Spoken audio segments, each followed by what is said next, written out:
Hello. Evening all, how are we? We've actually started. Did I see Mr. Lacoza dancing to that music at the start? I'm sure I did. No, I've got Hungarian Rhapsody #2 playing in the background. I'm sure I saw you dancing. And I've had to stop it to do this, so I fucking appreciate it. I'm giving up with Jean-Michel VR live VR experience. Apparently, I did see that about 6 months ago, and I thought I'll need to watch that. But where's it? Have any of you guys seen that at all? Apparently, it's live.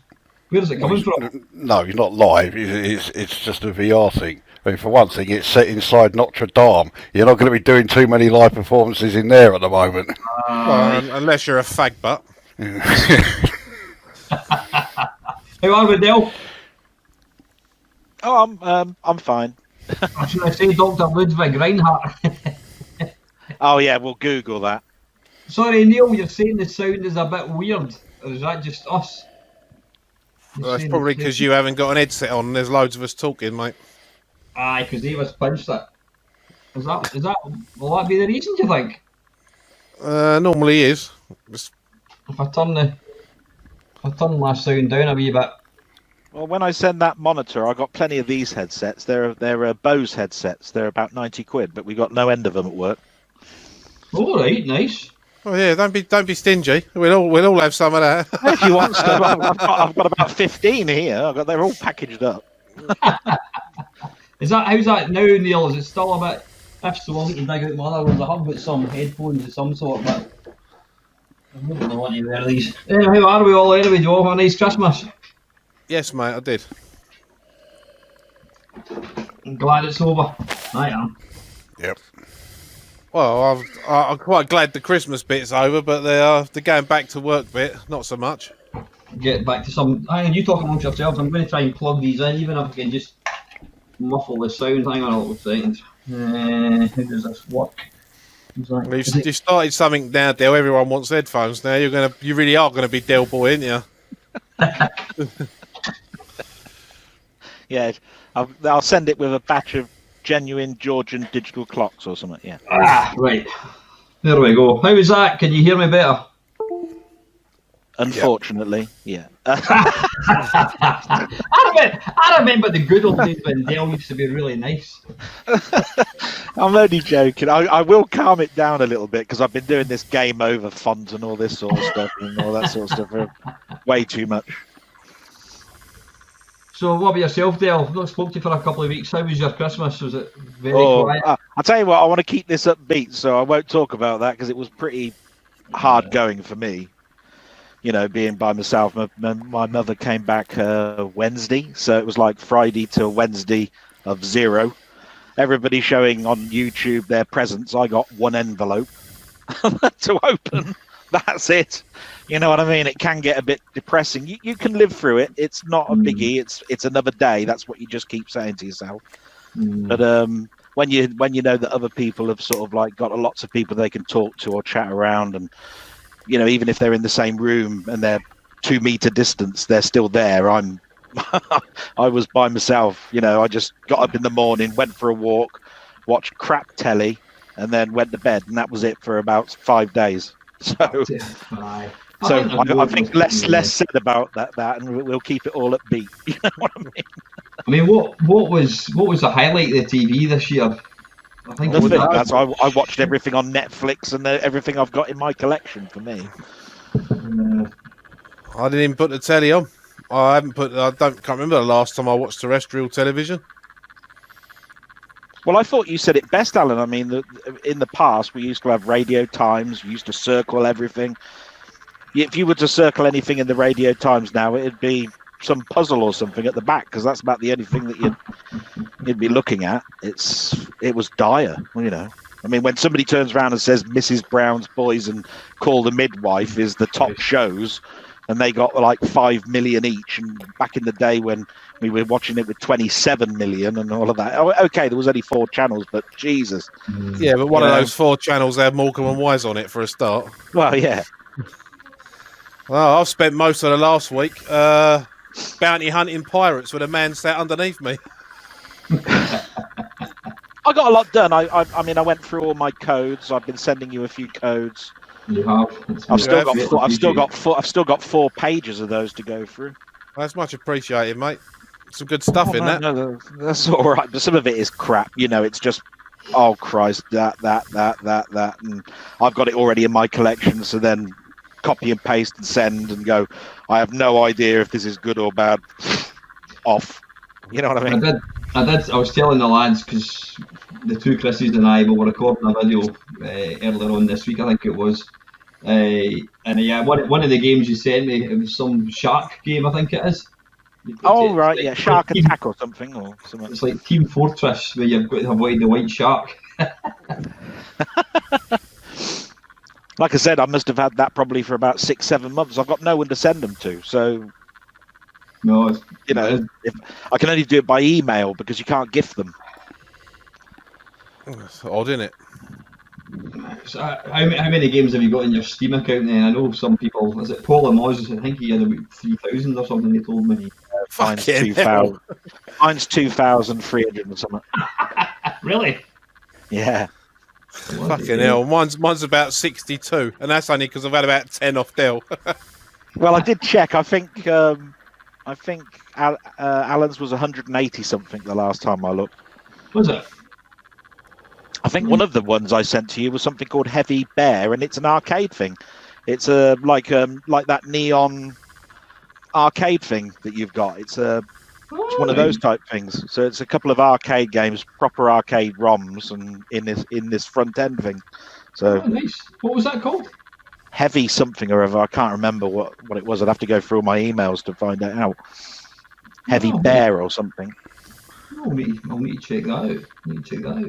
What about yourself, Lacoz? Have you got many games in your Steam account? Do you buy the Humble Bumble packs? I used to, not so much now. How many have I got? I can't remember exactly. I'll have a check. When it decides to actually load, 459. I feel like such a beginner. Yeah, at least 75% of those that I've got, I've never booted up. No. Played.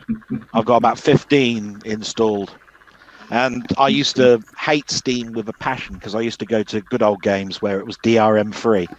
So most of the stuff that's in there, because there's so many of them, it's all from Fanatical and Humble Bundles, you know, where you pay £1 and you get 12 games, you know, and they just build up. And then you buy packs and packs and packs. And when you start going through them and adding them, you go, oh, shit, I've already bought that pack. You know, and it's just double, or it's one is in that other pack that you've had and you can't do anything about it. So you just build up a load of codes.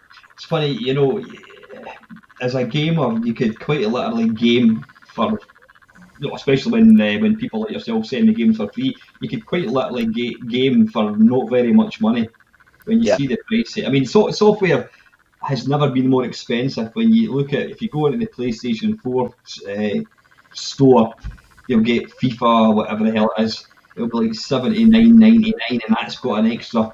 I mean, I saw one yesterday, fucking David Beckham edition. I mean, fucking seriously, you know, it's just, so it's, I mean, I'm saying it's never been more expensive. I suppose if we go back and, you know, compare, was 79 of today's pounds, was that was probably less than £45 that a SNES cartridge cost you back in 1990. But, you know, so that the games are expensive, but you can now game on a very, very tight budget.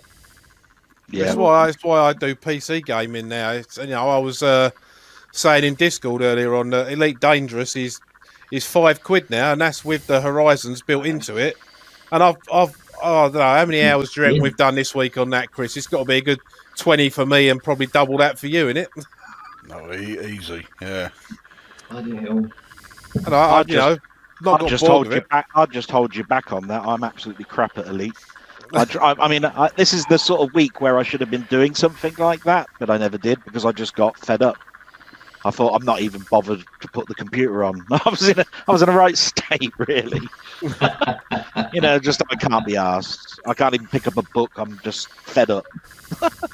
But you know, it's nothing. You snap out of it. I'll be going back to work. I'm thinking about work now. Going back to work. So as much as I love being off, I mean, I love not having to get up early in the morning. The days just kind of roll into each other, and I'm not looking forward to going back to work, but I'll be kind of glad when I'm back at work. Just getting a routine and looking forward to 5 o'clock coming and getting home, and even looking forward to the weekends. Well, you're on your own there. I'm not looking forward to go back. I mean, I like my job, but I'd rather stay at home. Oh, so would that. I would much rather be. Are you actually going back to work? Are you still furloughed or what? No, I got a shitload of emails off my boss the other day of orders that need to be printed when I go in on Monday. But if nothing else comes in, I reckon I'll be back at least a week, and then I might be furloughed again. The furlough thing's running till April now, so I'll take it if I can have it. I'll do it. If the work's there, I'll go to work and I'll do it. I've got no problem doing that. Mm-hmm. But yeah, if I can have time off for free on Boris, I'll fucking take that any day of the week. Yeah, definitely. So, listen, thank you for anyone that's joining us tonight. I don't even know what what is the big Christmas? What is the big New Year? What's it like down in England at Hogmanay? I mean, in Scotland what do we get? We get this thing called Only an Excuse, which is based around, it's a Scottish comedian, and I use the term very loosely, and he basically does impressions of footballers, and he's got a whole year to come up with a half an hour slot. So we get this about 10:30 every year. I don't follow football, so it means nothing to me. And you get, it's a Scottish newsreader called Jackie Bird. She must be about 75, and it's the same. They reel out the same people year in, year out. I'm absolutely convinced that they just play the same video, and they just it could be the same music. It is absolutely shit. I mean, I stopped going to parties many years ago. So I mean, what do they? What's the TV down in England? Like at 10 o'clock, what would be the TV at the moment? Do you get a film or something, or what? Or do you have a Michael Jackson, apparently? No, that's a countdown of the 80s, the best of 80s music on Channel 5. And that's the best, is it? What the fucking hell's the worst? Well, I could turn it on to BBC One and it'd be Graham Norton. No. Or I could turn it on to ITV and it'd be Skyfall, James Bond. Christ. And then you've got these best Christmas movies, best 80s music countdowns. What the nation has chosen as the best 80s track ever. You know what really? What number they're at now. The one that really gets me is where it's like the 100 most embarrassing TV moments, and they wheel out all these triple Z celebrities who you've never heard of, and they start recounting about a memory that happened 20 years ago. They were obviously never seen it. They must have saw it just before they make the comment. It's just the biggest load of shit. I mean, it's obviously, it doesn't cost anything at all to make these. It's just absolute bollocks. Well, I learned something about Scotland from watching one of these programmes this week, because they had the top Christmas adverts on, and apparently you've got a very big advert for Iron Brew involving the snowman. Yeah. Now we've never seen that down here, because that was a Scottish only. Seriously, you've never seen it? Yeah, you've seen it. You must have seen it on YouTube. You must have watched it on YouTube. I didn't even know about it. Yeah, well, I think. No, I can't imagine it be the same. It's exactly the same as the flying scene at the snowman, but it's all about Iron Brew. It's actually very well done. In fact, I think Iron Brew probably make the finest adverts. Do you get the Iron Brew adverts, Paul? I don't have anything with adverts in, so... Yeah. The moment I see an advert, I'd rather burn my face off than watch it. I'd turn it over straight away. I can't believe you're sitting there asking me, have you seen this advert? No, I fucking haven't. I think it's because in England that you're all expecting now to see the next John Lewis advert, the next Debenhams advert, because they've made them all arty, haven't they? I only watched it because I was flipping through, and there was this snowman, and then basically they said, and we did a follow-up for it, and it's this time Santa comes along, and I'm going, what the hell? And then I turned it over. That's the only thing I learnt out of the whole of that programme. I don't watch telly at all anymore. I don't care about Doctor Who tomorrow. I think it's tomorrow, because we talked about that, didn't we? Because that programme has become the worst written programme in telly history. I don't watch Doctor Who. Yeah, the The writing on it is absolutely awful, mate. Crap. Right, really? Yeah. Yeah, I can't remember the last time I watched actual Christmas telly, or telly at all. I have either watched YouTube, Netflix, or Amazon Prime. You know, where I can choose what I want when I want, and there's no bloody adverts in it. Yeah, I got caught up with The Mandalorian. I won't spoil it for anybody. I got caught up with a few things on Netflix because that is really now the way it's going. And I have to say, on YouTube, I'm watching it mostly on the phone, but I'm watching it at the same time as I've got the telly on. So I've got YouTube there going, oh, here's an unboxing of something, and then I've got on telly whatever's on. And You want to watch a good unboxing video? Watch one of Glucosa's. His unboxing video is brilliant. Thankfully, it's only the one. Would you care to share the name of it, Panther? Well, it's, I think it's called something along the lines of unboxing videos, I think. Unboxing. Does it last about 10 seconds, I'm assuming, yeah? Oh, no, there's some effort put into it, isn't there, mate? Yeah. Well, I was subjected to one of the fucking worst films I've ever seen. In fact, I can't even say I've ever seen, because after 10 minutes I ended up just playing some game on my phone. I can't even know what the name of it. What was it called? It's got Matt Lucas as the baddie. Oh, fuck, what was it called? There's a warning. Absolutely shit. Just absolute bollocks. Crap. That's, 2 hours of my life I'll never get back again. I can't even remember the name of it. It was absolute garbage. That was on Netflix. You did tell us yesterday. Hang on, let me have a look. Can't remember. You advised never, ever watching it ever. And word of warning, what was that film that I saw at the cinema?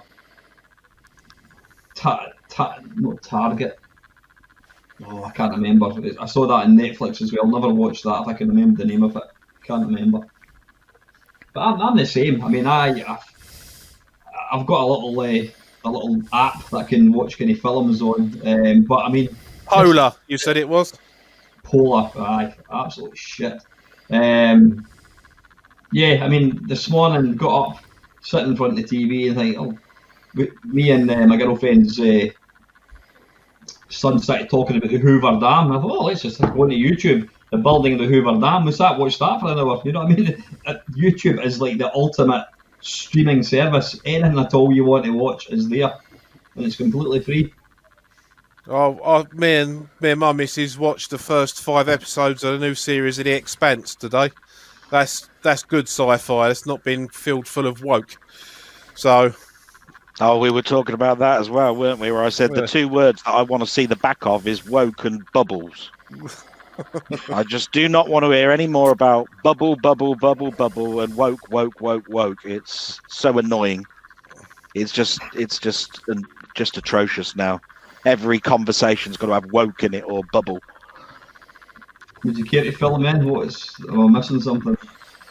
Well, you can only go here if you're in your family bubble. You can only go there if you're in your family bubble. Yeah. You can only go to this if you're in a work bubble. You can only, so that pisses me off. No. And then woke is, well, they mention it all the time in Doctor Who that it's woke. It's all about political, some type of point in regards to racism, etc., woke.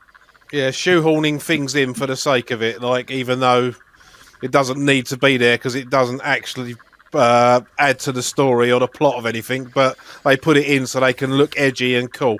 That's what the BBC are doing now, so that's probably why I've stopped watching it, because I watch the telly. I watch the telly for escapism. I don't watch the telly to have points of view rammed in my fucking face, and that's literally the big thing about it. So I choose what I watch now. I've only got a TV license because occasionally my other half watches some stuff on the telly, but if it was down to me, I wouldn't have a TV license. It's a waste of fucking money. Yeah. But yeah, I just want to see the back of those 2 things. That's all. I mean, there was a point where I understood it. It's like, okay, yeah, women have never been directors or whatever. The killing of the guy in Minnesota or whatever it was. They're all news articles that are there, but then to have it thrust in your face, even on television, where, this actor should now be an actress. This has got to be in it because it's an important racism story. You don't need it in every, you turn it over to another program, and it's another woke type thing being thrust at you, and I'm just going, I'm sorry, but no, James Bond is a bloke. I don't want Jane Bond. I don't want all of this sort of stuff. Changing characters. You've got a job because basically you were in the right position and you're the most qualified for it, not because 1% of our workforce has now got to have a woman as a director, so this person is going to be shoehorned to the side because we need that 1%. That's the wrong way of doing things. I do feel for women and so forth, in these positions, but you don't need to go to that extreme to do it. You won't get no argument from me, mate. And in fact, you said it a lot more eloquently than I would, because I would have just said they're all cunts, but there you go. Well, yeah, I mean, I've had, through my life, 6 managers which are women and 2 that are blokes. So I don't get it anyway. But I do understand it, I'm in my little circle, there's a bigger picture here. So, but I just don't, to me, it's gone to an extreme. That's it. It's just this extreme that I don't like. Just kind of getting it back to sort of retro games. Novabug has got this thing called the Friday Foursome, and he poses a question and you've got to come up with 4 things. One of the ones that he was talking about is playing a part of a female character in a computer game. Does that bother any of you guys at all? Would you not play a computer game because you had to play the part of a female? Absolutely not. When I first started playing Street Fighter 2, I always used to play Chun-Li, and it's not because I liked her thighs or anything like that. It's because I liked her moveset. So, that never stopped me playing Tomb Raider. I don't think it's much of a problem either for gamers that are role players either, because basically, if you play something like Guild Wars or Guild Wars 2. You'll find there's a load of blokes out there dressed up as women and stuff. It's because of how it looks. It's or the character set or whatever. To me, it's a non-thing. But I understand it. It didn't stop me playing Tomb Raider. Take it like that. Yeah. Back in the day. To kind of spin it around, if you had the choice between playing as a bloke or as Lara Croft, would you have picked the bloke or would you have went for the woman? Depends on the skill set they had. That's right. I mean, I'd look at the character set and go, oh, this person's better at firearms. Right, okay. I want to go out and be a tank, shooting things. So that's the one I'm going to go for. What about you, Lakoza? Having your drink and that?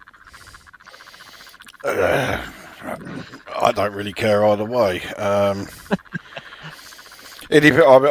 deliberately avoid Lara Croft stuff because I am utterly sick of the fact that there are so many people out there who have sexualized it. What the fuck is wrong with these people? It's a fucking computer-generated character, and these blokes are all cracking one off over it. Oh, Jesus fucking Christ! So I don't like the Tomb Raider games anyway, so it's easy for me to avoid that. I've got a whole load of bloody videos where I've been playing like Dragon Age Inquisition, and I think my character was female in that. And in the the Mass Effect games, I did a few videos of that, including one where I was absolutely ripping apart Mass Effect 3, and it fucking deserved it. And I think I was playing a female character in that, so I'll do it. I suppose I mentioned Tomb Raider just because it's a well-known character. I can't remember. I mean, I've never gone out and bought a Barbie game. Take it like that, right? I'm just saying. Tomb Raider, that's aimed at 8-year-old girls. I should hope you wouldn't buy one of them. Yeah, but I bet you any money, if you're a completist, you've downloaded a load of ROMs, and I bet you any money there's probably in there a Barbie game, and you didn't even know it was there, and you've got it still in your collection. You haven't deleted it off your hard drive or anything. It's there. Yeah, it's guaranteed, but that's not paying for it, is it? That's not going down the shop. That's not going in the shop. Walk in as bold as brass and like a big fat bald bearded bloke. Can I have a copy of Barbie, please? Is that for your daughter, sir? No, it's for me. I think he has, Alan. I think he has. He's covering up now way too much. Well, it was a sexy front cover. You got to knock one out somehow, mate. You got a Sid tune with a Barbie themed. Here's one then. How many computer game 8-bit computer games can you think of that had a female protagonist? Vixen. I'll Gianna Sisters, yeah, Vixen, Yeah. Barbarian 2, that gave Athena, me choice. Psycho Soldier. There's a few. Right, he's just basically everyone I was just thinking of. He's just said. Yeah. The Valis games on the PC Engine. What about? No, I was going to say Hercules. What was there not? Now, what was that game? Was it no? Well, Yolanda was 16-bit, Yolanda. wasn't it? Yeah, so it was. And that was female, wasn't it? I think. Yeah, even though the text in it all kept referring to Hercules. But did it really? Yeah, they just copied and pasted it. Didn't even change the name of the fucking character you were playing. Was it the same company that wrote that? That wrote, I've no idea. Well, the thing is, right, if you look at gaming on the 8-bit systems, it was 99% boys that had the machines. I mean, when I was at school, I didn't know any girls that had a computer. So that's it. I mean, you look at, all right, I've only got 300 subscribers on my channel, but if I look at the statistics, it's 100% male, 0% female on views on my channel, and that's quite a global audience as well. So, you know, if they aim these thing at men's with soldiers and tanks, I mean, there's a good reason, you know, because that's what people want, clearly. Well, I'm much the same. I'm 99.99% plus Catherine. Yeah, that's about it. But no, I mean, I'm exactly the same. It's an interesting thing, though. I mean, why is it that computer games is still predominantly a male thing? I think it's because males, by their very nature, tend to be kind of hobbyists, whereas women, when they get to a certain age, they're more interested in their house, whatever. I don't know. It's not exactly, but you wouldn't call it a male-orientated pastime, but it probably still is largely males that play video games, something like that is. Yeah, by a considerable margin. Ian Cullen, yeah, just reminded us of another one. Beat 'em and Eat 'em. There's a female protagonist in it. I can't believe I forgot that one. I saw a film called that, but I've never seen the computer game. Beat 'em. I suspect the computer game is probably quite close in context to a film with that title. I'm not familiar with a film of that title, but I'm guessing it wasn't on Netflix. Dearie me. Aye, so what, Dale, why do you think it is largely still males that play computer games? I don't think it is much anymore, but it is the I think it's marketing. still largely, though. It is largely, but I mean, there's quite a bit of diversity in online and so forth. Now, I always thought that comics and so forth was all males, but if you go to a convention now, they're all cosplayers and they're all dressed up, and you go, oh yeah, I've been reading comics for years. The internet made us so much closer together, and now you find out that actually there was a lot of girls or women and men playing these games. So, you know, I have to look at it and go, I don't think it is quite that. But back in the day, yeah. I mean, my sister would play a game, and I used to say, oh, there's a game here for you. Look to play. Look, it's got a woman in it. It's Hungry Horace. And she went, looks nothing like a girl. I said, yeah, but it makes you play it, doesn't it? And she went and played it. You know, it was... But there wasn't anything. There wasn't anything really, was there? So you have to look at it and go, it was a period of the time. So see the fact that we're talking about, you know, would you play, if you had the choice between playing a game as a guy or a woman, the fact that women generally don't play video games, and I know I'm making a general sweeping statement, but I think I'm probably right with that. I think the largest majority will be female. Do you think because 99% of computer games featured a male hero, that would have put women off playing games? Because I think Pac-Man was not the first game that really globally appealed to women, because you were kind of playing in this thing rather than a male or female. Don't know. I can honestly say I've never given it a second thought, so I can't answer. I haven't really. It probably goes quite deep. You know, I mean, how many women coders were there? How many marketers out there were going, what is our target audience? You know, if you're talking about that particular era, now it's totally different. You know, you've got huge teams, and most of the artists might be, 50% women and 50% men, and the women are drawing, and they bring an element into it. You know, it's different now. So I would say that it's a thing of the day. Yeah, I mean, one of the best games that's come out recently for the Commodore 64 is the shoot 'em up Neutron, and that was coded entirely by Sarah Jane Avery, who's very much a girl, very much female, very much a woman.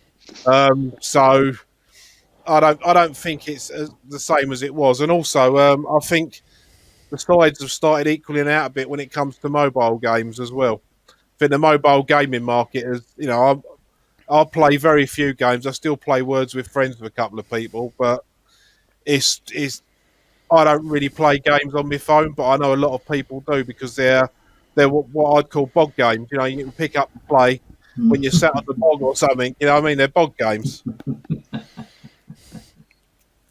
Yeah, Ian Cullen saying Centipede appealed to women as well. Was that not coded? I'm sure Centipede was coded by a woman. Yeah. I'm sure it Don't was. ask me who, but it was. Yeah. Right, and was it not? Was it Qbert as well? Possibly. I might be talking shite with that one. Can't remember. God knows. Well, your Rolling Fun 2's got a choice of a man or a female. Golden Axe has got a woman in it. There's got to be a point in time where there is a game that is very generic neutral, and then there are games where you choose. And at some point, there was no just a male in it. Do you know what I mean? As a secret agent or whatever it is, But they were mostly neutral, weren't they? I mean, there was a spaceship fire at aliens. Well, is there a bloke pilot in that, or is there a woman piloting it? It's neutral. So there you go. But it's set in space, and everybody knows that blokes love space. So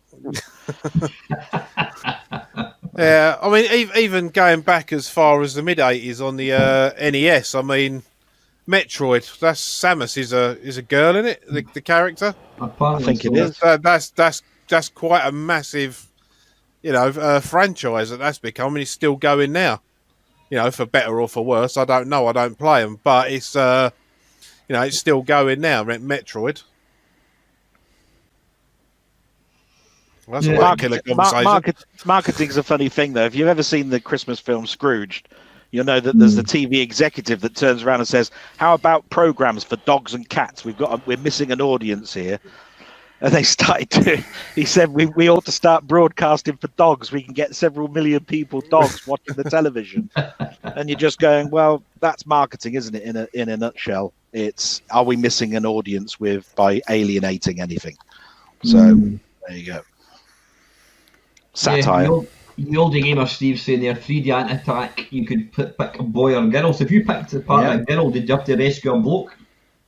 I presume. Well, I'd imagine so. I think you would. And more there is at the head of magnetics. What was her name? Was it not Andrea or Anita? Something tells me her first name was Anita. Magnetic scrolls. I do remember at school when we used to go to computer club. There was a lot of women playing text adventures. They liked text adventures at our school. If that means anything.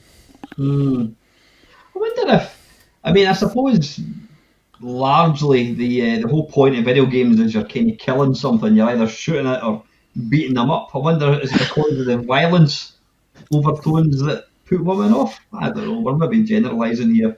Well, I mean that has changed though with role playing games. I mean, even though it's very basic at its core, I know in Japan both sexes pretty equally played the original Pokemon games on Game Boys and that, and then you take that role playing element of wandering around and buying stuff, and that leads to things like Animal Crossing. That is, it's not my type of game. I'm sure none of you would want to play it, but it has got universal appeal because it's been a massive seller.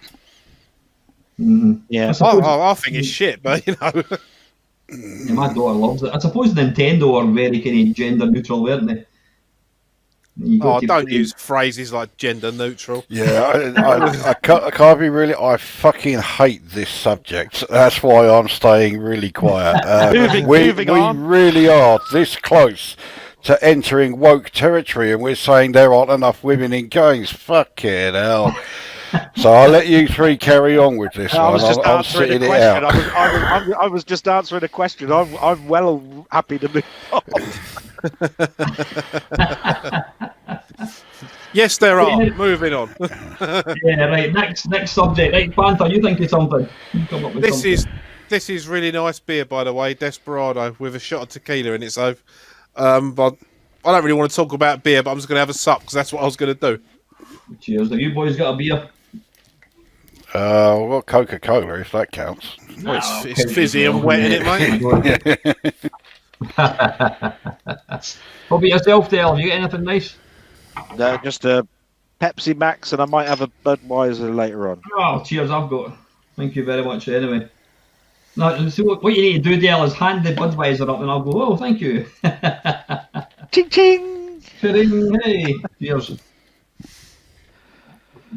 So, yeah, are you glad to see the back of 2020? Not that it's going to miraculously get any better, I don't think. 2021 is going to be, if anything, worse. It's not getting any better. No, I don't think it's going to take at least a year for the vaccine to roll out nationwide. So all these people who I see it on Facebook all the time, they're all saying, hey, 2020's gone. Yeah, 2021's going to be so good. No, it ain't. 2021's going to be as much of a shit fest as this year was. Yeah, if not worse, because it'll be from start to finish, not from March. That's what I was going to say. Yeah. Well, yeah, well, we're all right. That's my optimistic outlook for the year for you there. So me and Chris have embarked on a well, it's all he's doing really with his carry. With him, is it a 5,500 light year exploration of the galaxy? Haven't we? Yeah, it's actually by my standards it is quite a short one. Yeah, it's 5,500 light years, but instead of heading either north, south, east, west, we're heading straight up. Which I've never done before, so yeah, it's mind you, I'm already 1,500 light years into it, so you got a bit of catching up there. Yeah, I know. How many hours in total, Lacosa, have you played Elite Dangerous? Hours? I don't know. I can soon tell you. My total. I looked yesterday and we logged off. Right, this just so we got some context. I've been playing it since the summer properly. I've spent a lot of time online playing it with Chris and that. Mine is pretty much 8 days solid, so 8 times 24 hours. Give or take some minutes. Oh yeah, yeah. That sounds a lot, doesn't it? Carry on, Chris. Okay. Yeah. Approximate it's got here. Time played. Okay. 8 months, 20 days, 14 hours and 53 minutes. That is solid. That would be you playing solid for 8 months. Yeah. Bloody hell. That's what you call value for money out of £4.99, eh? Jesus. Well, yeah, I did pay a bit more than that because I got it during the beta before it was released. So. Old gamer Steve has got a question as well. Yeah, I did notice that. I'll just pop that up on the screen. Over to you, Pamphlet. Well, if you could take a piece of music from one C64 game and put it into another, which and why? Bloody hell. That is a question, isn't it? Well, anything by Rob Hubbard. And just to cheer Chris up, replace anything by Jim Cuomo because he's shit. Yeah, that's an absolutely justifiable reason for doing it. Yeah, I'll probably pick the same.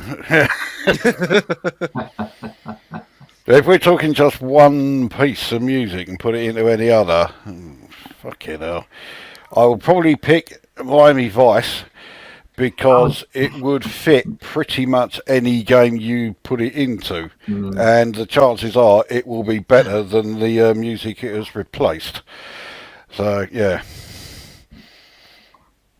Or I would put, actually, no, tell a lie, I've just changed it. I would put in the music to Street Hawk, and I'd put it in China Minor, because that might actually get out to stop playing that fucking game at the end of all of his live streams. Actually, I've got not a slight story, but I don't know if any of you guys read Retro Gamer. No. Retro Gamer magazine. Well, he's also a guy called Paul Drury, who's also part of the Ted Dabney experience with Tony Temple. Yeah, I know Paul. I contacted Paul a couple of weeks ago. Says, Paul, any idea how I can get in touch with Ian Gray? So he phoned me. Paul phoned me yesterday, and he said that after I'd asked him, he's a massive fan of Interceptor software for all the right and wrong reasons, a bit like myself. So he contacted, is it Paul Jones, I think it is? I think he was the founder or something. And apparently Ian Gray has just completely vanished off the surface of the earth. But he did say that he believes he's into astronomy. So Paul did a bit of searching, and he's found his name linked to an astronomy website of sorts. So he's going to try and contact him and see if he'd be interested in doing a sort of a feature for Retro Gamer. And he said he'll absolutely promise me that if he does get in touch with him, he's going to put him in touch with me as well, saying it was because of me that he got in touch with him in the first place. So with any luck, might get him on the channel at some point, but we'll just need to wait and see. Are we allowed to come on as well and club him down verbally for Crazy Kong? Yeah, I wonder who's going to take that. If I say that was an absolute shitfest of a game, but so that'd be interesting. Yeah, that game's so bad, I find it hard to believe it was even written in fucking BASIC. Just to kind of flip Steve's question on its arse or on its head, what game would you say had the perfect Sid tune? It just fitted the game. The Last Ninja. The perfect Sid tune, what, in relation to the game? Yeah, the context of the game. I would say Commando. There's more than... Sorry? Alien. Yeah, see, we're basically picking our favourites, because I'd say The Last Ninja. I mean, Monty on the Run. It's an average game, but the music was my favourite Sid tune. But I think Commando, that made me want to play the game. You really think Monty on the Run's an average game? That's like one of the best platformers on the 64. Yeah, maybe it is. But it's the music the reason I wanted to play it. Yeah, well, I'm not going to argue with that. I mean, the game is as hard as nails, but I think it's well above average. Maybe it is. You say about, we're just picking our favourites. Okay, yeah, Alien I do think is a great bit of music, but I also think it suits the game fucking superbly. Yeah. Oh yeah, no argument, mate. So that is why I chose it. I mean, there are Sid tunes out there that I think are better, but Alien just fits the game fucking fantastic. I think Way of the Exploding Fist and Castle of Terror, both games by Neil Brennan, did the music. Perfect music for the subject matter. Okay, put the flip side there. What music did not suit the game at all, or really did not suit it very well? And one instantly springs to mind for me, and that's when they added the music to The Hobbit. Why of all the... I mean, it's a good piece of music. I do like the Triumphal March from Aida, but why have they put it in The Hobbit? It don't belong there. Yeah, it's a strange one. Yeah. Did they improve the graphics at all with that, or did they just release it with the music? Oh no idea. I mean, I had the '83 version with the original one. Was there music with the original one? Was there? No. It was silent. Aye. That's what it should have been. Yeah. What about yourself, Del? Is there a game that you say fitted the music perfectly and didn't fit the music? I was trying to think really, but I do remember that I thought Master of Magic was quite eerie. I wouldn't say it's 100% suitable because you could be at a certain point in the game and it would be not quite there, if you see what I mean. But as a piece of music that is catchy without the game, great. If you're playing it in the game, it doesn't sound out of place. So you've got 2/3 of it there. It's a bit of a tricky one, that one for me, because I've been listening actually to your podcasts. I was on my walk today and I was listening to the very first podcast. I got to the point where Panther chose Crazy Comets, and you were talking about Mega Apocalypse, and it sounded very much like you wanted to put the Crazy Comets tune in the Mega Apocalypse tune. Swap them over and say, actually, you could have just put it in there. It would have been absolutely fantastic.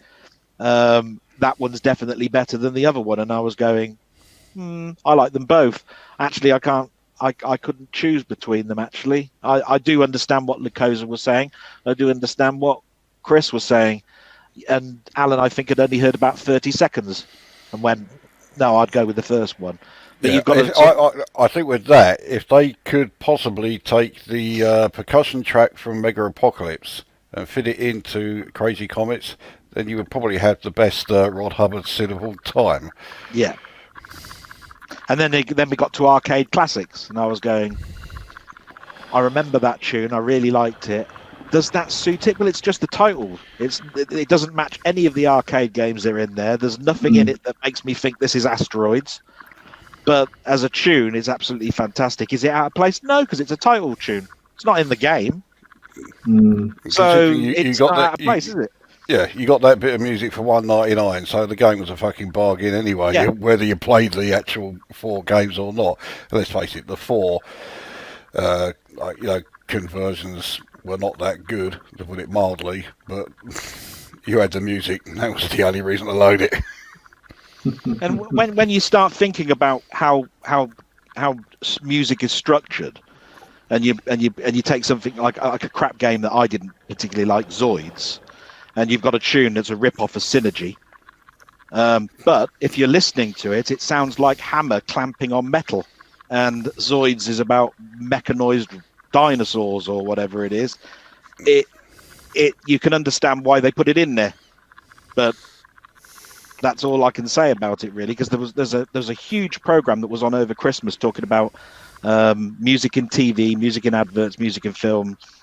And there's something in your brain that's called recursive memory, and you're at an age where you will remember these tunes because they were, even though you probably, there was only about 10 or 12 kiddies episodes, you'll remember it for the rest of your life because it was at an age where you were sitting down and watching that. So even though we're 40 years down the roads, you'll know the theme to Bagpuss, you'll know the theme to Finger Bobs, you'll know the theme to The Clangers, The Prisoner, The Saint, all of those, and it's because of the age you were at and that you were watching it at that time. If I was to put on a piece of tune now in fact, actually, I don't think I can think of the tune to Expanse. Yeah, I was watching it the other day. It's that sort of thing. Yeah, yeah.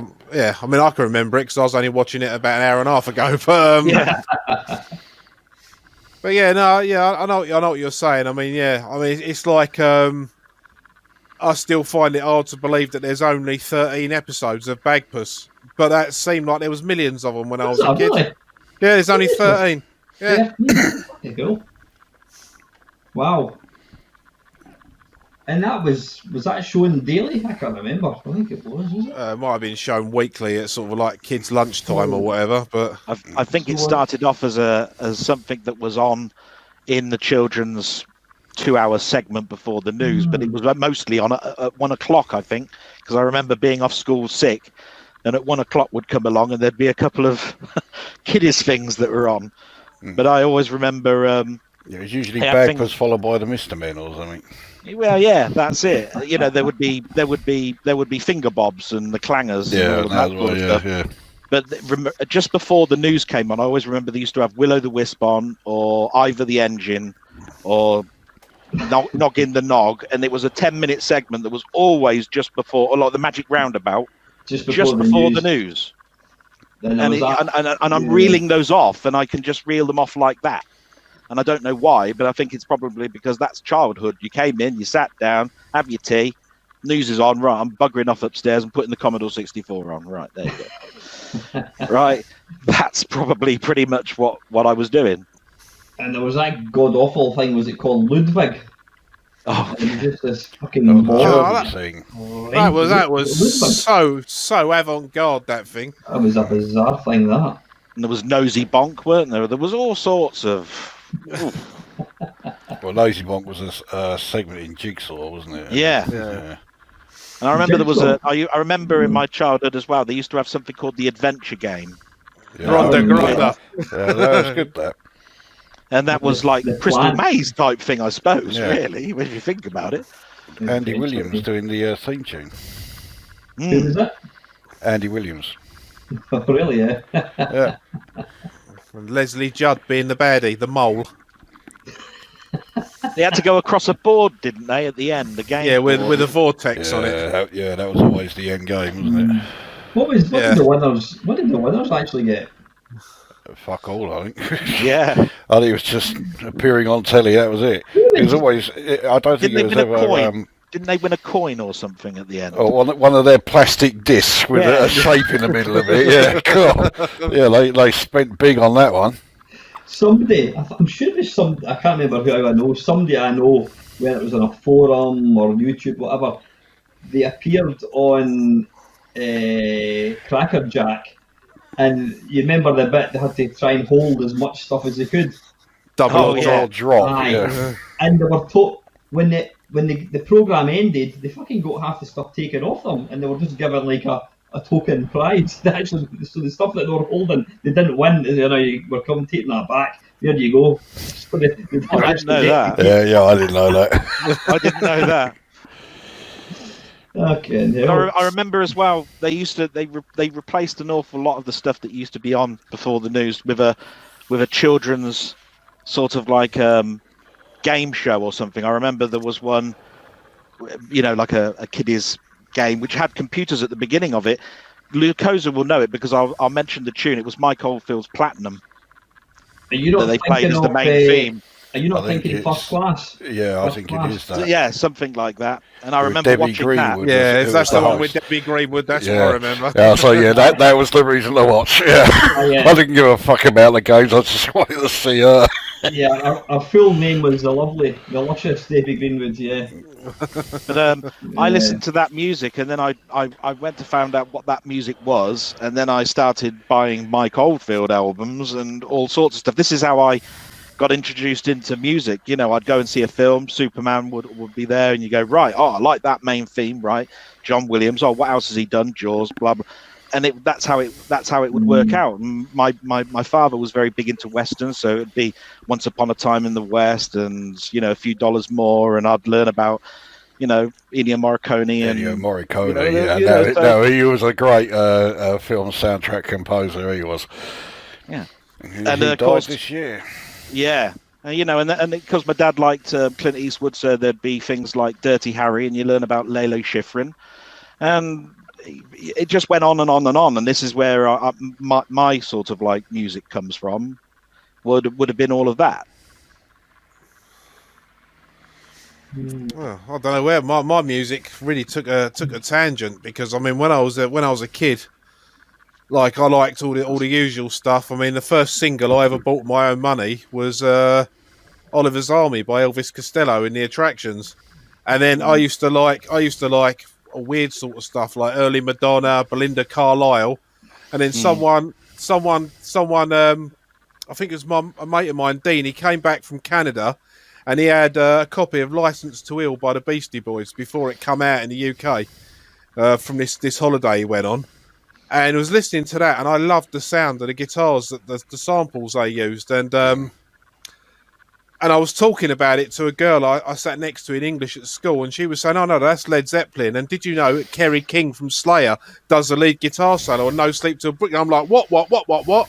And she'd done me a 90-minute tape that had everything from Van Halen to Iron Maiden to Anthrax and Metallica on it. And it flipped a switch like that, and I straight away all the old rap stuff I had and all the pop stuff got taped over gradually.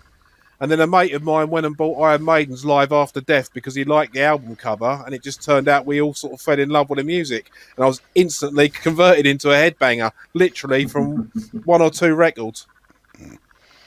It's funny when I don't know if I should. Oh, go on. No, sorry, go. There you go. I don't know if I should admit this, but to this day, when I hear the start of When the Levee Breaks, I still think Beastie Boys, Rhyming and Stealing. Yeah, same here, mate. Absolutely, because I knew Rhyming and Stealing before I knew When the Levee Breaks. Yeah, that's it. Same here. Yeah, you say Led Zeppelin comes, and you're like, "Where's the scratching gone?" yeah. It's interesting you're talking about C90s. We all had compilations that you listened. I had a rock one, and it was just all the different stuff. A lot of sort of the mid 90s, late 80s, early 90s, your Thunder and all that kind of stuff. And when I hear one of these songs on the radio, whatever, I instantly know what song would have followed it. Yeah, I know that as well. I had when I used to work in a freezer when I worked for the Iceland supermarket. It's completely illegal because of forklifts flying about. While I was order picking, I had a mini disc player, and it had a long play mode on it, so you could double the length of a disc on it. And of course, being a mini disc, it wouldn't jump. And to this day, you know, whenever I hear "I Don't Like the Drugs" by Marilyn Manson, I always expect Rob Zombie's Dragula to start straight afterwards, because I listened to that disc so many times night after night at work, so I didn't have to listen to Poxy fucking Heart FM or Capital Radio or just fucking, well, Will Young FM it was at the time, because that's all they ever fucking played on there. I think that's the most explicit I've had in one response ever. Well done. That's bloody saying something. Oh look, mate, I can't help it. It's my religion. When the last census come out, I actually put my religion down as heavy metal, and it's a recognised religion in the UK now. It is. Biff Byford, the singer from Saxon, started it off. He did a thing in Metal Hammer, and he basically, in a magazine, and he said, you know, we should all put down heavy metal as our religion. If you don't follow a religion, you've got nothing to lose. It'll be a laugh. And so many people done it. It's a recognised religion. And there's more people in the UK that follow the religion of heavy metal than there is that follow the religion of Scientology. And that's like a proper multi-million fucking operation, that one. So, yeah, when it comes to music, mate, I worship at the altar of metal. Yeah, I mean, I would say I'm a definite metalhead as well. The thing I love about heavy metal over any other music, I mean, I suppose there is other tunes, is it doesn't matter how old the artist gets, whatever.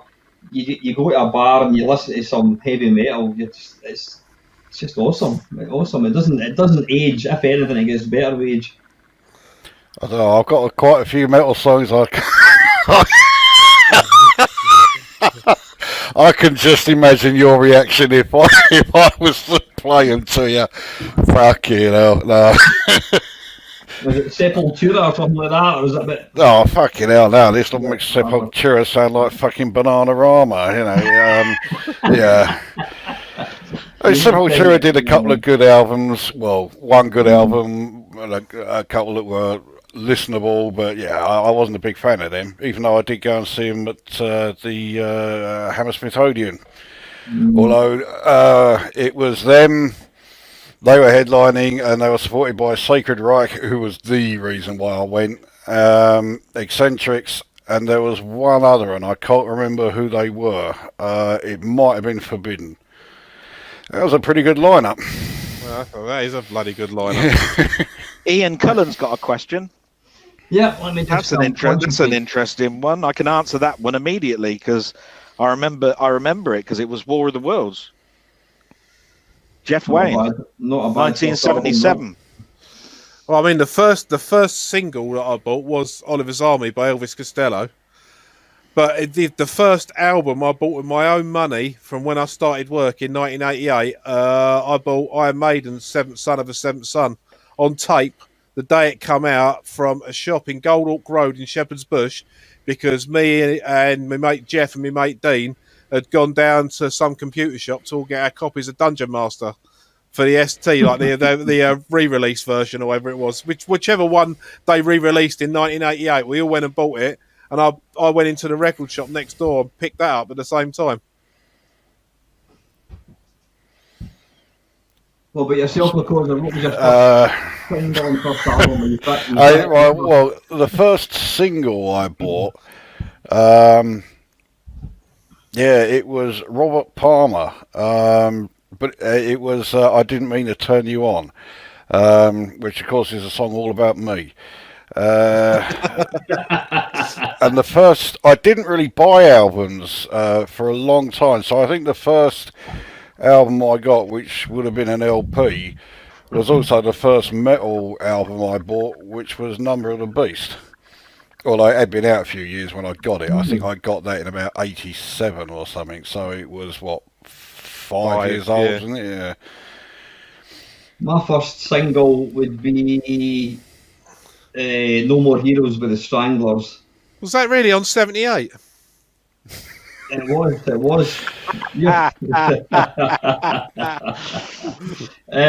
first It was on one of those wax cylindrical things, wasn't it? Yeah. You were amazed. You were so pleased to be able to buy it, because prior to that you had to keep buying everything as sheet music. I'll stop for the moment. I was talking to my mate Mozart a couple of years ago. Anyway, right, and the first album I bought was Absolutely by Madness. Is that the one with the Prince on it and One Step Beyond? No, that was the second album. The one with the Prince, that was the first one. What was that called? It's just called Madness, wasn't it? Madness, probably was, yeah. Aye.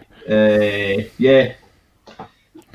So the only thing is that I can't think of what the first single was that I bought. I know the album; it just sticks out instantly. But a single, I remember the first single I bought was when I went up to secondary school, and I went up to secondary school when Adam and the Ants was in the charts, and so was Scar and all of that type of stuff. So it might have been Ant music. I might have bought that.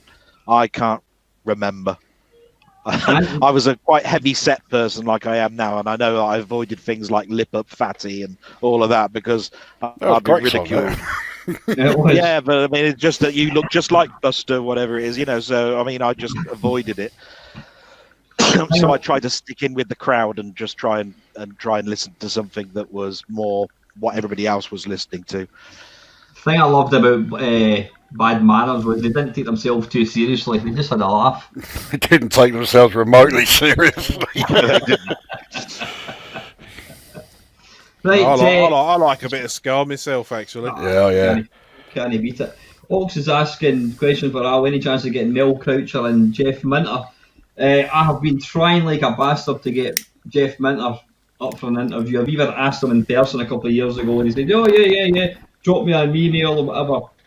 But he's notoriously bad to try and tie down at all. Out of anybody, I would love to have him on because Jeff Minter is such a passionate person about when it comes to. He's a real interesting guy. I don't know. Have any of you guys watched? Like he did a Google's talk. I think it was a Google talk about 10 years ago. You can easily find it on YouTube. I didn't see that, but I do get a notification every day from Twitter that he's feeding his sheep. His sheep, yeah.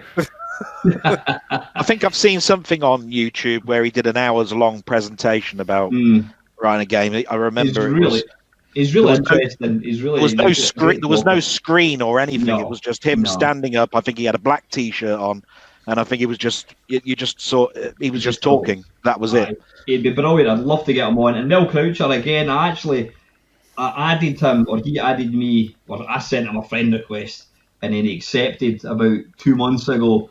And then I sent him a message saying, "Would you fancy coming on the channel?" I don't even know if he's read it, but I've not had any response. But love to get the two guys on. That'd be. I've only ever met him once, so that was when Mel I was. Croucher? No, Jeff Minter. Oh yeah. And I think I told you I'd actually gone to the Novotel Hotel, and they were demonstrating the Amiga. You had the bouncing ball, you had the juggler, you had workbench and all that sort of stuff. he was there, and he was at the bar, and I had a drink, and I went up to him. But I've never actually been to a show where he was actually selling any of his games, so I didn't go back that far. He'd moved, you know. I mean, we're talking 1985, 86, not 83, 84, 85. So, yeah. Mm-hmm. But good guy. Ian, Ray's asking, Sid rules, of course, but do you have a favourite piece of Amiga game music? For me, it's got to be Hybris. I think it's a cracking piece of music. Yeah, if you were talking, if it has to be game music, yeah, Hybris in game music. One that jumps to mind from me is probably going to be a surprising thing, but the game Orc by Signosis. I really like the title music on that. Music, yeah, that is pretty good. Unfortunately, the game's shit, but yeah, the game is shit.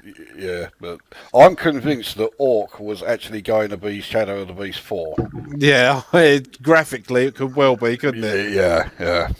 Very Don Priestley again. Talking of Don Priestley, Steve, Yoldy Gamer Steve said, I wish you'd get him on. Where's that one? Where's that question about? No, it wasn't a question. It's just Steve was saying, I wish you'd get Don Priestley on. Ah, right. What did he do again, Don Priestley? He did... Wasn't he the artist, or am I thinking of someone else? Well, it was all based on Roger Dean, wasn't it? Roger Dean, that's what I'm thinking. I don't think he actually programmed the graphics. He just did like the design works, and someone else actually transferred them all into the games. Because I mean, they were so reliant on Roger Dean art for from the moment Shadow of the Beast came along. From then onwards, it was always fucking Roger Dean designing the I think just about every game they ever brought out after that. You did get a bit sick of it. Yeah. Other than Orc, it's probably Hulsbeck's Turrican 2 tunes, which was good because even if you didn't like the game of Turrican, you could load it up, press the space bar, and you had a complete music menu. I suppose also you mentioning Hulsbeck, of course, the title music to R-Type. Yeah. Well, I do prefer the 64 version of R-Type for music. So I'm just trying, I've never even heard of this Orc. Hang on a second. Yeah, you actually said that in the podcast, didn't you? The first podcast. Can you guys hear that? Sort of. It's playing too slow. Was it? Yeah. Why is that?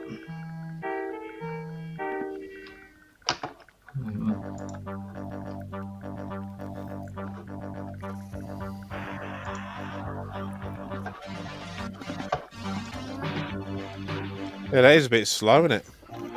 That's a bit weird, eh? Is that the tune though, yeah? That's the tune, but it's seems to be playing a bit slow. That's interesting. What would cause that? Don't know, overtaxing your system? I thought so, eh? Oh well, not to worry. I wonder, can you just play the tunes in this? I don't think you can. Need to put another 10p in the meter, something like that. Yeah, it looks like the whole... Anyway, not to worry, I just thought we'd listen. What was the other one? Turrican, you said it was? Turrican 2. Turrican 2, the final fight. I think that's probably in most everybody, but that's in probably many people's top 10 or 5 of Amiga tunes.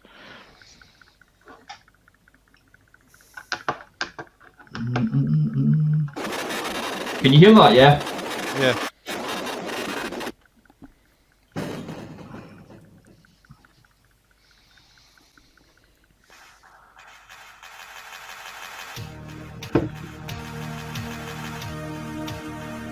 So if you press the space bar now, yeah, and then you can choose. I don't know, number 4, number 1, I suppose. No, number 4, then number 1, but it don't matter. Alright, well, wait a minute. Right, number 4, then number 1.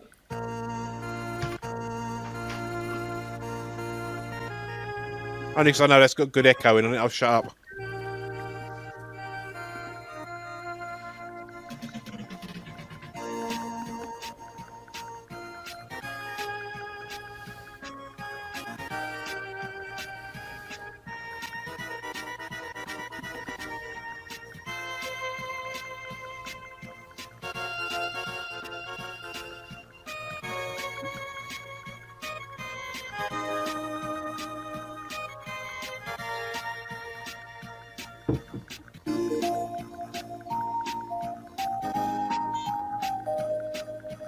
Who did the music in this game? Chris Hulsbeck. Chris Hulsbeck. Yeah, he was predominantly. He did do some SID stuff, didn't he? But he was more better known for the Amiga.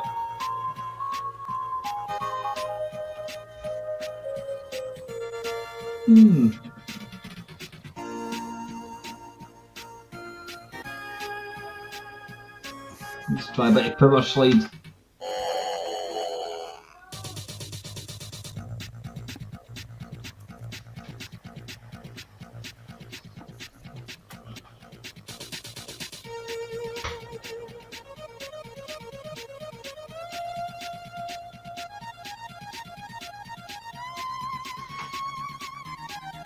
I'm thinking there's nothing there that the SID couldn't do.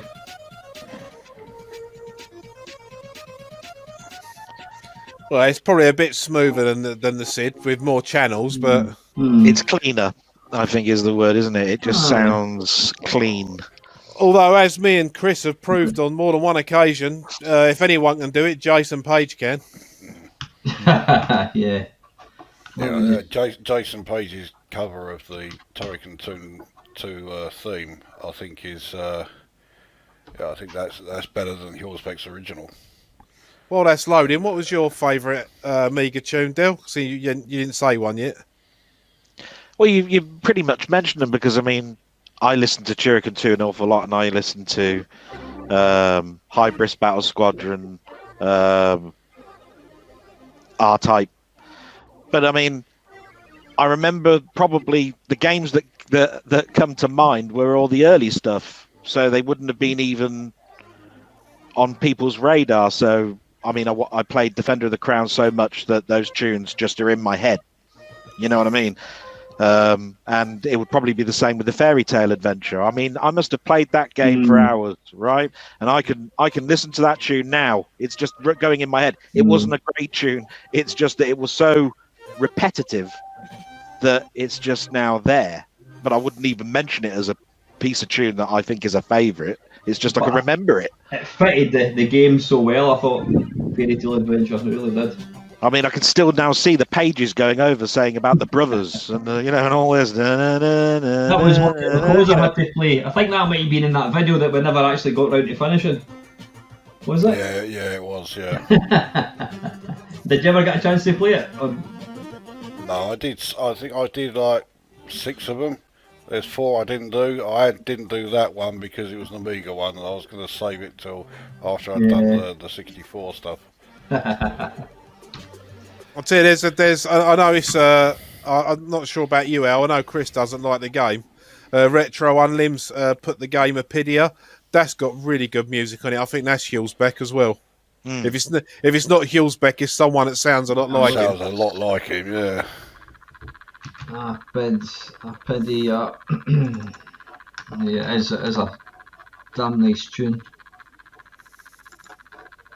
I mean, the Amiga version of International Karate Plus is great. I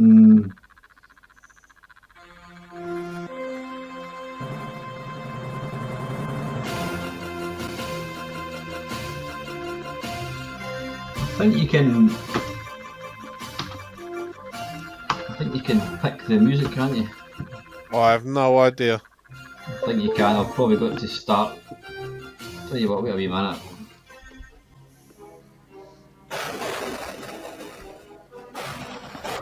I'll come out of this for a second. I'll come out of that, switch it on, and then While this shitfest game is on, I'm going to take a leak. Not a problem, mate. Right, we'll just... Maybe since he's gone, I can play a bit of Apidia. How's that?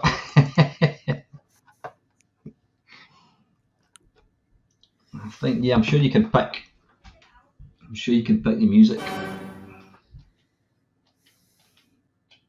How are we doing for time? You know what, I was in the process of, I wanted to come up with a little firework display, a Commodore 64 firework display, and I found out that there's actually Activision brought out a fireworks construction kit.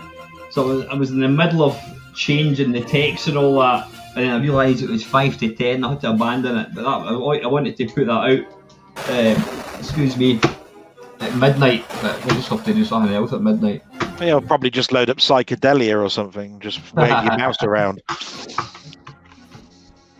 Well, it's not working on the gamepad, is it? Nah, not to worry.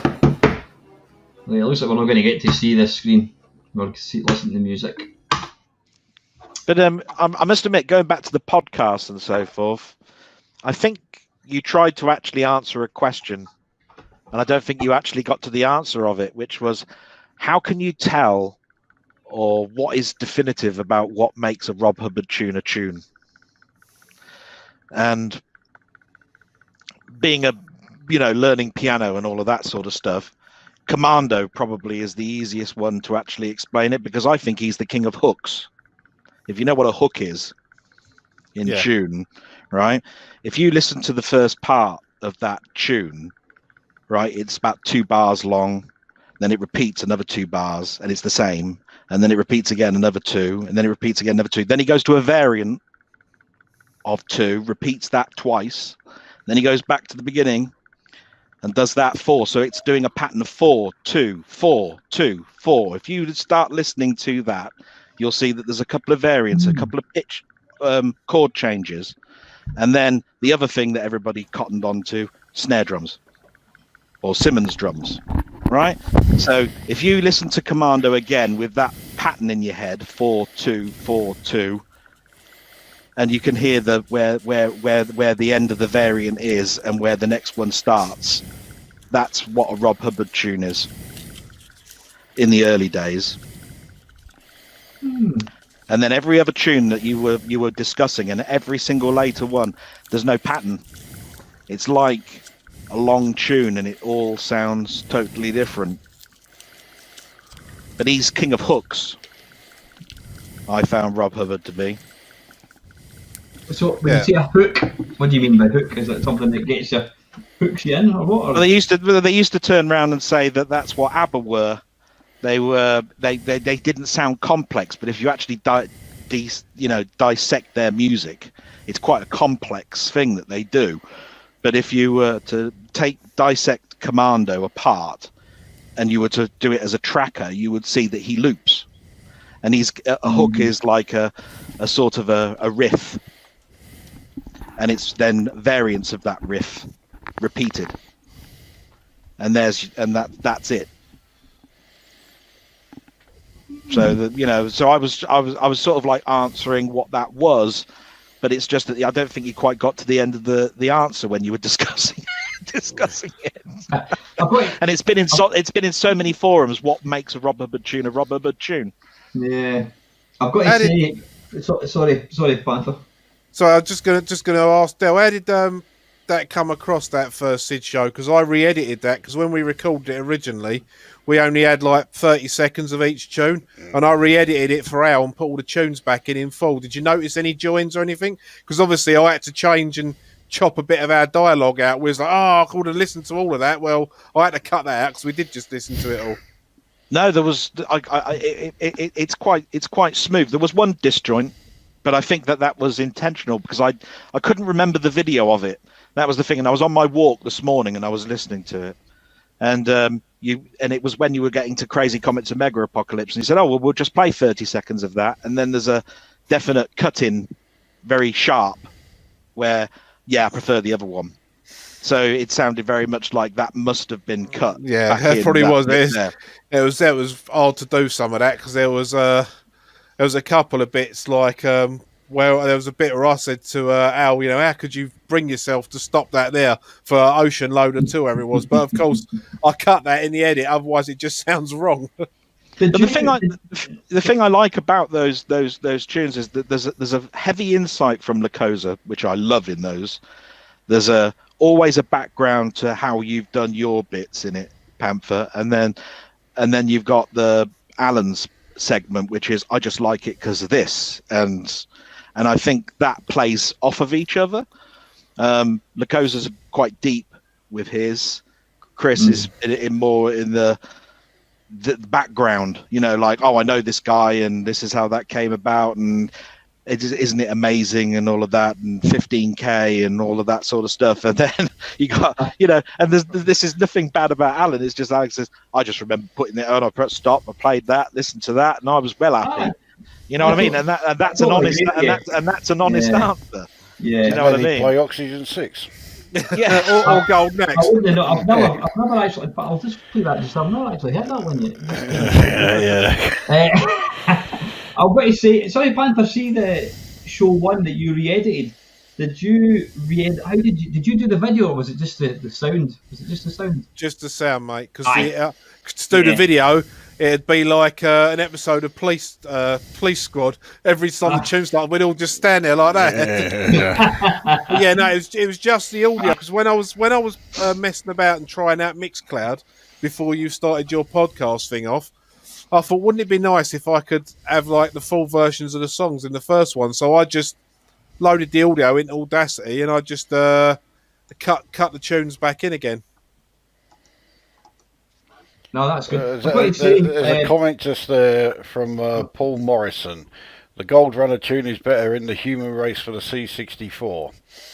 Paul, go and stand in the for corner. 6-7. Yeah, go and stand in the corner with a pointy out on with a D on it. He's admitted he bought Gold Runner. I mean, that's no. He's saying he thinks it sounds better when it was used in the human race on the 64. Oh right, I thought I didn't read it. I thought you said it sounded better on the Amiga. Come back out of the corner, Paul. Take that off. You're all right. Yeah, he's all right. But no, what I was going to say is wait for Sid Video 7. Which should be along fairly soon, shouldn't it, Al? Yep, it will. Yes, I'm just looking for a comment up there. What was going to say? I've got to say, I think I've actually been enjoying listening. I'm probably halfway through Sid Show 1, and I'm enjoying listening to it in the car because it is very, very much, it's an audio thing rather than a visual thing. And I think it's kind of given, I think the podcasts have given that a kind of second breath of life. That's not the right word to use. I think it's great, and obviously the fact that you've now kind of put them into stereo as well, which they always were. But it's forcing people to listen. If you listen in a podcast, chances are you're going to have your headphones in, or you're going to be listening in the car. And I think I can certainly appreciate it more now, and I can listen to it as a listener rather than watching anything, because you're just listening to the music and appreciating it all the more. Yeah, it's great. It's great for walking. I have to say, this is what I mean. I do a 5-mile walk, right? So I put that on. I know that in my walk, I'm going to be about an hour and a half, whatever. These are 2.5 hours long, so I'm going to go into the second day, the next day, listening to that end, and then go to the next one. But the other thing is that certain tunes are slow and other ones are fast. Speeds up, so my walking speeds up based on the whatever track is playing, right? So that's good as well, because I go, oh bloody hell, yeah, because I mean I'm going at the speed of the beat generally, because I'm listening to the background percussion about when the end drum is for the so you're doing each step like this, and I just noticing, bloody hell, I'm zipping along this road a bit quick, and I don't realise that I've just picked up the pace because of that. That's what happens with rave music, isn't it? Your heartbeat speeds up is based on the beat of the track. So when you guys start talking, I go, thank God for that. Look, they can start talking for about 5 minutes and catch my breath up. I'll listen to them talk a load of crap now when I'm waiting for the next track to come on. I must admit, I mean, I remember being a kid and playing about. My dad had a big spool tape deck thing, and hearing the sound of my own voice, I mean, I used to really make me cringe. But since I started doing the Sid shows and the YouTube, I've found it doesn't bother me anymore. I don't know what it is. I'm not saying I like the sound of my own voice, but it's really weird. It doesn't bother me. It used to sort of like, I used to go, oh, I want to heard it before, but now I don't know. I've listened to the Sid shows back as well, because I think after we've done it and we've recorded it, when you listen to it back as a listener, sometimes you'll hear things again, but you'll pick up on them more. Like you say, some of the stuff where we kind of bounce off each other, and that's why I like recording them shows anyway. Yeah, definitely. Robert's saying Marble Madness has the worst music. I can't remember Marble Madness music. Was it as bad as... If it's the weird. C64 version, yeah. Well, I'll tell you what, let's I did a review video of it, and I figured that as I was having to suffer it, I would make anyone watching it suffer as well. So I did 2 levels where I was completely silent, so that everyone had to endure the truly and it is truly fucking horrendous music on levels, I think 2 and 3, or is it 3? Yeah, 2 and 3. Well, let's put it to the test. No, it isn't. It's 3 and 4. Sorry. I mean, So it's not that one, no. They're all shit, but 3 and 4 in particular. That's arcade one. That's 2.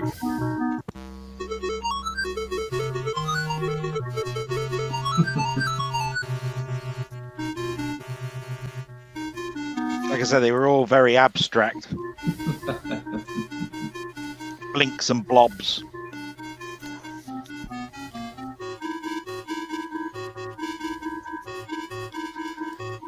Yeah, it's safe to say I won't be putting that on a Sid show.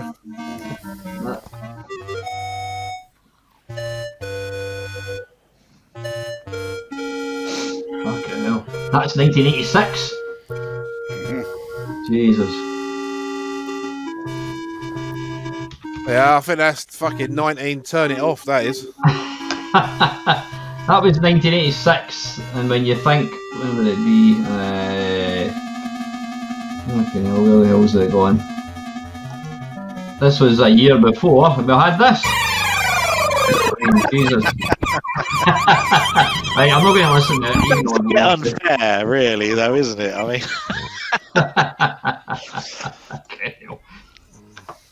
Okay. Sorry, just a quick one before I forget. Paul's saying you might have a lead on Ian Gray. Listen, Paul, if you could send me any lead at all, that would be absolutely wonderful. Thank you very much.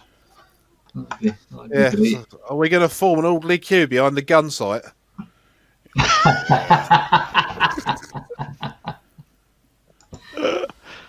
You'll do it. Most 70s TV themes tunes were epic. They pretty much were.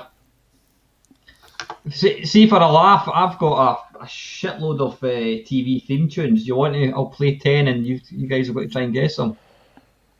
I suspect it's going to be pretty easy, but go on. Well, let's give it a go. Now, see if I move. At the moment, I'm sharing this screen. If I open up and just have the folder on the other screen, then presumably you're not going to see it, are you? I don't know, but you might want to get rid of the question because you've buried Chris underneath it now. Alright, yes, so I have. Right, there we go. Right, I'll close that down. So let me just try and find out where I've got my stuff. Is it music? There we go. Right, if I move that over there, then you're not going to see it. I'll just leave you that lovely sunset. Let's have a look.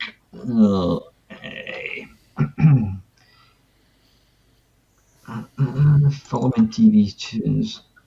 It was probably going to pop up. I don't know if Winamp is going to pop up on this screen or the other screen. Right. Let's Can you open up Winamp separately and then move it to the right, and then it'll play? It'll open it up in the second window. Aye, well, let's. There we go. Right. Can you hear that? Unfortunately. Yeah. Right, okay, that's right. That's not one of them. That sounded like some cunt from Preston. I mean, some country and western. Right. This is. I'll not tell you anything. This is the first one.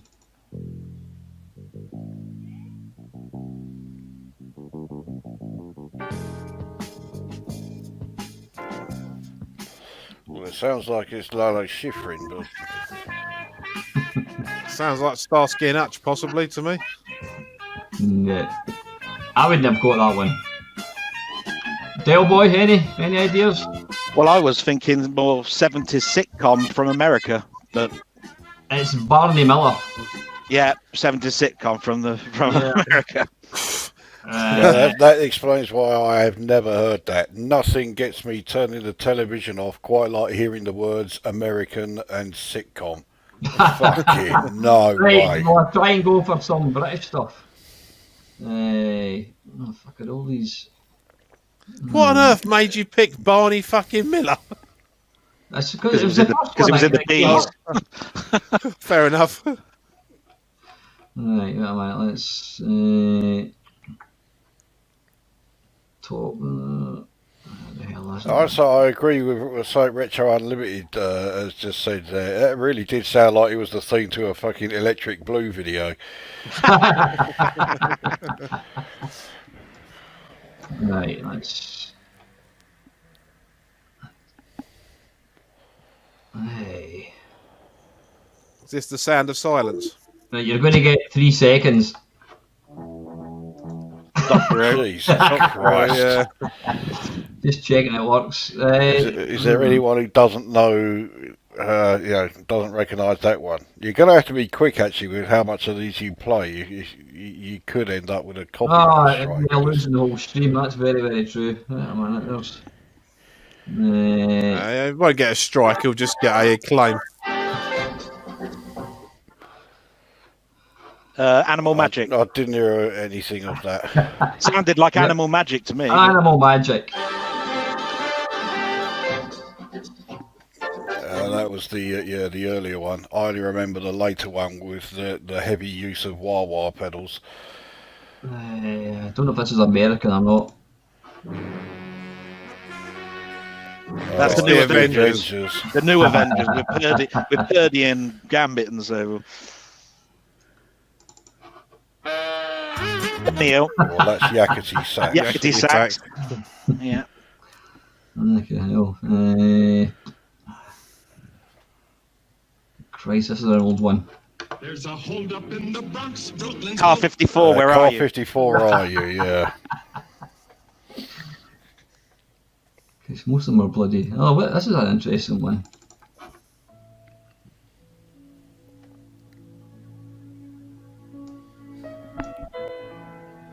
Oh, that's the bloody Vangelis. Is Vangelis is the tune? It's Odyssey or something like that, with Carl Saiger or something. Carl Saiger. Cosmos. Cosmos, yeah. Never heard of it. No, nor have I. I thought Cosmos was an American football team. I know. It's one of the first thing Vangelis did, I think. Probably something that Lucosa would enjoy. It's all about space, isn't it? Cosmos. Yeah. Crossroads. Fucking Crossroads. Oh, fuck. Dad's Army. Dad's Army. That's an old one. Well, Dad's Army wasn't. No, that's one. Need to let it get going a bit. Ah, fuck off. Oh, Dactari. Well, I didn't realise it was going to tell you the bloody name of it. So you're really familiar with the theme then? Yeah. It must have kicked in. It must have kicked in further into the thing on the TV. Right. Well, I'm not the kind. poor guy. You say. Bloody hell. Fucking hell. Okay, yeah, that's what I was going to say. Oh, right.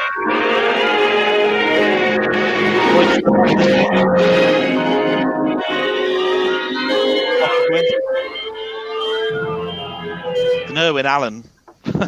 Any ideas? Fantasy Island. To me, it sounded to me like an orchestra was drowning. Like I said, I think it was Voyage to the Bottom of the Sea, Irwin Allen, but I'm not sure. Most of these are, to be fair, most of them are American, I thought. Half of them I've never even heard of.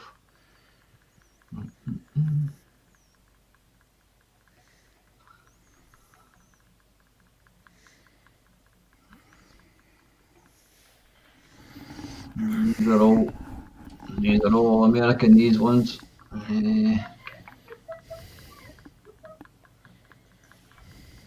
That's an older one.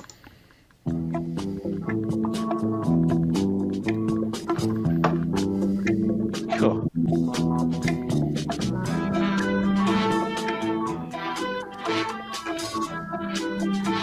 No, don't know that one. I know the tune, but fuck knows what program it's from. Police Story, it's called. All right. One of my favourite tunes.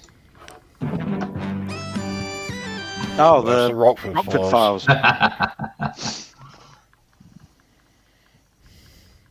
And a classic. Ski Sunday. Ski Sunday, yeah. Oh, Chris, this is easy, this one. Skippy. Skippy the bush kangaroo. The bush kangaroo. I never watched this one. Stingray. Was that a puppet one? Stingray? Yeah, Stingray. Was it? This is piss easy, this one. Professionals. Professionals. Yeah. Hell. This is your life. I can't see. By the way, I can't see what's on the screen. I wouldn't know this one. Lacosa will get this one.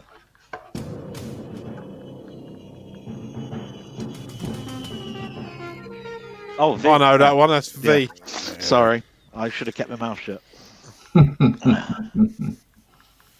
And the last. Oh, no, I thought that was the last one.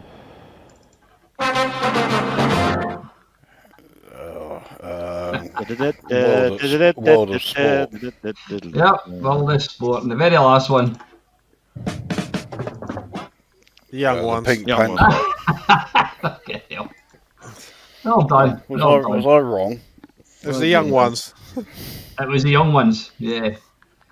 Good The stuff. Rick Mel and Adrian Emerson young ones, not the Cliff Richard young ones.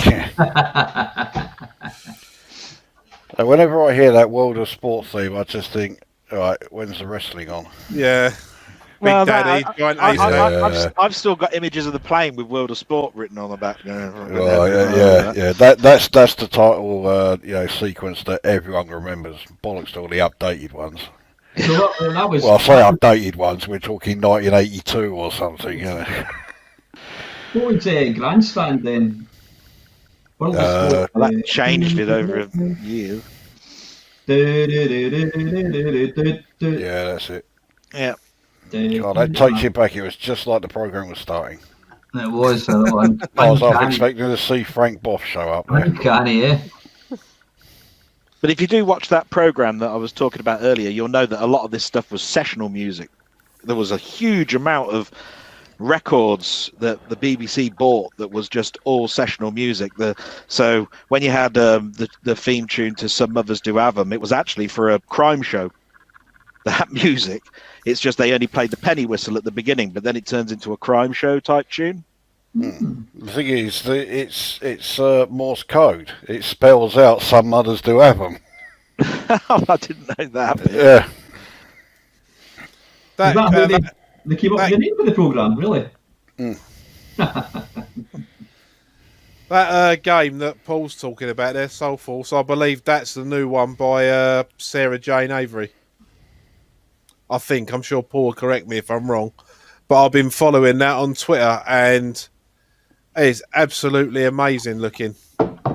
Let's have a wee look and see if we can find a YouTube video. What was that one that I was playing in the live stream last week? It was quite an impressive looking shoot 'em up.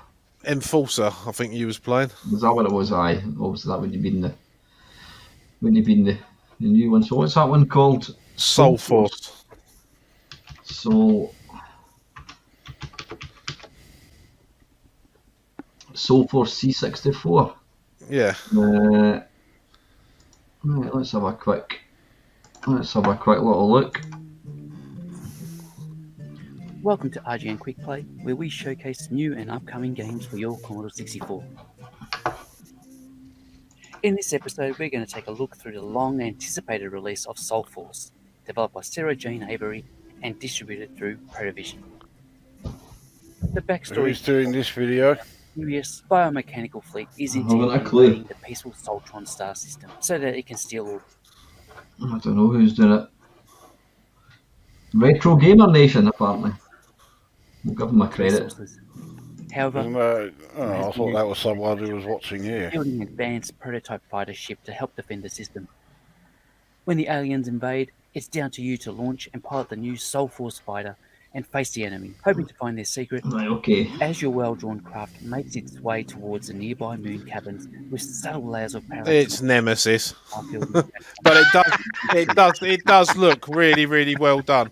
does It's look nice. really, really smooth. I mean, we're looking at it through a stream, but if you actually see that Enemy units in the show videos I saw on Twitter, it is really smooth. destroy a complete enemy wave. The only problem is it And doesn't the really ship is do anything for the every C64 game is Brown Brigade, does it? What the hell?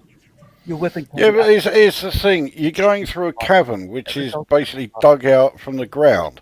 So what colour are they going to use? Oh, that's true. The ground is brown. It really irritates me whenever you get the Brown Brigade, because they point this out, oh, it's brown. Yeah, it's the ground, or it's trees. What colour do you want them to be?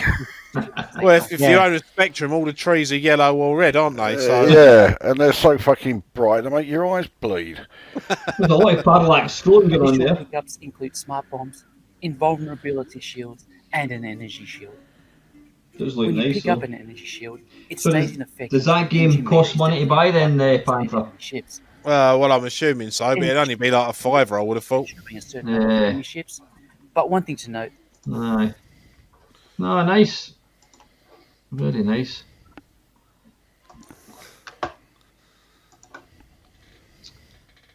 Yeah, So but that- I had been following the progress on that on Twitter, and yeah, she's been working hard on that on and off in between doing that and the full like 64k version of Neutron.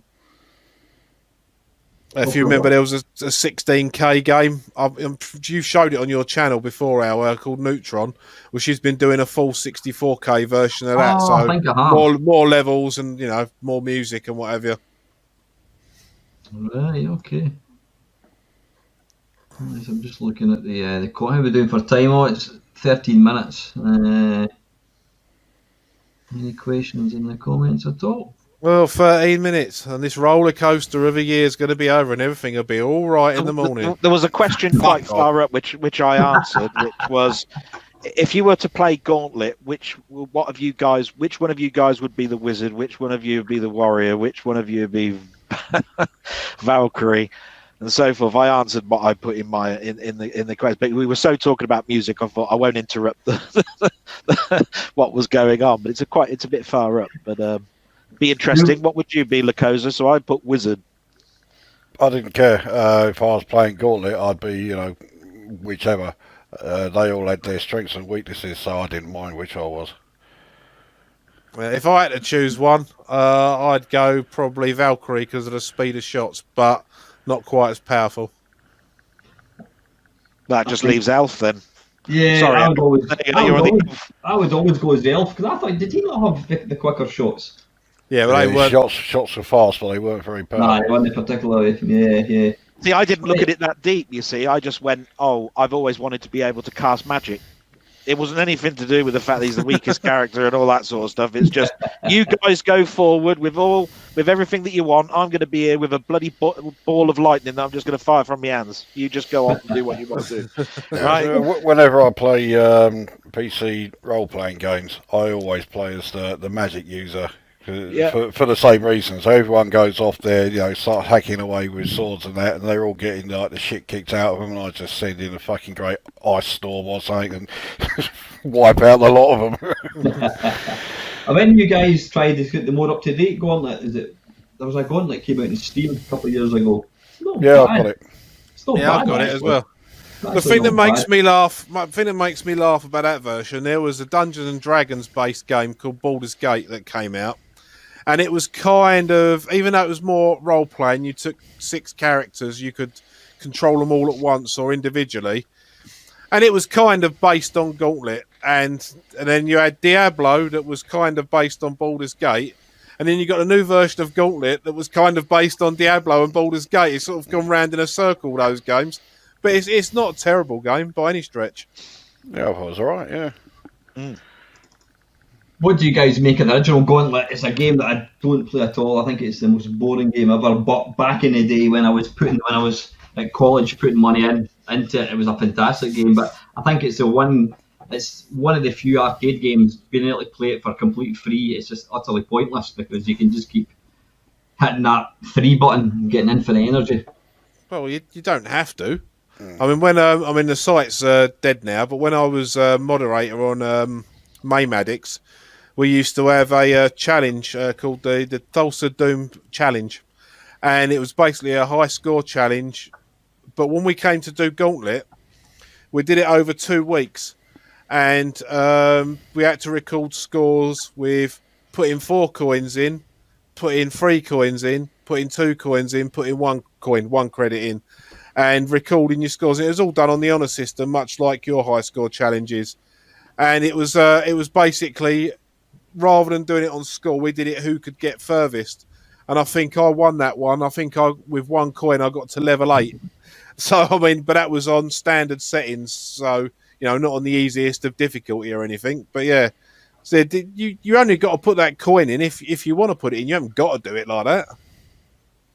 I think that game was, well, all arcade games were designed to take money, and that game was designed to just keep you feeding the thing. I thought it was a bit boring even back then. I would play it if there was more than one of us, but yeah, if it was just me, wasn't interested at all. Oh yeah, it's definitely better as a multiplayer game. Yeah, you got to play as a multiplayer, I think. What did you make of the conversions of Gauntlet? Really interested in them. I thought the Commodore 64 one was all right. I thought the Atari ST conversion of Gauntlet 2 was good because it had all the speech and that in it, and that was nigh on arcade perfect, I suppose. But again, unless you were sitting there playing it with a friend, they got dull very quickly. Mm-hmm. Aye, I remember. Well, certainly better than Gauntlet 3 was, though. Was that the sort of isometric? Yeah. Taking it? No. Yeah, what a shit pile that was. Yeah, the only good thing about that was the music. Yeah. Surprised I've never tried to come out with any first-person Gauntlet, but don't know if that would really work. Shut up, someone might be listening. Yeah, the closest they got was that Gauntlet Legends and was it Dark Legacy? Yeah. Yeah, I watched your review. Which were actually, yeah, I was quite surprised actually at how good they were. I wasn't expecting very much at all, and yeah, I was pretty impressed. I know. I thought, well, this is going to be a great review. So I put it on, expecting you to be shouting all kinds of shit, and it's like, oh, this is pretty good. I'm like, it's a PlayStation game. Yeah. Right, who the fuck are you, and what have you done with Lucosa? I remember. Gansey said exactly the same thing when I did my review of Retrograde. He was absolutely convinced that I would hate it, and to be honest, so was I. Everything about it just says this is a game I'm going to fucking despise. I think it's fucking great. I think it's one of the best shoot 'em ups on the 64. Yeah, it is.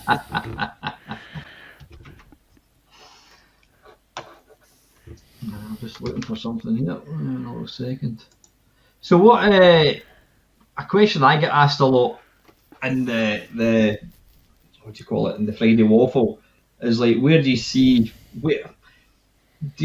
how could you improve gaming? Where we are with games now? Where do you think we're going to go? I mean, Dale and I put a video out about a month ago about VR, and there's some real hatred towards VR gaming. Oh, it's a gimmick, it's this, it's that, and it's people that have never even tried it. What do you think the future of gaming is going to be? In 5 years' time, what do you think we're going to be doing? I don't want to piss on your bonfire. Fuck all difference, I think. I don't want to piss on your bonfire or anything, but I think VR's a bit of a gimmick. Yeah, I do as well. It's I haven't tried the latest VR, but I have tried it within the last few years, and I don't know. I'd rather look at a telly than wear VR, to be honest with you. It's just, oh, go on. I was going to say, if it was something you could just put a pair of normal glasses on, not a fucking great hard hat.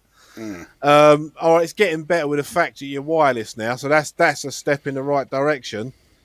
But I used to suffer from motion sickness when I was a kid, so when I did try VR out, I couldn't do it for very long.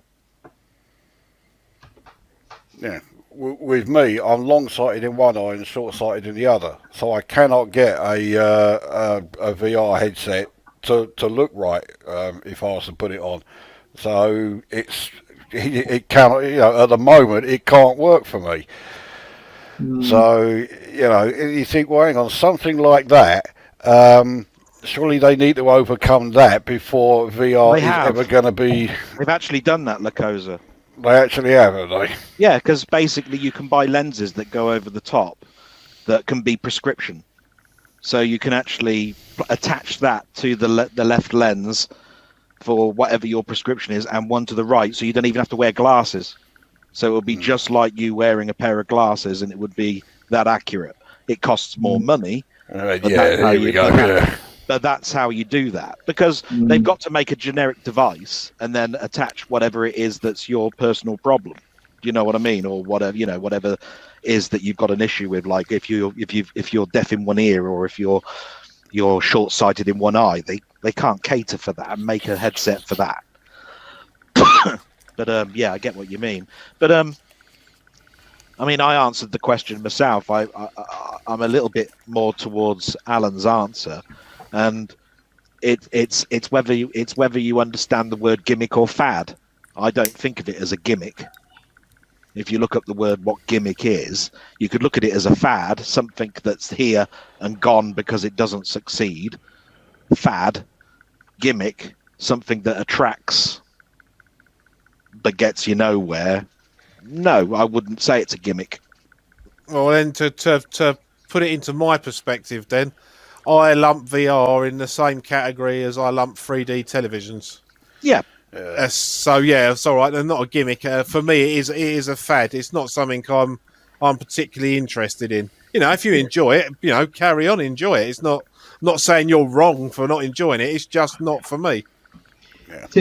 I've never been interested in it. I doubt I ever will be. So Lacosa, could you not so you've never actually tried it? You've not been able to try it? Yeah, I tried it. I could sort of see it if I had one eye shut. And then, I had it for about 2 minutes, and I felt myself getting bouts of vertigo, and it was like, fucking get this thing off, and that was it. I understand you don't want to use it. I'm just laughing at some fucking arsehole out there letting fireworks already, and you can quite clearly see it's only 4 minutes to go. We've had that happening here since about 8 o'clock. I don't know if the mic has been picking it up, but we've had fireworks going off around here for the past 4 hours. Oh, you were lucky, mate. You were lucky. We've had fireworks going off around here since mid fucking October. Actually, I've discovered where the arseholes outside are buying them. There's a company 5 minutes along the road in an industrial estate that advertise. They're one of these companies. They just put these big bloody cloth banners and they pin it to railings, probably not paying for anything, and they advertise 365 days a year fireworks for sale. I don't think they should be allowed other than an organised event now. When it was like the old fireworks, and the worst you got was an air bomb, which was two launches and 2 bangs.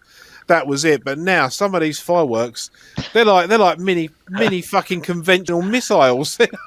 They go on and on and on and on, and it's just loads and loads of bangs and that. It's pretty much an Avengers movie in firework form. Not the same. Let's get a bit of sound. Because there's a lot of social distancing going on there with the sounds of things. What do you think? London and Essex is, stuck in tier 4. No cunt pays any attention to it. Oh, I levelled up yesterday to tier 3. Woohoo! Well, here we go. Who thought we're going to be sitting here looking at Big Ben's dong? I assume then they've got it so that it will actually go off, because it's been silent for the last 3 years. Well, I'll open my Budweiser ready for when. I'm assuming it will do. I think they play it through speakers if the bell's not working. Oh, that's a good time, yeah. That's not bad. You got crowd noises being played through instead. There've probably been people watching that stream since about 6 o'clock. 1 minute to go and it goes off. Yeah, it's last year's clock picture anyway. Bloody hell. It's just it, isn't it? Who's about to put Well- money in the meter? That's Well, good. I make it midnight, so Yeah. Yeah, Happy New Year, guys. Happy New Year and all that. Happy New Year, yeah. Yep, I can hear the fireworks going off behind me. Yeah, they're going off big time around here and all. I can't believe that it's just went dark. Cue nobody being able to send a text message for the next 6 hours. I thought the whole country was going to come. I thought the whole country was going to come out and start singing "Old Lang Syne" or something because of Oh God! no. yeah, another fucking fad. Yeah. There are no words. You can really have got describe a what I death think wish, of that. haven't you? Really, haven't you? Hey? Jesus. Oh, well, am I that? Oh, there we go. I think we're about it. Yeah, you got the sound, but you still can't see fuck all. Right. So is it when it finishes? Well, happy New Year anyway, you three and everyone watching. Yeah, Yes. everyone watching, Happy New Year from me. Thanks very much, guys. That's my happy New Year to you all. I'd have been disappointed if it had been anything different, Chris. I really would have been. Well, given that the Big Ben has utterly let us down, hang on a second. We're going to have to go like that. We'll have our own one.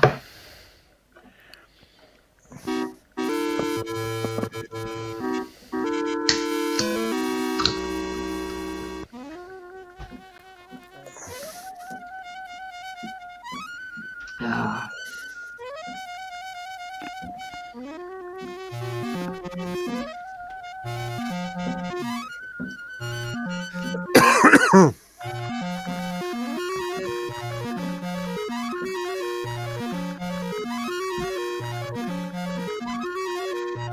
I remember thinking this was absolutely cutting edge back in 1984.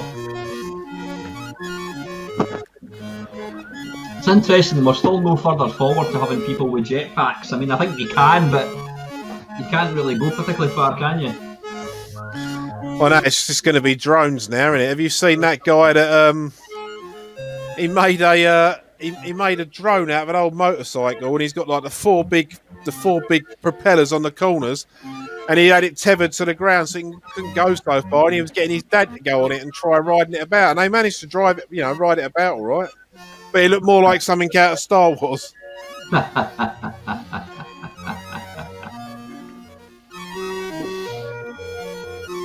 Yeah, but which Star Wars?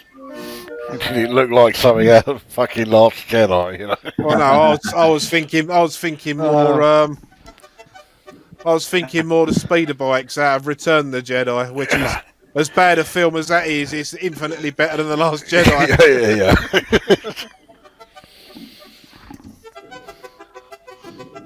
There we go. So, yeah. Here's a question for you. Can you think of a film that is worse than The Last Jedi? Believe it or not, I can. The Rise of Skywalker. No, I still think it's the other way round. I think the Phantom Menace is probably just as bad. The Phantom Menace is one of the greatest films ever made in comparison to the last two that came out. Just before we, well, don't any spoilers. Have any of you chaps watched any of the films that we're talking about that will be coming out in our future video? I haven't had a chance yet, mate. No, I haven't. Well, I'm 1.5 films into it. I wasn't privy to that, was I? No, you'll find it. All will be revealed. All will be revealed next week. Yeah. The short answer, Del, is no. There you go. I watched Wonder Woman. Don't. That's the answer to that. See, all these superhero films that come out, I prefer DC to Marvel. I always have done. See, I'm falling out with you already, Panther. But go on. I would rather watch the animated versions, like the Batman animated series, Superman, Justice League, the Wonder Woman from that. They're comic book characters. If you have them in animated comic book form, they look like they're supposed to. Mm. you know, all right. As much as if we're going to talk Marvel, as much as Robert Downey Jr. played a perfect Tony Stark in Iron Man, the films themselves just look like computer games. I'd rather watch the cartoons. I think the modern films look ridiculous. I mean, when you get like the Avengers, who's the cunt who plays Thor in that? Chris Hemsworth. You got him standing there in this Thor outfit. It's like, look, are we supposed to fucking take you seriously, pal? Look at the fucking state of you, you know. No, I just can't. As far as superhero films go, Superman 2, yes. There's only one other, and you're going back to 1966 for that one. Does it involve Adam West? It does indeed. The only Batman film, as far as I'm concerned. Everyone else, you can all have your fucking Dark Knight Rises and Batman Begins and all that shit. You're fucking welcome to it. I'll stick with Adam West as Batman. I have to say, of recent years, though, purely for the entertainment value, I did enjoy the Deadpool films. Because the main reason I enjoyed them, I think the reason they were done... I think the reason they were done so well is that the character was based on Ryan Reynolds, and they got Ryan Reynolds to play it. So, I mean, this... I've not seen any of them. My only sort of like contact, if you for a lack of a better word, with Deadpool is in the Lego Marvel games. That's about it. Actually, no, there's a Deadpool Pinball FX2 table as well, which is awful actually. So yeah, don't waste your time with that one. I just want to say to Retro Unlim in the room, you can go and sit on the naughty step and all. That is never going to happen, and I'm glad it'll never happen either. I want a remake of Manimal. No. I don't want to think about Manimal. I don't want to speak about Manimal. Manimal is an awful even idea. Shit. It was awful. Yeah. I think it was supposed to be that he could transform into any animal he likes, but they only had the budget to get like 3 animals, so he only ever changed to a Black Panther. I think it was an eagle or something, and I think there was one. Yeah, there was one when he changed into a snake. That was it. I just wanted him to turn into a spider, and then you could just step on him, and that's the end of Manimal. There you go. End of season. Fucking hell, they were smoking when they came up with that one. I think it must have been the same stuff when they came up with Automan, you know. Oh, God. I liked Automan, though. I'm sorry, but I liked Automan. Yeah, you should be fucking sorry. I don't care. I thought the tune was catchy. I like Tron. So, basically, it was all about computers. There was a cursor in it. I was going, yeah, all right. Yeah, it's formulatic. Yeah, it was shit. But at the end of the day, I've seen lots of films that were shit like that, you know, like Moon Zero 2 and all sorts of stuff, you know, from back in the day. And I'd watch those and still go, hey, do you know what? I got some enjoyment out of that. Welcome back, Alan. Yeah, thank you. Just getting a top up and saying Happy New Year to my daughter. Well, I was going to do that myself with my mum because I don't know whether she's gone to bed yet, but I didn't want to be rude. Is that not a sign of the times? I'm in here with my daughter and she's talking to pals in Australia on the internet and I'm doing the same. We're not in Australia yet. Last time I checked, I wasn't in Australia. You're upside down. I'm just going to go and check on my mum if you don't mind. Go for it, mate. No problem, mate. Just take him out of that.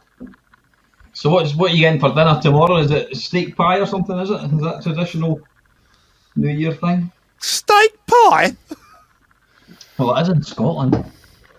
I don't know. I don't do traditional things. I'll probably have a cheese sandwich. Yeah, I've put about as much thought into it as I did for tonight. So, what's your plans for your YouTube channel in Panther? Have you any ideas about taking it in a different direction, or are you quite happy just doing what you're doing? Well, when you finished rustling.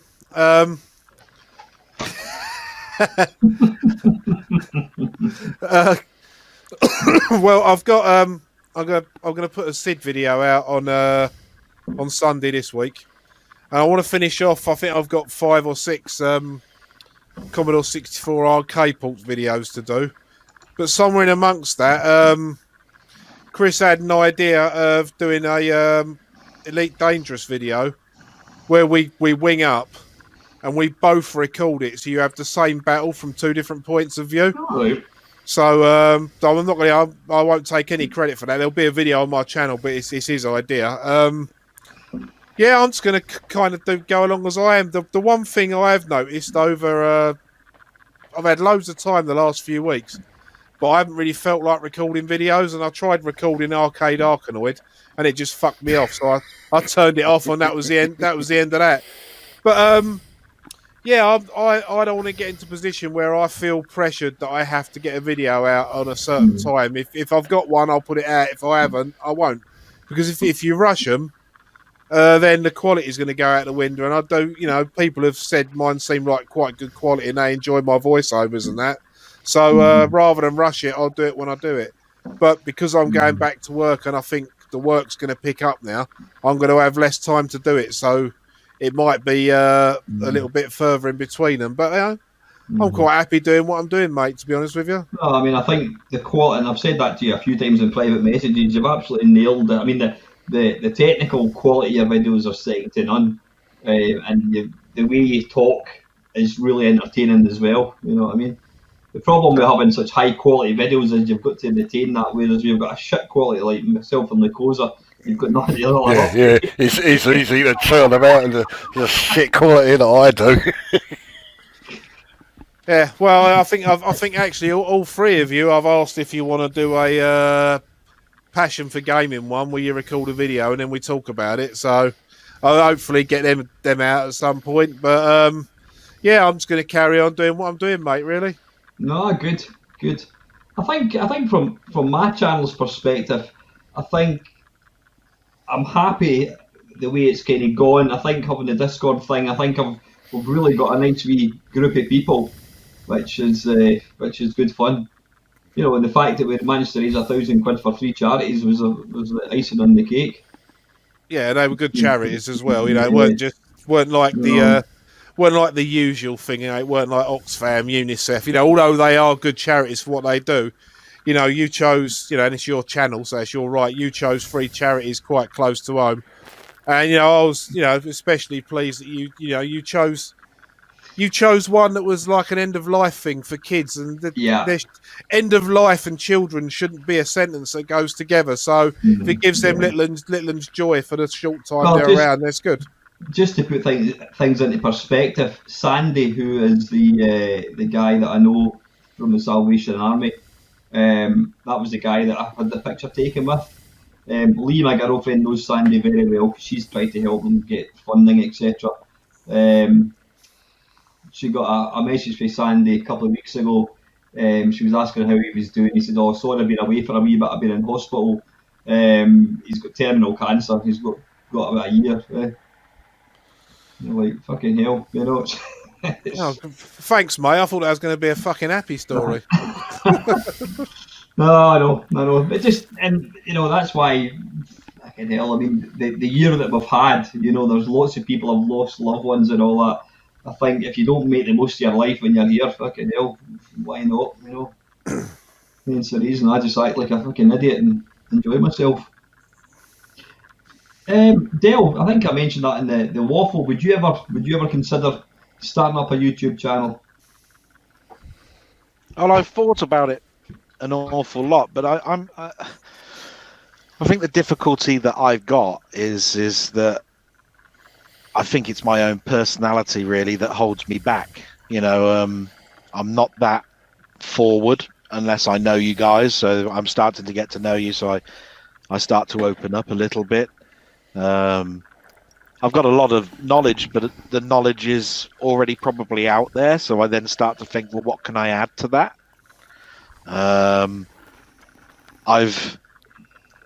Having an older sister that basically was always miles ahead, educational wise than I was, meant that I was always striving to to better or achieve, and so I don't take failure very well.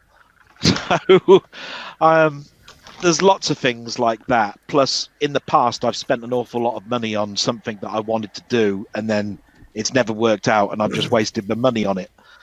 So there's a lot of things like that that sort of like hold me back. But I've always said that my New Year's resolution this year is the same as last year, which is do everything that you did this year differently, because last year didn't work. Is it? Oh, my resolution for this year is going to be 1920 by 1080. But there you go. Yeah. So, but it's always been the general one. Do things differently than you did last year, because last year didn't work, which is true, right? But the thing is with YouTube, there is it doesn't cost anything to have a go. You know, all you need to do is to. I mean, I actually haven't appeared on camera on my YouTube channel at all. I do on Alan's and that, and on my other mate Carwin when I do my Doctor Who streams with him. But on my channel, I just capture the video and I talk about it. And somehow in 6 months I've managed to amass just over 300 subscribers. And all I'm doing is just me talking bollocks over Commodore 64 games for the most of it. And I haven't set out. You know, I'll be honest. A lot of my subscribers have drifted from Alan's channel. There's one or two I've noticed that have put comments on Chris's channel before. And I've got the luxury of being an admin on the C64 mini group on Facebook. And that's 13,500 people. And if I have anything to do with Commodore 64s, I normally post that in YouTube. So, you know, I can get away with doing that. It's just me talking bollocks about games normally. I mean, it's not really much to fuck up if you do that. How many subscribers have you got? 302, I think it is. Oh, right. Hang on, just a minute. Right, 301. There you go. No,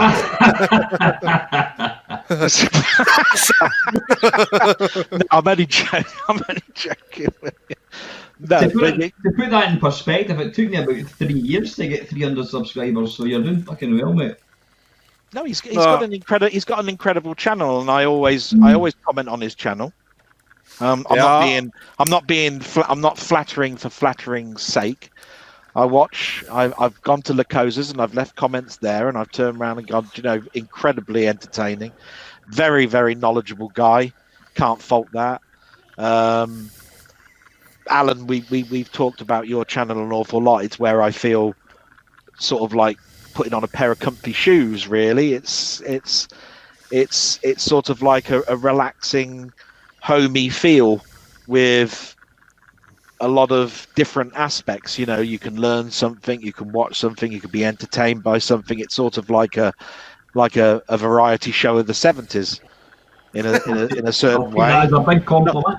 Well, that's what I mean. That's how I'm hoping it comes across. You know, I mean, Panther obviously knows his stuff, and I just feed off of you guys. So it's not supposed to be flattering for flattering's sake. It's that's how I feel. For me, I'm just overwhelmed to be here and just chat. You know what I mean? If anybody wants to know my opinion on something, I go, really? You want to know my opinion on that? My God, I'm surprised.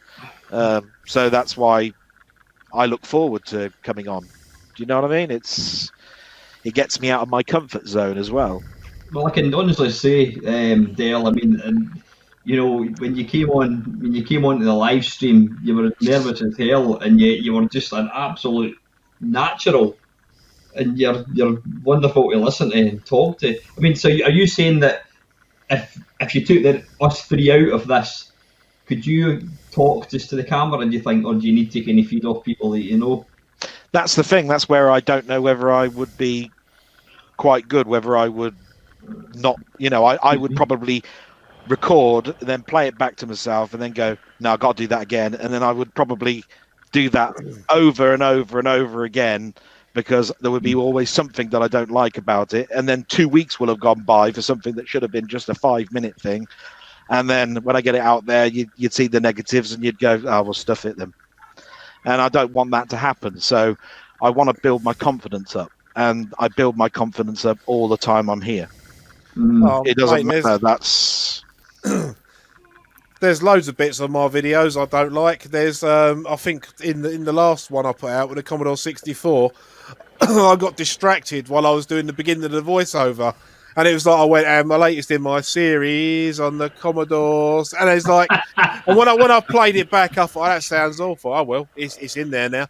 You know, I'd rendered it. Once I've rendered it, that's it. It goes. If people want to take the piss, they want to take the piss. I don't care. I'm thick-skinned like that. I just laugh. I laugh at myself more than anyone else can laugh at me. So, I mean, I don't think the company I work for would mind me doing something. That's the other thing that I have in the back of my mind. Remember, I work for the Ministry of Justice, and there's a lot of red tape.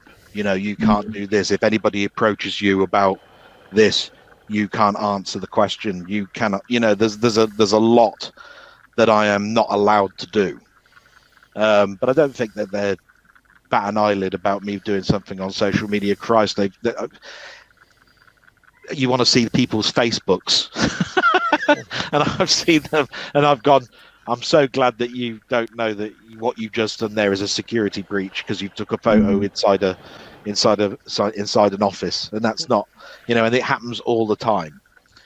But I have to know it because I'm IT and I have to look after that, and I maintain some of the security of it. But it's just, I know these days at the moment, you don't need that headache with COVID and working from home all the time and all of this sort of stuff. Just let it go. That's something to think about when all this nonsense is out of the way. Nobody's going to bat an eyelid if you don't mention it. It's just going to flutter by and nobody's going to even think about it. It'll be an afterthought. See, that's why I think maybe my subscribers went up rather sharpish as well, because everyone was at home needing more stuff to watch, you know, and if I give someone half hour of something extra to watch, they're going to watch it, aren't they? You know, even if they want to thumb it down, they've still watched it. Yeah. What about yourself, Lacosa, when you're, I mean, I get the feeling you're quite a kind of private person. When you're very natural in front of the camera? Yeah, in front of the camera. When you're talking, are you talking to people or are you just talking to the camera? No, I'm just talking to the camera. That's why half the time I feel like a right cunt because I'm just sitting here, blah, blah, blah, blah, blah. There's no one here, you know, so, yeah. I just basically open my mouth and, yeah, the first I know about it, it's already said, you know. It's completely, you know, off the wall. Yeah, I mean, I certainly, when I'm talking to the camera, when I'm doing my Friday waffle, I'm not talking to YouTube. I'm talking to my friends. I'm talking to people that I know. And somebody's like, maybe that's not that I'm interested in growing the channel. I don't make any money or anything like that at all. But I do refer. I name people a lot of the time in my videos, and I enjoy that. I enjoy the close proximity. I enjoy the little community that we've kind of got.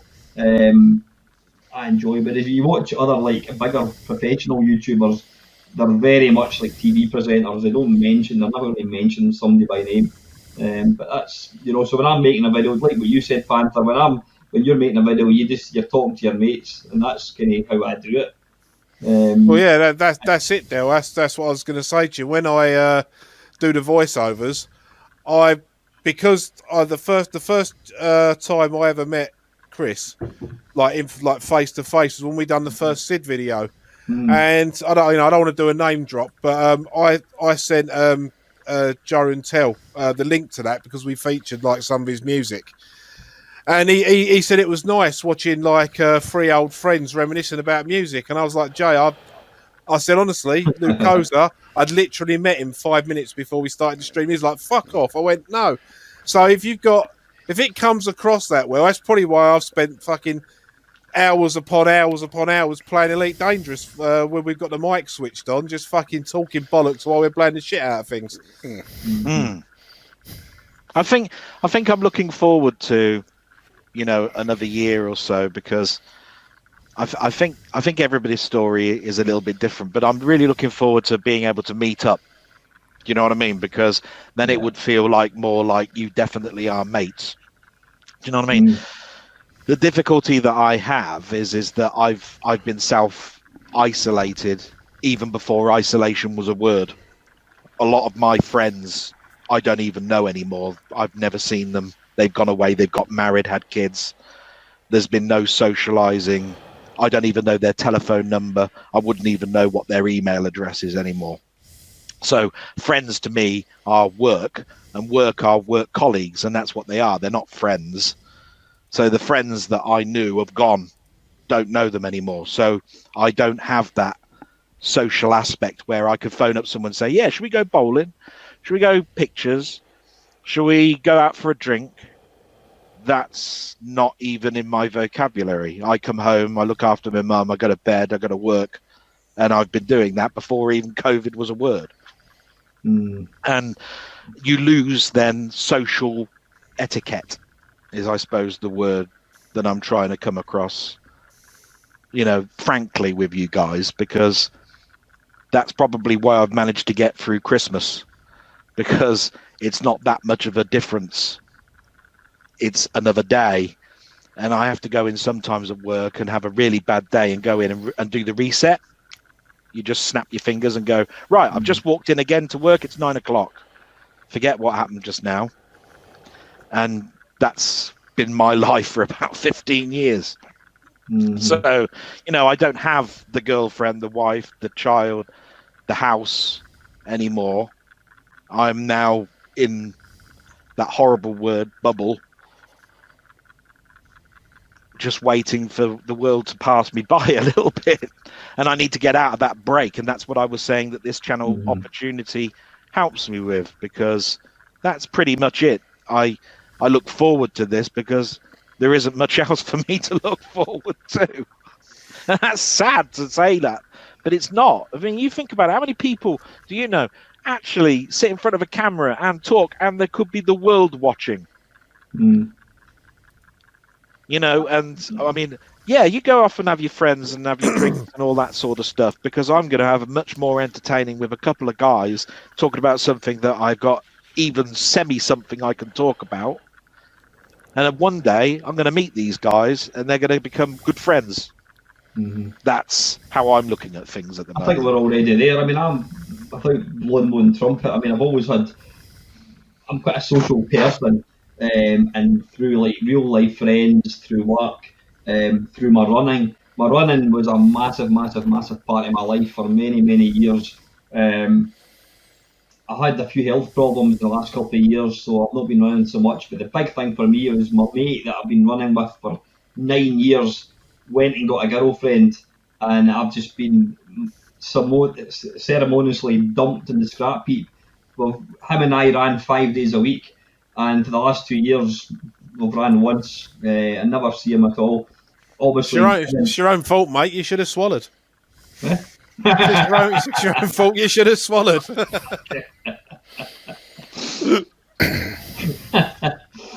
That'll be that podcast getting an extreme rating again. Then it was all going swimmingly up till now. But no, I mean, I've got a lot of friends in real life, but over the last few years, and certainly this year, I think, I mean, for me personally, having a sort of YouTube channel has been a bit of a lifeline. I mean, I'll be leaving work and I'll fucking phone this guy up in the top right. I'll say, we've now got a code. When I'm driving, I'll text him the letter A, and that means, are you free for a chat? And he knows that if it's a no, I don't even reply to him. But I'll just phone you and say, what's happening? Where are you? Oh, I'm just leaving work. And I mean, I think it's probably fair to say that the four of us we've all come from different places, different paths in life. We've got different histories. We're probably all completely different people, but I think I can say the three are all my mates. You know what I mean? There's a certain chemistry there, and if you were to look back, probably for yourself, Dale, a year ago, you said, and this time in 12 months' time, I'm going to be on a computer broadcasting to the World Wide Web, talking to three guys that I've been pals with. I think it's wonderful. I really do, and absolutely. I mean, Adam's down there saying, what do you call it? Arcade club. I know it's difficult for some of you guys, maybe travelling wise, but I absolutely want to get I'm not going to call it the Mamemeister road trip, but I want to get a meet up with people and get us all pulled together, go out for a curry, a few beers, go to arcade club, whatever. You know what I mean? We'll make it work. We'll do that. But I mean, for me personally, having just been able to come on, I mean, if I wasn't doing this, I'd have probably been in my bed by now. You know, I've hated New Year for a long time, and this has been one of the funnest ones. Just being able to sit and chew the fat, and you know, people going about how what a kind of shit fest 2020 has been, and it has been. But from a social point of view, I mean, it's the point I was going to make, and I completely forgot. My friendship group has changed in the last 12 months. You know what I mean? It's people that you're friends in real life, kind of you haven't seen for a while, and you've made a new bunch of friends. So I think it's excellent. Yeah, I mean, I've lost track of how many fucking music videos me and Chris have sent each other over the last year. It's been one or two, isn't it, mate? It's just a few, yeah. Unfortunately, so many of them in fucking Man of War. You got me back with Painkiller. Oh, yeah. You could probably gather, though, even now that I'm starting to loosen up a little bit, because even if I'm writing an email to you guys, I'll go, "Oh, I hope you don't mind me bothering you, but here's some codes, and I hope you enjoy them," or something, right? When I should be going, "Oh, you bastard! Look, here's some free games. Don't say I don't give you nothing," right? Which is really what a friend would say to somebody, but you can probably tell that's how I am. I'm still, should I be bothering this person? Are they going to accept what I'm trying to say? Are they going to think of this as being something more than just, I'm just offering it you because I've got it for free? I'm not trying to get something back off of you. I'm not trying to do something to get something. And that's that nervousness that creeps in, and that's why you'll probably still see it in everything I write. Well, if your next email doesn't start "oi oi you bastard," I'm going to be very disappointed now. Yeah, because you actually put something that said that's very close, Del, but wrong. Because they were saying you guys can't swear for shit or something. I think you put or something. Yeah, the other day. Yeah, on the Discord, everyone was putting like stars in the word "fuck" and the word "cunt," and I'm like, you blokes can't swear for fucking shit or something. Yeah, it's a Discord group full of grown men. Why are you censoring your swearing? Just swear. And I knew what Lacosa's answer was going to be. You see, and it was going to be, that's because they're all cunts. No, I couldn't put that. I'm not very good with swear I get people words. doing Right? that in comments on my videos. They censor themselves in like, every fucking 5 minutes it's always, "Oh, what's this fucking cunt going to do in this game," and that, and then people come along, write comments and censor them. Like, what? Do you think I'm going to be fucking offended because you've written... Well, they don't even write fucking cunt or anything like that. They will censor bitch or something. What the fuck is that? Reminds you of that character out of Viz. It was the kid who used to say "blinking flip." Oh. I can't remember. I was laughing at Lacosa. I was at my girlfriend's house when we were talking about how well deserved Lewis Hamilton's knighthood is. And I showed my girlfriend Lacosa's comment about the Queen. If you think you've got a shit life, wait for the Queen. She's got to say to him, "Arise, sir cunt." I mean, he is, isn't he? What a cunt that bloke is. Fuck off. Yeah, no argument from me. He's no Jensen Button, is he? You know what got my thing tonight was we're sitting watching. Take that one. Sitting watching the news, and you know how they have the little scrolling kind of headlines along the bottom, and it was Sir Lewis Hamilton is knighted, and the COVID NHS are recognised. Wait a minute, you're recognising a guy who's born with a silver spoon in his mouth, who's made 40 million in a year. He gets to drive the best car against 26 of his mates, and he's getting knighted, and there's people who are putting their life in the line, and they're getting recognised. The only thing I will say about that, as much as a cock as I think that bloke is, only the persona he gives out. I don't know him personally, but he weren't actually born with a silver spoon in his mouth. He was born in Stevenage in Hertfordshire, And when he was a teenager, he asked my mate's daughter out, and she turned him down because she thought he was a wanker. But he ain't changed much, has he? But his old man did a lot of long hours to pay for his go-karting stuff and that. So that's. But yeah, he's did the knighthood. I'm not going to go into it because it's too political. But the knighthood was for a reason, and and it wasn't racing. And it wasn't racing. Maybe he was given a knighthood for his contribution to being a fucking tax dodging cunt. That could well be it. Well, Tony tends to agree with you. Total tax dodger. Yeah, there you go. Yeah. Yeah, he's got a few offshore things, hasn't he? Yeah. I'm now earning 40 million. Time to move to fucking Monaco. If ever there was a place on the world I would like to fucking drop a bomb, it's Monaco. Well, second after. Oh no, I fucking hate the Monaco Grand Prix. It's just a procession, isn't it? You know. See, when you think about it, I mean, when you think of sports, the reason I love darts, and Lacoza and I are probably going to do a video at some point in darts. The reason I love darts is anybody can go to a pub with a set of arrows and go, fucking hell, this guy's actually good, and you can start taking part in competitions. So there's nothing to stop any of us for qualifying for the PDC and winning the championship. You wouldn't say that if you saw me playing darts. Yeah, me either. there's a lot to stop me doing it. If you've got the ability, there's nothing. If you're shit hot, then there's nothing to stop you going on and to win. That's like someone missing a penalty and someone saying that'd have been a goal if it had gone in. Obviously, if you've got the talent, you'll be able to do it. You know what I mean? The point I'm trying to make is the money doesn't enter into it. If you've got the talent at snooker or darts, you could become world champion within a year. I was going to say Jenson Button. Fucking what's his face? Hamilton.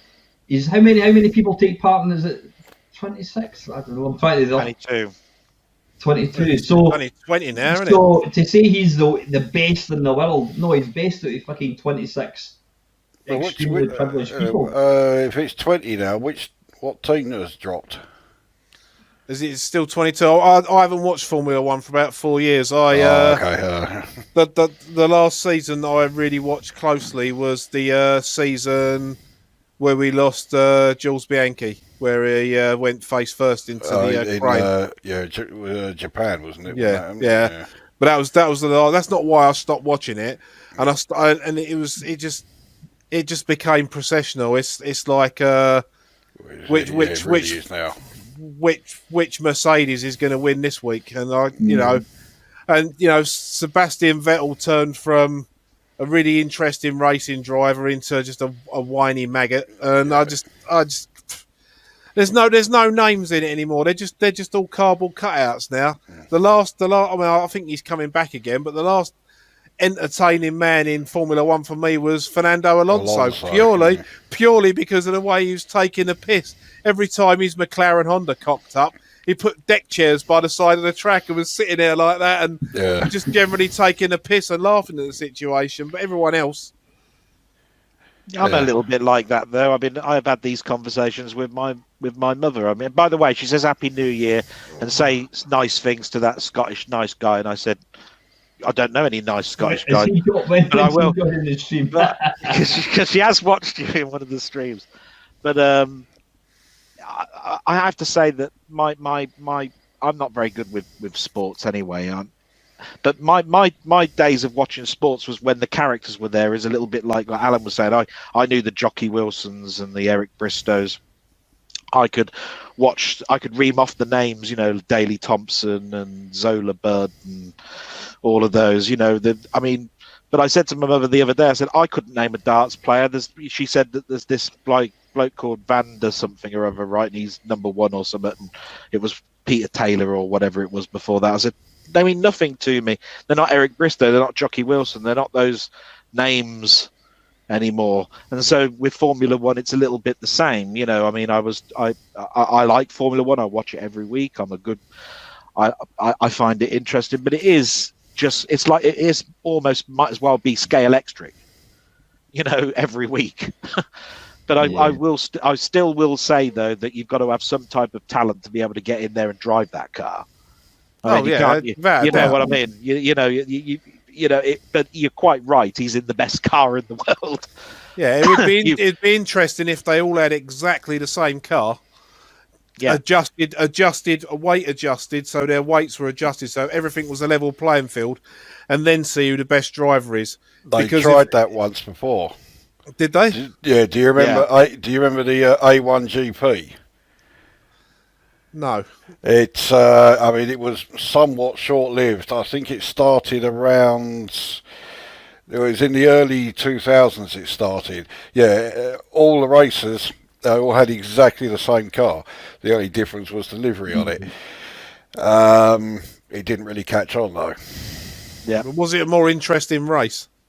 No. To be honest, no, because the problem was that because the cars all performed the same, it was really difficult for them to pass because no car had more power than the next. So unless you're on a track where passing is easy, and let's face it, with modern circuits, that's nowhere. There's no modern circuits now. They're all built to be like really technical and all this fucking bullshit, which I don't want to know. So yeah, passing was like nigh on impossible. So yeah, it didn't really work. You've got to redesign the tracks, and it costs too much money to do that.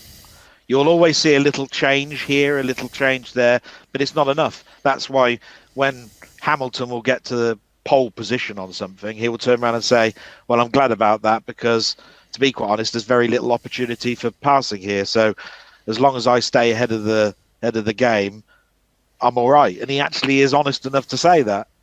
He said, now I'm back in sixth. He said, I'm going to have very little opportunity to go here. So I'm lucky if I'll come third. And he's quite right. He knows the result, going into the next day, unless somebody makes a mistake. It's a scale electric track. Yeah, I mean, he might be a 7 times world champion, but he's still not. He might have equalled it, but he's still no Michael Schumacher, who I still think different eras. Like that's what that argument I've always turned around and said it's a stupid comment to make anyway, because different eras. Nah, I don't like different type of cars, different rules, different tracks. Well, that and the fact that Michael Schumacher had a proper racing driver killer instinct as well. Yeah, Damon Hill knew that. Up you go.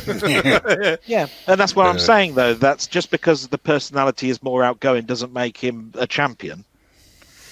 Just want to say good night, Adam. All the best, buddy. It makes him more interesting, and I'm agreeing with you that I think Schumacher is leaps and bounds above Hamilton, but it's because of the era and the different technology in the cars these days. Schumacher was in that Mercedes car, he'd piss all over Hamilton. You know what I mean? If you take away Schumacher's injury, put you back. It's almost the same argument. What would Muhammad Ali do against Tyson? It's the same argument over and over and over and over again. So that's how I look at that. But if they were both wearing the same shorts, right? They both have skid marks, yeah. Just going back to darts for a second, without wanting to steal any of myself or Lakoza's thunder, I mean, I do still enjoy the darts.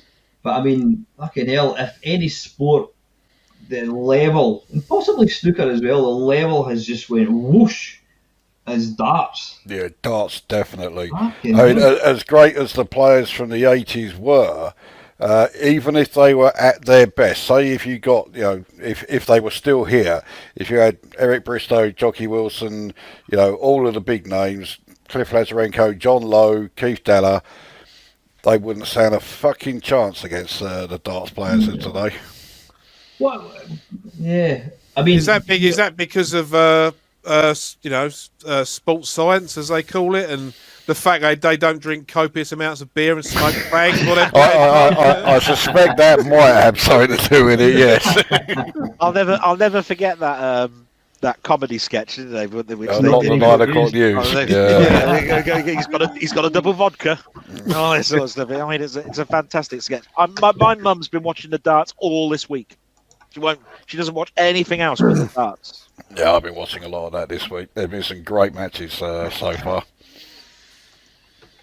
If I hadn't been watching YouTube or I watched a few Christmas films that my missus wanted to put on while I was more on my phone. But if I hadn't been doing that, I've been looking at the dashboard of a spaceship. I mean, that's what I've been doing for the last 2 weeks.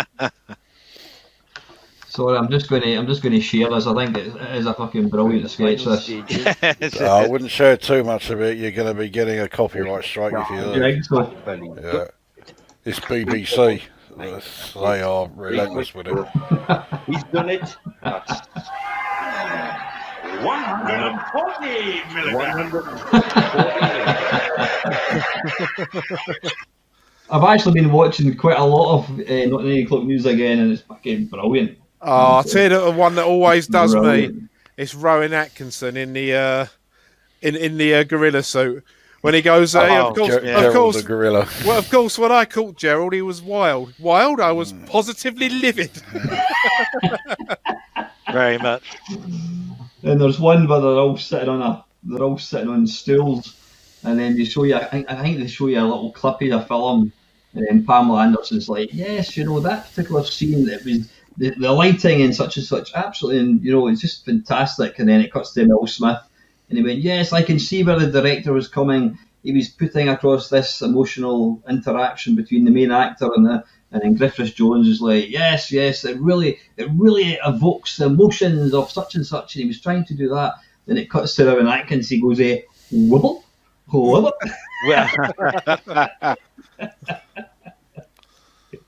Have you seen the what do you call it? The one where Mel Smith and Griffith Jones are like demoing this hi-fi. It's one of the most well-known ones, isn't it? Yeah. Aye. What's the difference between Dolby B and Dolby C?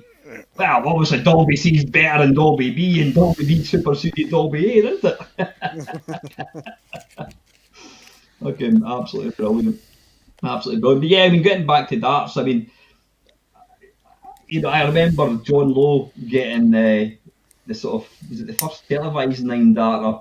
And then was he the first one? And then what's his face? What was that Chinese guy? No, the American. Paul Lim. Yeah. And that was like the only 2 9 darters that we really saw for many, many, many years. Now they're getting. Was it Phil Taylor got 2 in 1 match? I mean, it's just like, and it's not even a thing now. Oh, it's a bit like a maximum at snooker.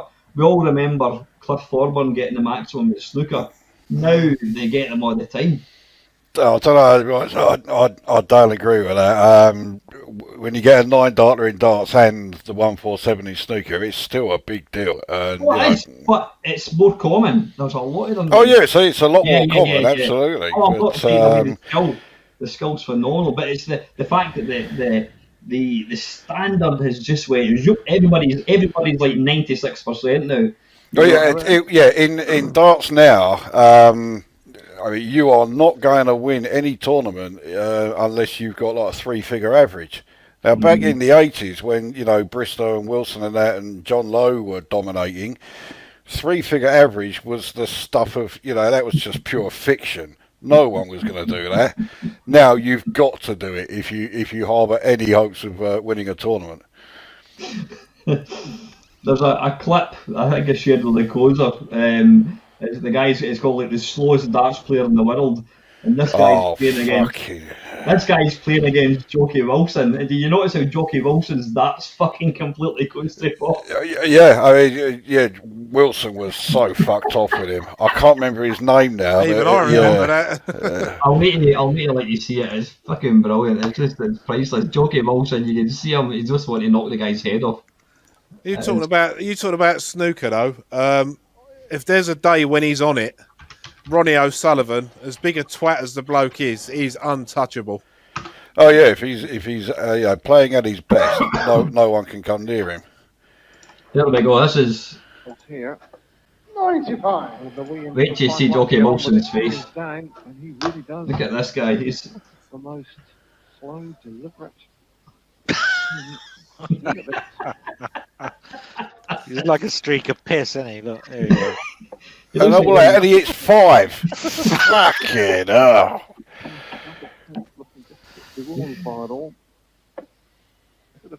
Look at his face.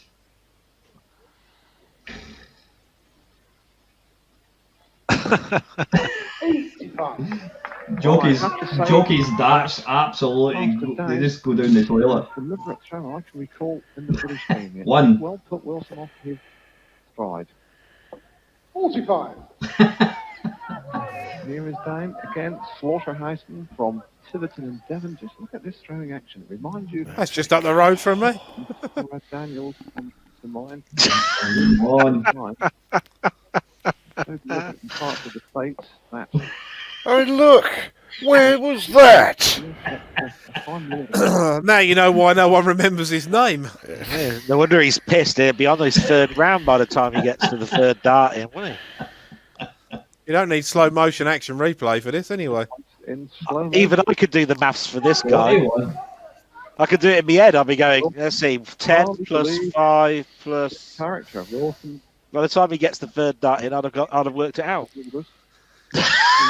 Can you imagine when they're pulling the draw out for the game when they announce the matches? Imagine Jockey Wilson's face. You've got whoever he is. If you are, fuck yeah, now. Well, there's a player like that now. A worker, Jesus Christ.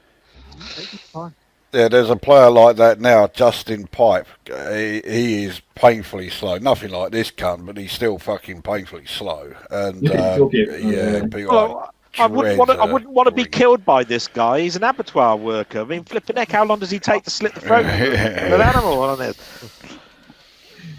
Well, he kills the animals by waiting for them to die of old age. Yeah. Maybe it's as well that Jockey is on the wagon because at this rate, he might have to leave the stage.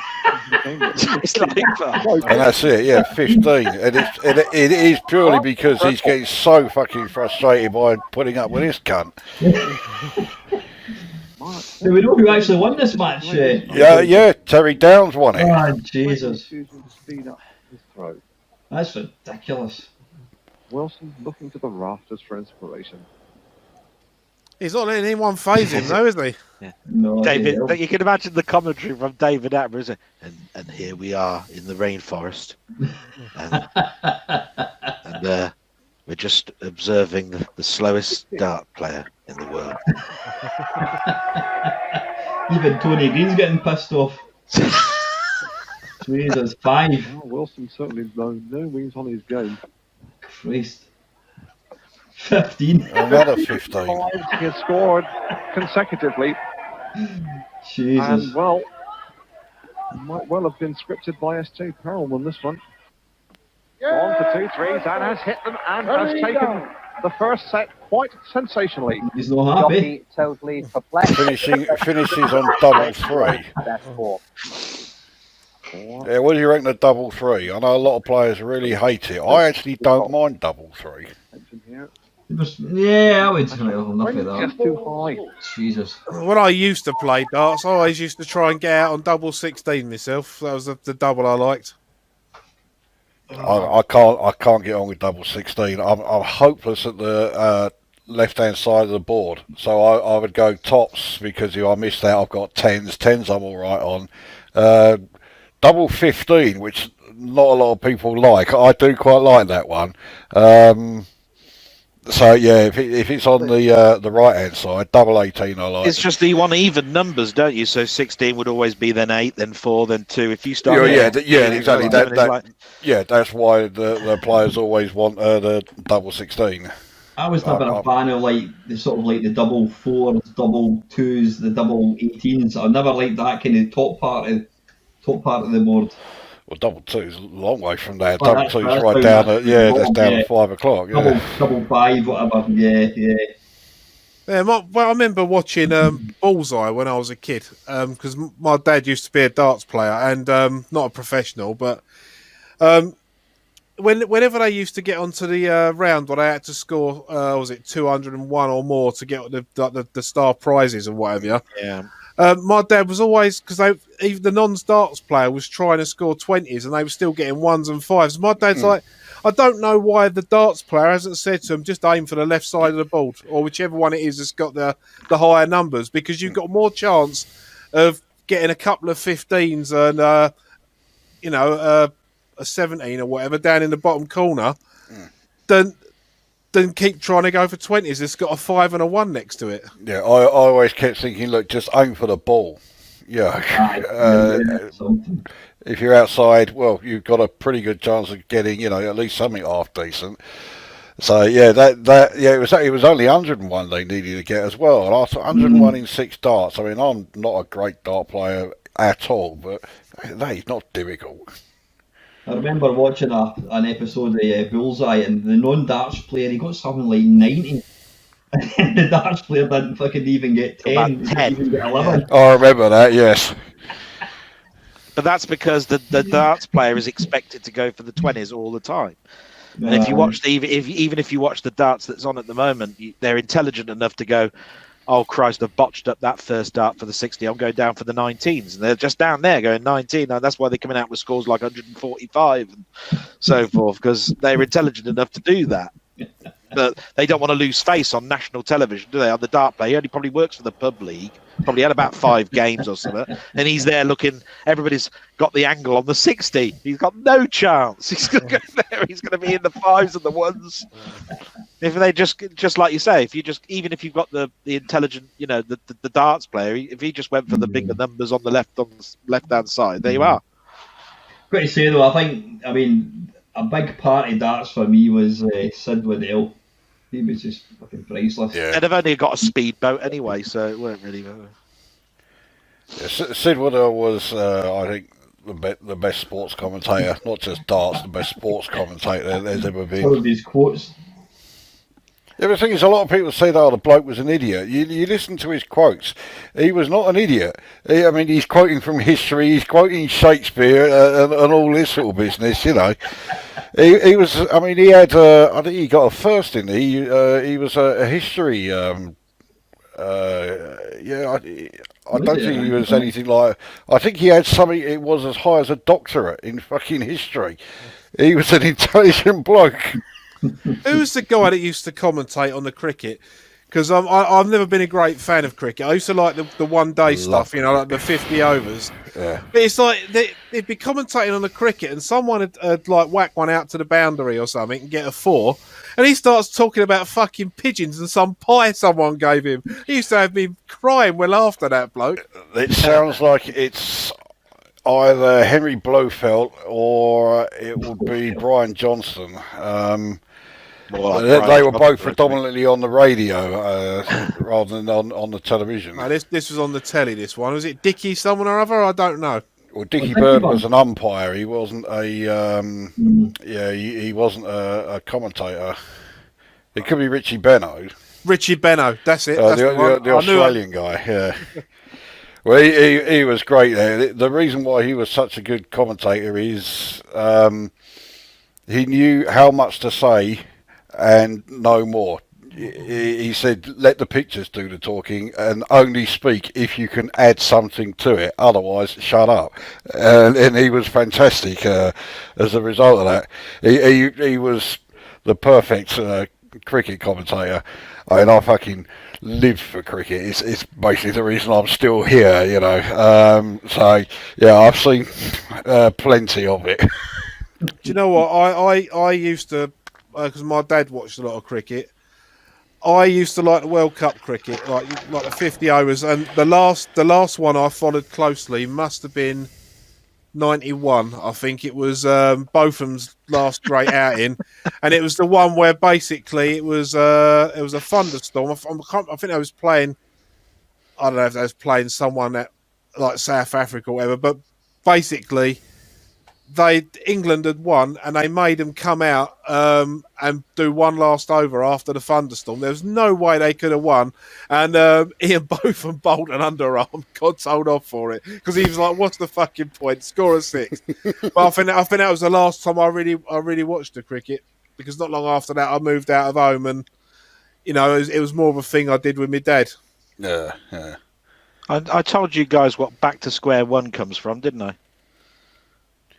Well,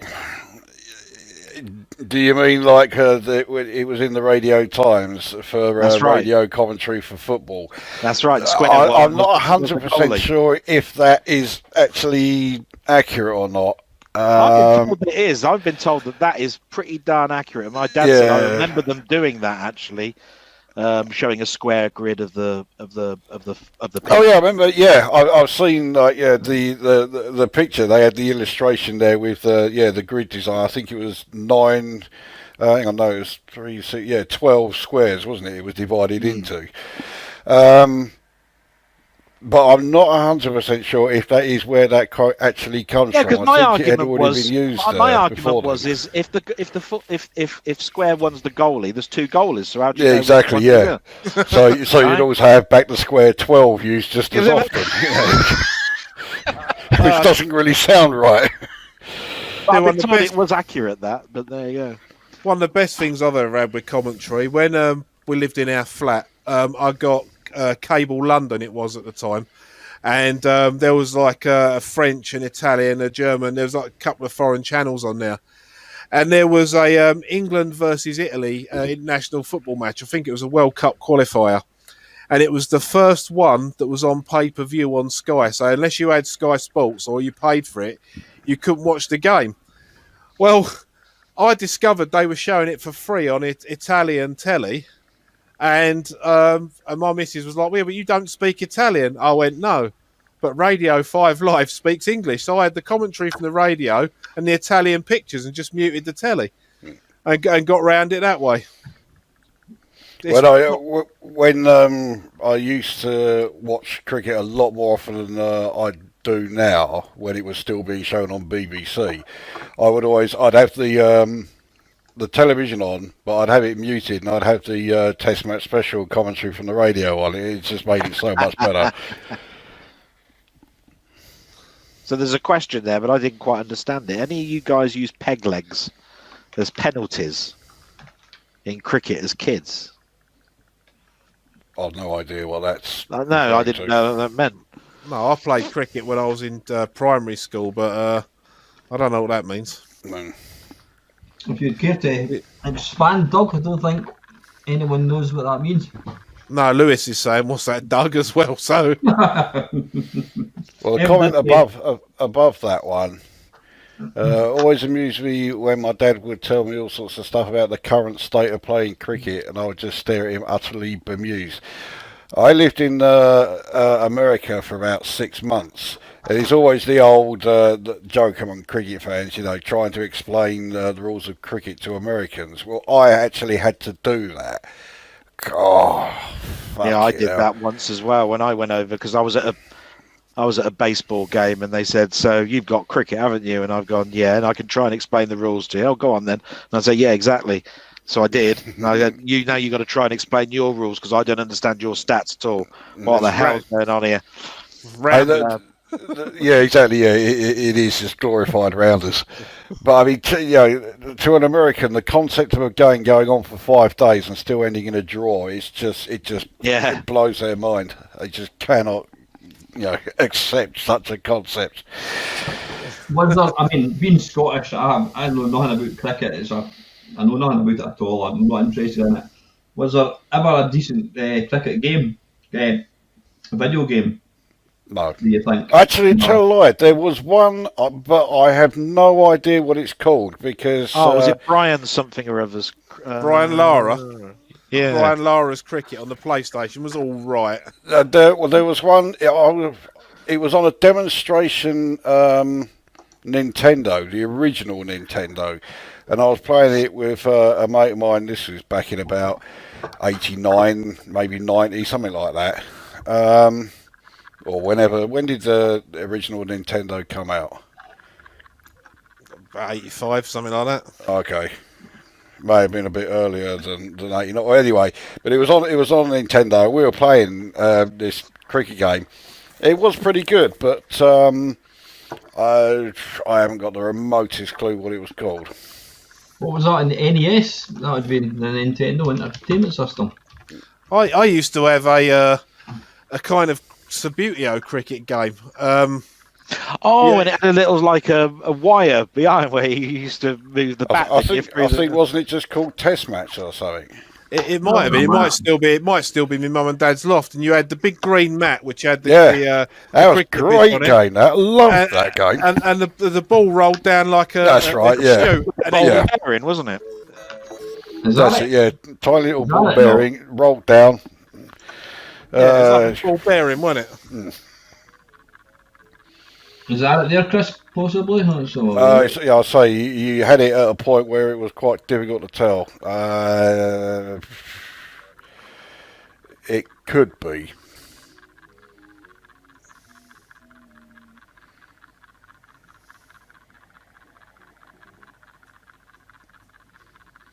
Cool. Yeah, that was ever so slightly wide. That's better. Spin bowling, anyway. Bowling with one of those blatant full tosses that you've ever seen. It was hardly Douglas Jardine, was it? That was bowling. I used to love all the cricket, though, stuff. I mean, I studied up on all the body line stuff that back in the day. That was a great series, Bodyline. I really don't know why the Australians kick up such a stink about the Bodyline series. I can't remember the fucking bowler's name now. Jesus Christ. Douglas Jardine, wasn't it? Well, he was the captain, and he was the one who came up with the whole idea of bowling Bodyline. And the bowler who actually bowled it was Jesus Christ. No, it wasn't him.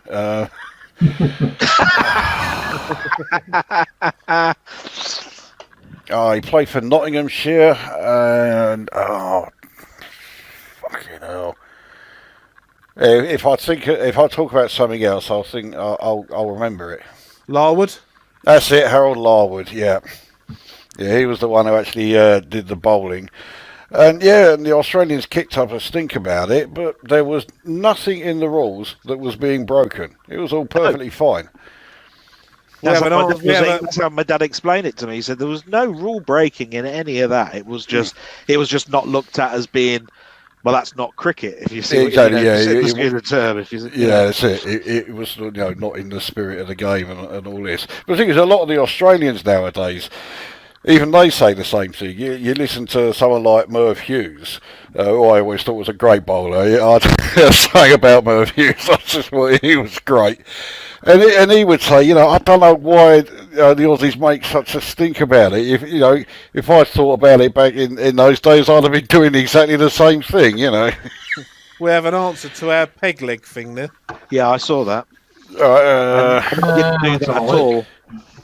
When there is a disputed LBW, which was just about every single time an LBW was given, instead of being out, you had to turn the bat around and hold it by the thick end, then survive for 3 deliveries. We didn't do that in the playground. Yeah, good luck doing that. Because you might as well have just said, right, you're out. With some of the people I was playing against. When I was playing it at primary school, I mean, they didn't even bother with trying to do the LBW rule. It was basically, if it hit your leg, you were out. Even if you were 3 feet away from the stumps, it's hit your leg, you're out. What was that one in the Far Show where they had those 2 kids and their dad playing cricket, and the wife was having a picnic or something, and they said, right, bowl the ball, and he hits it miles. The kid has to go for it. And he's going back and forth. Like says, right, I've got about 60. That does sound familiar. See, I can't remember it. But at the end of the day, the 2 kids are just sitting down while he's just running back and forth. So with his mum having the picnic and eating. So he's just a tosser, our dad. It's running back and forth between that. Well, cricket cost me a BMX when I was a kid. A Rally Super Tough Burner. There was a series out called the Texco Trophy Collector's Cards, and you had David Gower, Derek Randall, Malcolm Marshall, that sort of era, all the big names, all the big names, and we was collecting me and my mate Anthony at the time. We were collecting the cards, and our dads, when they got fuel, we'd get the cards, and we were doing that. Well, there was a garage we went to, and we went into we just asked off the off chance if, have you got any of the cars that no one's wanted? He went, I haven't. He goes, but there's loads that have been slung out the back. And we literally went round there, and we had packets and packets of them. And while I was doing that, some bastard nicked my BMX. Fucking hell.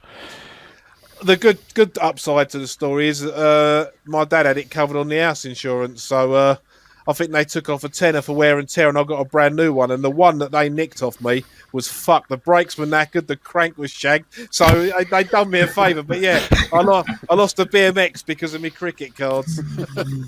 And I think back to it, I tried just about everything. I mean, I remember getting my first roller skates. I had a skateboard. I had everything I tried. And I must have tried it for about 2 or 3 weeks, then gave up. It was just I was absolutely no good at any of that until I became an adult and started playing things like squash and badminton and golf and all of that sort of stuff, and I actually understood things. It was just, that looks cool, I want a skateboard.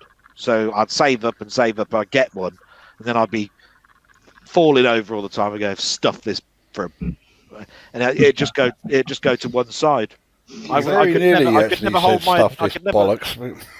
Yeah, I just could not. It just didn't know my. It's like, this is just too much hard work. I can never be arsed with golf. Golf's just fucking snooker for people with too much time and poncy shoes. Oh, I like golf. I'm sorry, but so far... I'm winding you up, Del. I was going to say, so far, you don't like DC, Marvel, should I say. You don't like Doctor Who anymore. I do like Marvel. I do like Marvel. I just think DC's better. No, bollocks to that. DC shit. Not a single superhero from Marvel could take Superman. End of story. Yeah, boring. Move on. Yes, please move on. I was just going to turn around and say that's that. I mean, I never did get my argument in on it, but I don't care because I know that I won. Getting back to computer games, do you think there's a sport at all that actually translates well to a video game? I don't mean it makes a fun video game. I think there's any sport that actually feels like the sport itself. I mean, there's some decent football games, but they play nothing like sport, nothing like real football. Yeah, speedball.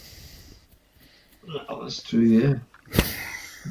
It wasn't exactly an entirely serious suggestion, but if you'll take it, then there you go.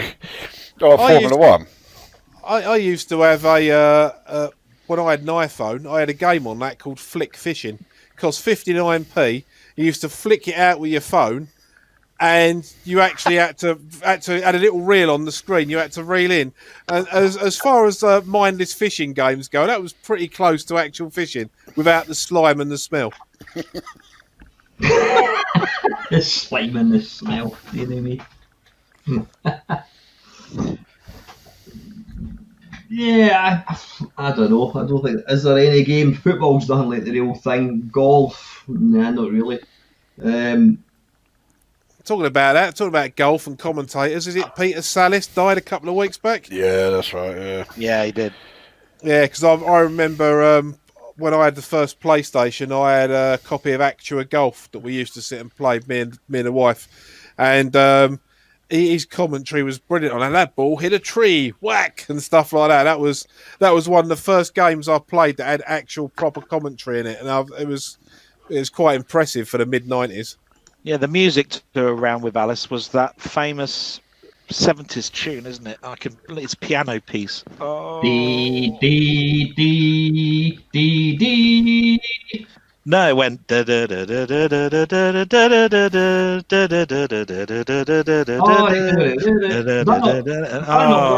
not One Man and His Dog?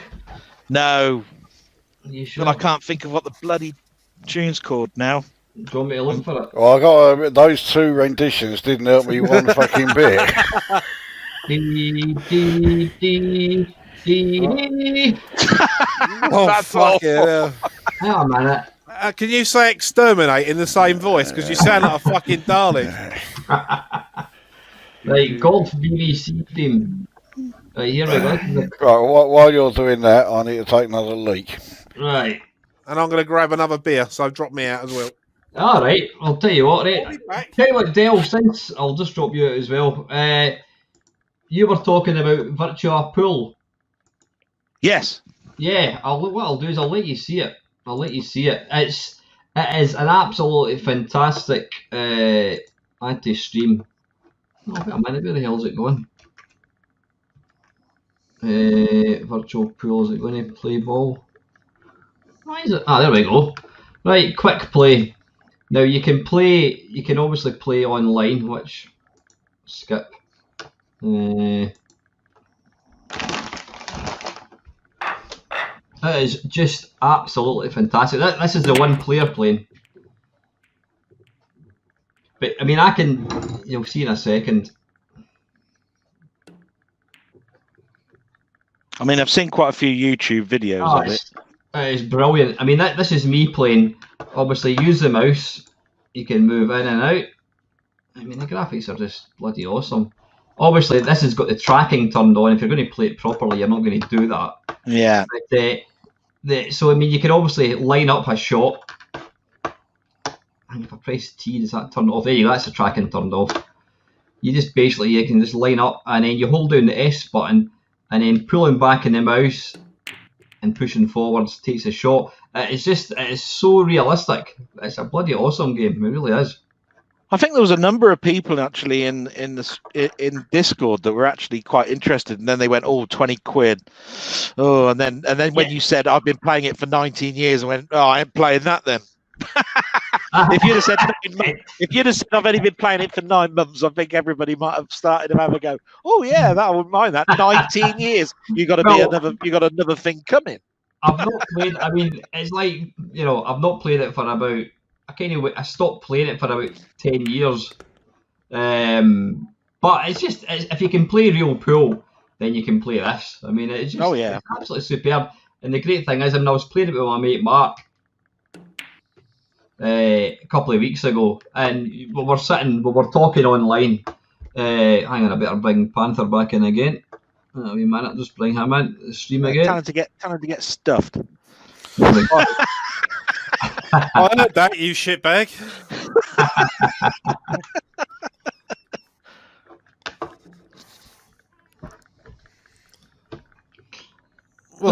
Is this that virtual pool you've been trying to tell us? Oh, it's bloody superb. Yeah, that one he's been playing for 19 years. Playing for 19 years, that last shot was fucking wank. No, that was. I don't know what's going on. I might buy it now. I'm not intimidated. I've seen you play. Yeah, Del, play. It's absolutely superb. I did look to see whether it was in the sale, and I must admit it didn't drop at all. The thing, the problem is the problem you've got now with with games is everybody expects games are going to. If a game costs £10, you think that's a bloody rip-off. I tell you what, one of the funniest videos I saw, and I don't actually watch a lot of this guy on YouTube, but have you seen Worth a Buy? Have you watched Worth a Buy, his channel? Right, so he does these reviews of games, right? They're all modern stuff, but it's called Worth a Buy, and he puts a thumbs up and says, yeah, it's worth a buy or it's not, and he does the 10 worst games of this year. Oh, and it's just amusing. It's just so funny. He was doing this. His worst game this year was something to do with Need for Speed or something. And he goes, and you go down this road and it's fucking wank. And you can't do that because there's a chevron, and you can't go down here because there's a bloody thing. And the police never can pick you up, and it says you must. And he's quite amusing. I could just imagine him doing the commentary on Virtual 4. But I don't, like I said, it's not like endorsing or anything, but it was just if you can find the video for Worth a Buy for the 10 worst games of 2020 and just get to the Need a Speed thing and listen to it, you'd just be going, fuck, he's so spot on. You're supposed to trail this truck and not be identified, right? He went along the sidewalk, he ran over 5 people, and he still won. It's the worst game in the world, he says. Well, you're not allowed to have losers anymore, have you? Because it upsets people if they lose. Yeah. Did you find that music then? I've forgotten what it's called. Actually, yeah. I was hoping that that would have been forgotten. Oh, I see. Right. Right, wait a minute. Right, let's. Is it this one possibly?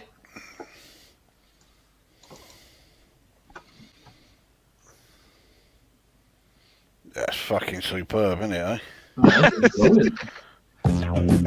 No, No, that's just the theme of their golf coverage. That wasn't around with Alice. yeah, it was just called Around Without. It's a famous 70s tune. I can't think what it's called. I think I know the one you mean. No, I've no idea. That's the same one, isn't it? I never saw the programme, so I wouldn't know it. Is it the one that's Around with Alice or something it was called? Yeah.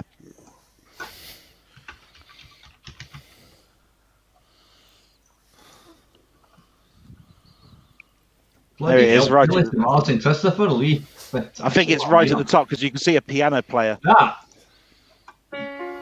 That's it.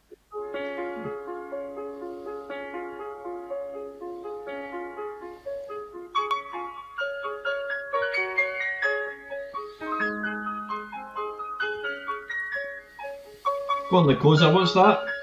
Well, I'm going to guess it's Frank Mills' Music Box Dancer. It is actually. It is. That's what it is. How did I get it? But it is 70s. Nice jacket.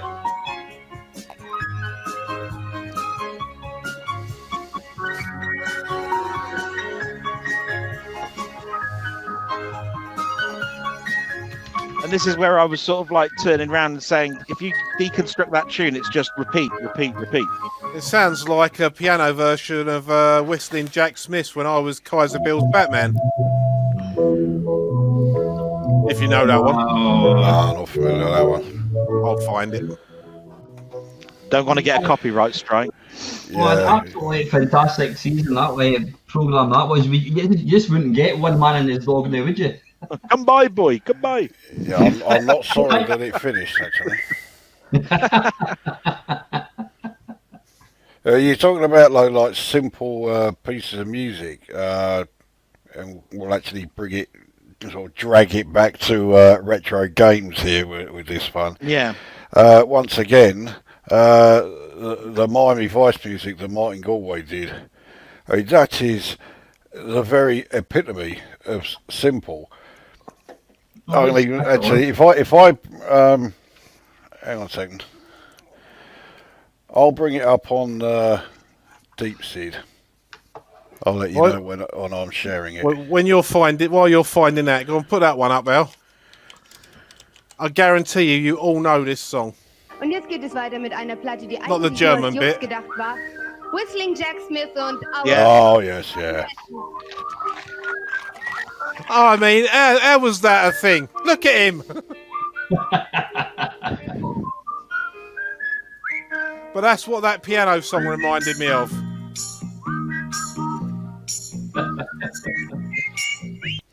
Yeah, that's quite enough of that. I'm sure I've got that on single somewhere from one of my uncles or my granddad or something. Let's have a look. There's a tune that I remember from my mate. Can we share that now, Lacosa, yeah? Yep.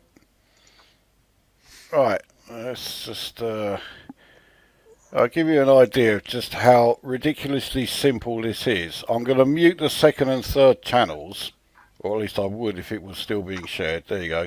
Right, so I'm just muting. I've got second and third channels muted, so all you're going to hear is the first channel, okay?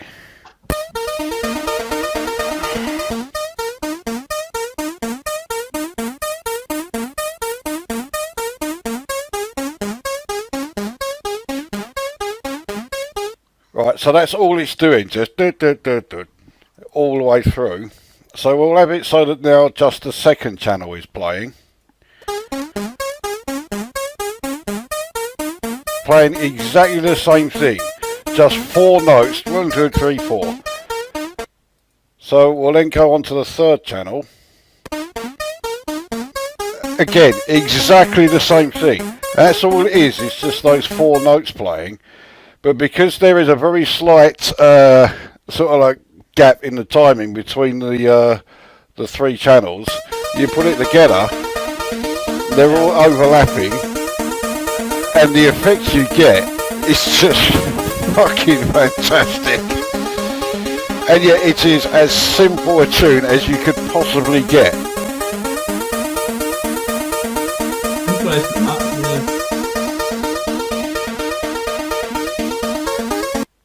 So, yeah, that is that's simple music for you. But what a great a wee piece. favour, Lacosa. Go and, I didn't realise you could block off. Could you bring up Monty on the Run and just play the three? I'm just interested to hear what they sound like individually. I didn't realise you could actually do that. Hang on. I've got to bring it all up again because I closed it all. You can do that on SID player with a mixer, Al, as well. I didn't know that. When you're looking for that, there we go. What's Doug saying? Good evening, Doug. By the way, in fact, listen, thank you very much to everybody that's tuned in at any point tonight. Thank you very much. Footy question. Anyone remember back in the 80s when Match of the Day changed the theme to an updated, trendy version with Sins after a month? I can't remember. No, I don't remember that. I can't remember. It rings a bell. And then they do the same thing. They do that with a lot of programs. I know it's not a good program, but I think EastEnders did the same thing, and they got a load of flag for it. Yeah, I remember that one. I mean, it doesn't matter which version of that they do. It still sounds shit. Yeah. Well, any song that starts with someone being chucked down the stairs ain't going to end well, is it? Bring that up now, Lacosa. Yep. Yeah. Right, so what do you do? You just basically click on... Yeah, just click on it to stop those channels. But the piece of music has to be, has to actually be running to begin with. So yeah, that's what the first channel's doing.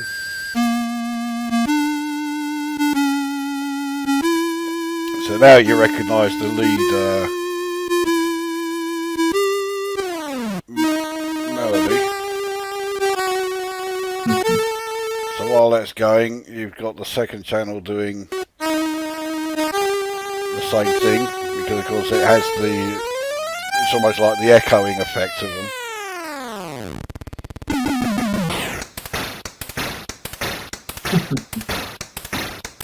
And then meanwhile the third channel, is doing the bass.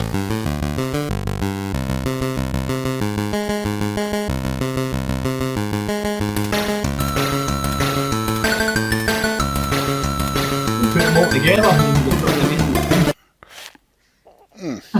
Interesting. Not my favourite Rob Hubbard piece, I have to say, but like I said, it's very easy to count the bars. So, like I said, they're mostly in groups of 4s and 2s. So your one that you played earlier on, that was 8. That first one, where it said it was just. The Miami Vice thing. If you looked, it was 1, 2, 3, 4, 5, 6, 7, 8. Repeat 1, 2, 3, 4, 5, 6, 7, 8. Just repeat. 8.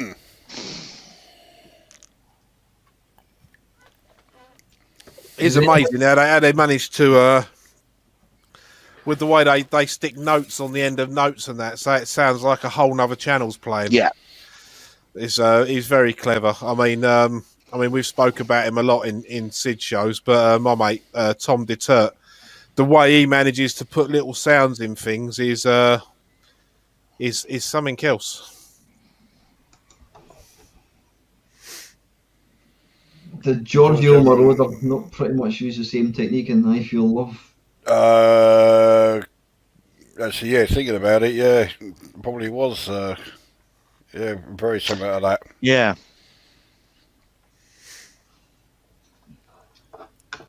Well, I'm not sure that's a song I'm familiar with. It's one of them ones I don't know the title, but I know the song. Yeah, as soon as it starts, you'll know it. It has become a bit of a gay anthem. 70s disco. Yeah, thanks for that, Chris. Yeah, you'll know it well, Panther. Does anybody remember this? I remember when I was a kid, the only music you got to play was stuff that your mum and dad owned, albums, and this was one of them. And I just heard it on the off chance a couple of weeks ago, and it just took me right back.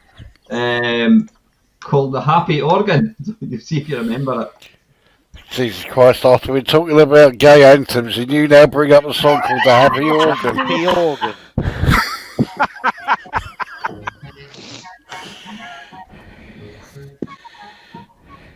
That could only be the 70s, eh? Well, it's a bit Telstar, isn't it? Yeah, I thought you were saying this was a TV show. I was going, no, I don't recognise that at all. I remember things like the Flashing Blade, and Robinson Crusoe, and Monkey, and all of that, but I don't remember this one. The Flashing Blade was great though as a tune. I've got the soundtrack album to Monkey. It's called Monkey Magic by Go Diego. There's some really good songs on there. Yeah, got that. When Lacosa was talking about Airwolf, Sylvester LeVay, the actual beginning part of that is actually supposed to be the rotor blades. That's supposed to be the rotor blades.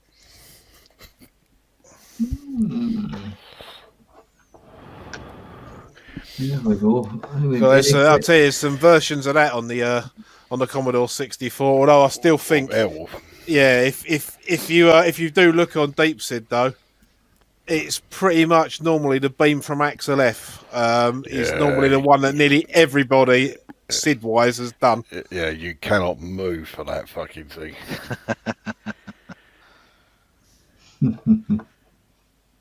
I used to like Monkey though, Pigsy and Tripitaka. Yeah, I used to like that, but my fish face and all that.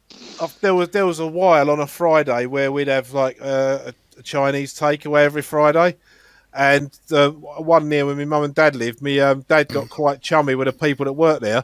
When we was queuing up for our stuff, they used to let me and my dad out the back to watch Monkey on the telly. Doug Scullery can go and get stuffed. Bollyfoot, I have no idea. That's called the lightning tree. If you want to look for it. Yeah, I know it's one. That's it. Down in the meadow with the lightning tree. Yeah. Nice.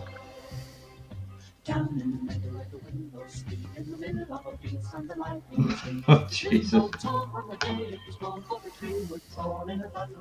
That's quite enough of that fish. Jesus. I used to watch things like Into the Labyrinth. That was quite good. And Children of the Stones. I'll tell you. I remember Children of the Stones, yeah. Oh, Into the Labyrinth was great. Do you remember Into the Labyrinth? It had they went into Wookiee caves. They went back in time.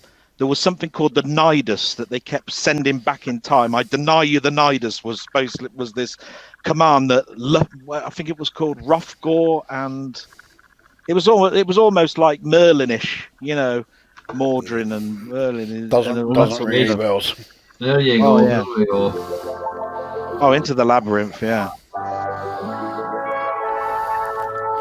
You seem to be determined to get a copyright strike on this stream. I think we'll have about 5 million tonight. You won't get a strike. Don't remember that one. Oh yeah.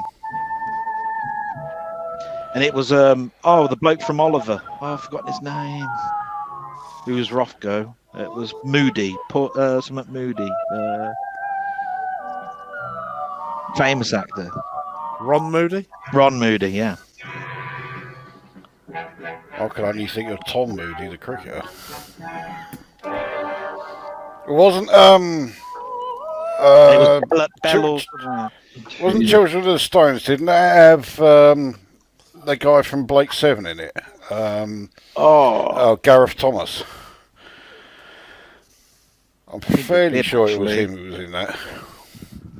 You're talking about TV themes and that from kid shows. I'll tell you what, I could not stand the programme. To me, when I was growing up, it was a girls' show. But the theme music to Black Beauty was a really good piece of music. It's a fantastic piece of music. Yeah, I know the theme. I didn't like the programme at all. No, the programme was fucking rubbish. Yeah. Didn't even have people falling down the wells and Black Beauty running off to rescue them. I mean, Skippy and Flipper managed that. Why not Black Beauty? I'm trying to think of stuff that I used to watch as a kid now because you got me all.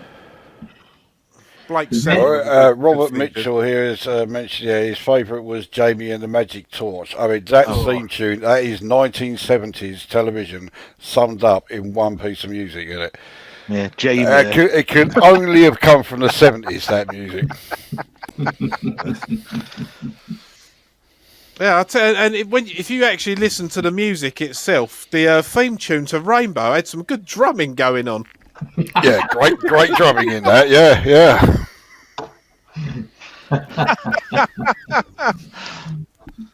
I think you've all seen the Rude Rainbow, yeah. Yeah, with a twanger. Oh, the one that was done over the Christmas, the Have you Christmas seen it, tapes. Neil?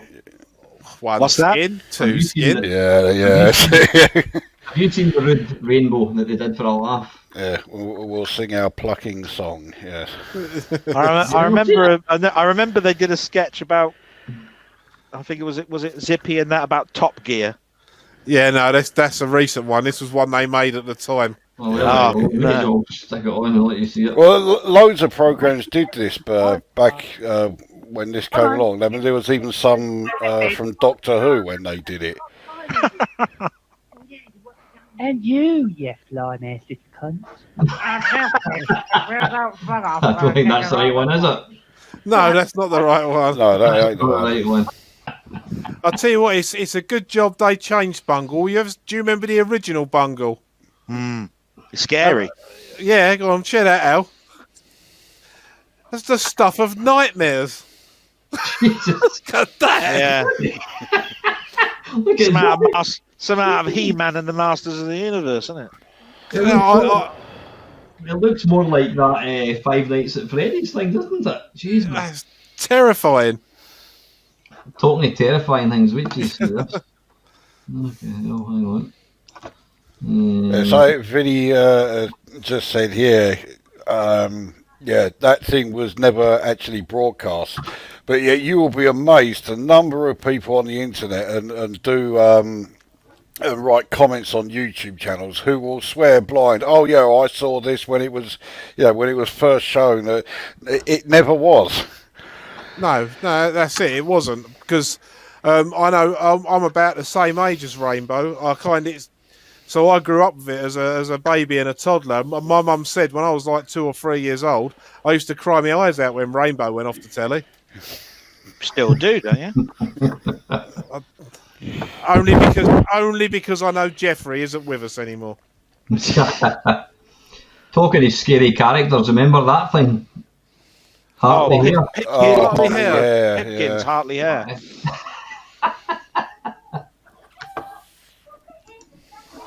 That was a strange program, Pipkins. That really was, wasn't it? Jesus. I mean, it was a scary place they were at.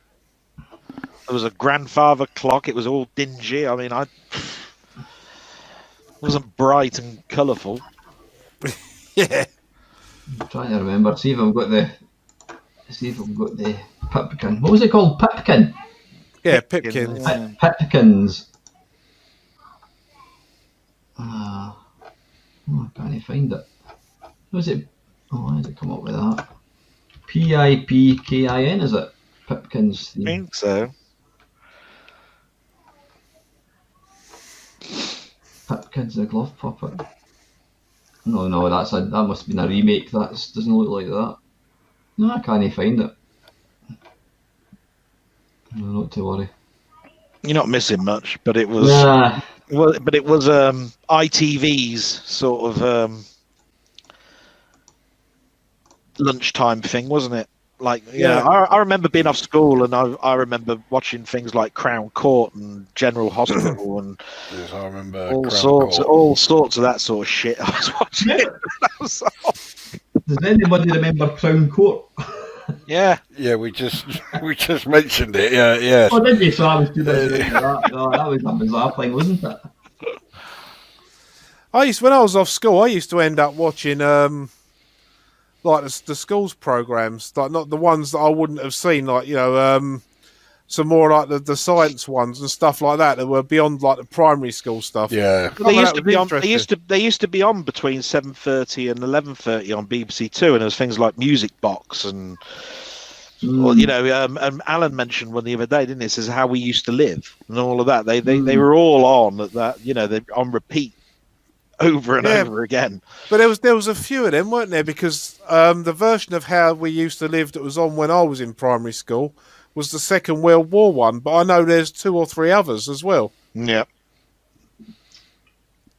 That's the same with. There was one that was set just after the First World War, and I think they did another one as well. But it was always the World War II one. I remember we actually had to watch that when I was in the 4th year at primary school. It fucking bored the piss out of me. I hated it. I couldn't even remember what Music Box was about.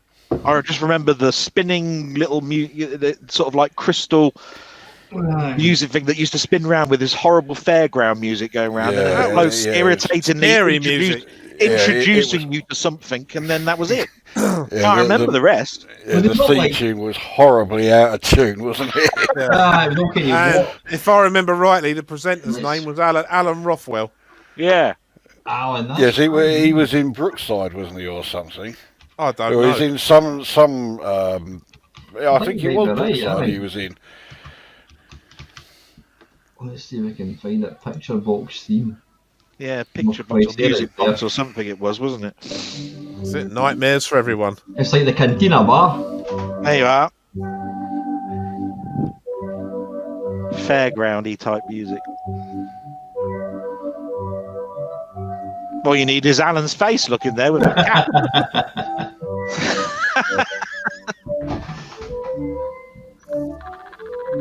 Bizarre theme tune. Yeah, that was that. I can see the sort of like weird, colory, blurry effects that were there in the corner. Then. Manty by Jack Lansbury. There you go. It was sort of like a lead crystal jewellery box spinning around. Jesus. I still don't know what the whole programme was about. I can't remember. Bizarre. Oh, the one that used to freak me out was a Words and Pictures one, which was The Boy from Space. I don't know how old you are, Del, but Alan might have missed out on that one because he's a couple of years older than me. I was probably working at that point. Yeah. But that was bloody creepy. You had these aliens that had like silverish face paint on, and you had one called the Thin Man that was wandering around following the kids about. It was terrifying. What was that one called? The Boy from Space. Oh, that rings a bell. Yeah, they had I am about your age, actually, Panther. I'm 51 next month. Let's try this one. I'm 49 this year. Ah, right. Oh, that music. Da, da, da, da, da. Yeah. See what I mean about muscle memory? I haven't seen that program in donkey's years.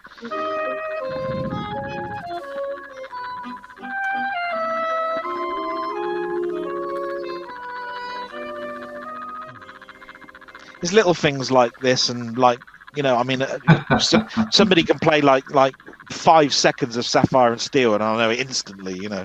And I'll be going, oh yeah, do you remember the second episode with the bloody railway track and you know, all that sort of stuff? Class. That's all on YouTube. That is Sapphire and Steel. Yeah, it's on BritBox and everything.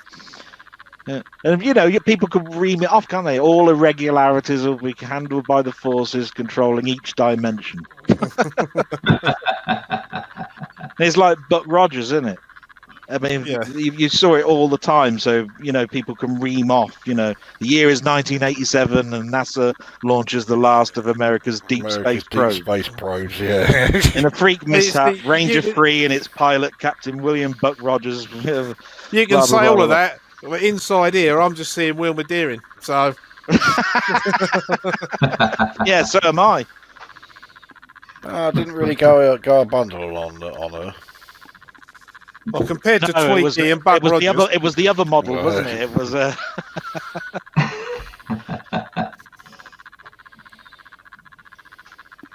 So I'm just looking at some of the comments. Then you guys a fan of the original Twilight Zones? I love them. I watched them all over Christmas. Did you? Yeah.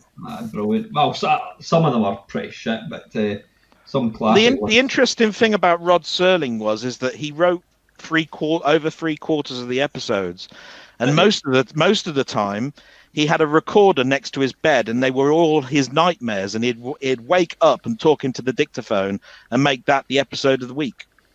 And I just went, bloody hell, I wouldn't want to be your wife. Jesus Christ. I mean, to serve man and etc. I mean, nightmare at 20,000 feet and that was the William Shatner one, was it? I think. Yeah.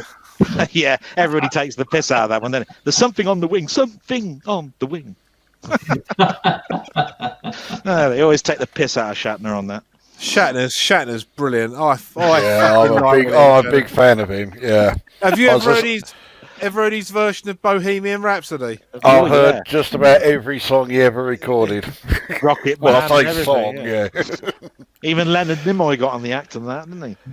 I just have to say though, he just doesn't take himself seriously at all. No. Anyone's taking the piss out of him, he'll just join in. I think that's fantastic. And there's that voice actor, isn't it? That comedian that imitates him really well. Oh, Christ! I don't think it was him. No, all right. But I mean, Lacosa will know what I'm talking about. He's a big film actor. Was in it. Oh God. Well, you're assuming a bit here. I haven't got a clue. Do you know many Shatner impersonators? Jim Carrey does a good William Shatner. Yeah, I can't say I know very many of them. Oh, I'm gonna have to look it up now, aren't I? Yes, you are. Right. Well, quicker than that. Come on, we're live. Oh, right. You carry on talking to yourself, Jesus. What was didn't know I was going to be doing this. Was he an impersonator in general, Dale, or was this like an actor who did quite a good? Oh no, he's well known for doing impersonations, but he turned into an actor. Oh, God, blimey, Kevin Pollock. There you are, Kevin Pollock. Okay, I've never heard of him. Now, if you ever do a search for Kevin Pollock does William Shatner, you'll go, oh my God, because it's spot on. Go on then, I'll have a look. Kevin Pollock. William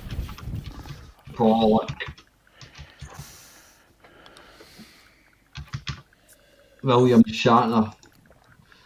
Right, here we go. Another copyright strike, but never mind. My favorite opportunity, I was about 16 and a half, almost 17 years old. I needed a real job. So I went to one of these fast food places. Again, I don't know if I should say the name of it or whether it's Kentucky Fried Something. Went in. I'm not going to tell you what the something is, but you could get it extra crispy. That's your last clue. Go in, I fill out the application and give it to the guy with the paper manager hat, Mr. Impressive. Man's about to decide my fate. He's got a napkin on his head. I give him the application. He's got the balls to say, I'm not sure you're KFC material, young man. I hit him with the only weapon I had at the time, which was William Shatner. But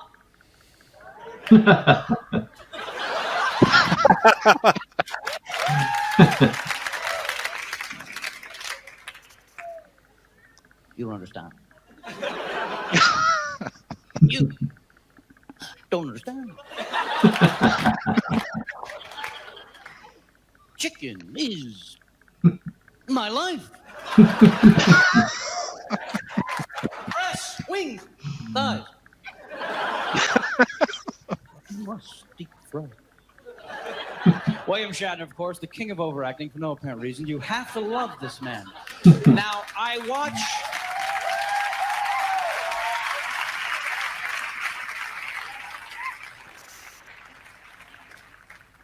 watch and I still see that he's on television. He's on network. He has his 911 show, this roadkill that's on once a week. And I don't get it. I mean, I expect to see him showing up late at night as the host of one of these cable self-improvement shows, you know, like William Shatner for the You Show. It was not about me. The night show is about you. I'm only here to help you find the you inside you. Let's see if we can't help someone here this evening. Anyone at all? Question. Remember, this is not about me, it's about you. So let's ask a question. Let's see if we can't help you. Anyone at all? Yes, sir. It's exaggerated, but it's good. He's doing him well. The grandfather. That's a very open and honest question you've asked, young man, in front of a group of strangers, and we appreciate it. Let's see if we can't help you by talking about me. My grandparents passed away years ago. I can't relate to your problem. Good luck to you. Next question, please. There's a famous one that he did where he was talking about doing Star Trek 5 or something, The Search for More Cash. And he said all of the other actors, they were all holding out for more money. So he got these other actors in. So because he does impressions of Columbo and he does of, Dudley Moore and all of that. So he had all of these other characters playing the other roles. So he had Dudley Moore, I think, as Scotty. So, totally pissed, doing his Arthur impression and all of that. It's just, he's actually really quite good. But I do like him as a William Shatner impersonator. When was that video? Mid-90s, I'm guessing, eh? Looking at the... Yeah. The quality of the video, yeah. See, an impersonator I used to like, and he was only on telly for a short while. He kind of... he sort of star burned brightly very quickly, and that was the man with a rubber face, Phil Cool. Yeah. I thought he was great. Used to watch his show. I think turning into a kind of protege. Turning into a kind of werewolf was a kind of one-trick pony. That was the only problem. He could kind of warp his face and do the kind of demonic voice. But yeah, I suppose that's true. I mean, I remember one series, but. There again, what's his face? What was that cunt, that bloody guy that used to go chase me and then he'd run away? That was his entire act. Duncan Norville. Duncan Norville, yeah. Chase me. You know why he disappeared off television? Because well, there was that, but he got married, and his agent was trying to stop him getting married because doing that would destroy his image of being queer. But he went and did it, and yeah, it did kill his image there. So yeah, he then disappeared. They booked him at a Lloyd's Bank function that I went to. I must have been only about 19, 20. He was the most rudest guy. I mean, just incredibly, near the knuckle. It's a very stuffy crowd, the Lloyd's Bank crowd. Take it like this. And he got some woman to come on the stage, and she got up on the stage having to sort of like stretch an awful lot. And he said, "That's a funny place to put a pencil case." And everybody went, "Oh, you can't say things." And he was as rude as, it was pretty much back then. That was pretty near the knuckle thing to do. I remember when my mum and dad went to see Bob Monkhouse live, because my mum really liked Bob Monkhouse. In the films he was with was it Bob Hope and and his television game show personality and that. And when they got back home, my dad was like, you could tell my dad had been laughing his arse off. His fucking voice was hoarse and that. And my mum was like, well, I wasn't expecting him to be rude like that. Apparently, it's like he was so different to what he was like on the telly, because a lot of his jokes on the telly were very sort of like Christmas cracker dad jokes, weren't they? He always thought an innuendo was an Italian suppository, that kind of humour. And apparently when you saw him live, he was more like Ricky Gervais. Yeah, because it was my mum liked Freddie Starr, but I mean, must admit, I like Bob Monkhouse. Did he do that opportunity knocks, didn't he? When opportunity comes your way, don't knock it. Or something like that. He used to do all these sort of like gestures. He was so quick. I wasn't a fan of Bob Monkhouse until, I say fairly recently. I watched some stuff on YouTube and I thought, he's brilliant. He's so sharp. He was extremely clever. He wrote everything down, didn't he? He had books. I had a wee book. Yeah. And he famously had some stuff stolen, didn't he? And then he was, asked for people to return it. Just return it, please. It's very important to me. It did come back eventually, I think. I saw a programme. It was presented by someone I used to like, Lenny Henry, And I'm not going to go into that, but he was going around after Bob Monkhouse died. He had this like big room. I don't know if it was a cellar or a side room in the house, and it was floor to ceiling, all around the walls in the middle of VHS tapes, Videos, where he just recorded everything from the telly. So he had everything for reference, and there was thousands upon thousands of tapes. It was a really interesting program. He was one of the first people, wasn't he, that bought a video recorder so he could record his stuff, because he was meticulous at wanting to look back at how he was doing things. I remember that as well. And he even got people to record stuff for him. There you go. That's the one Vinnie the Mackham said that must be the one I'm talking about. Yeah, it was superb. I'm pretty sure that was the one that was presented by Lenny Henry.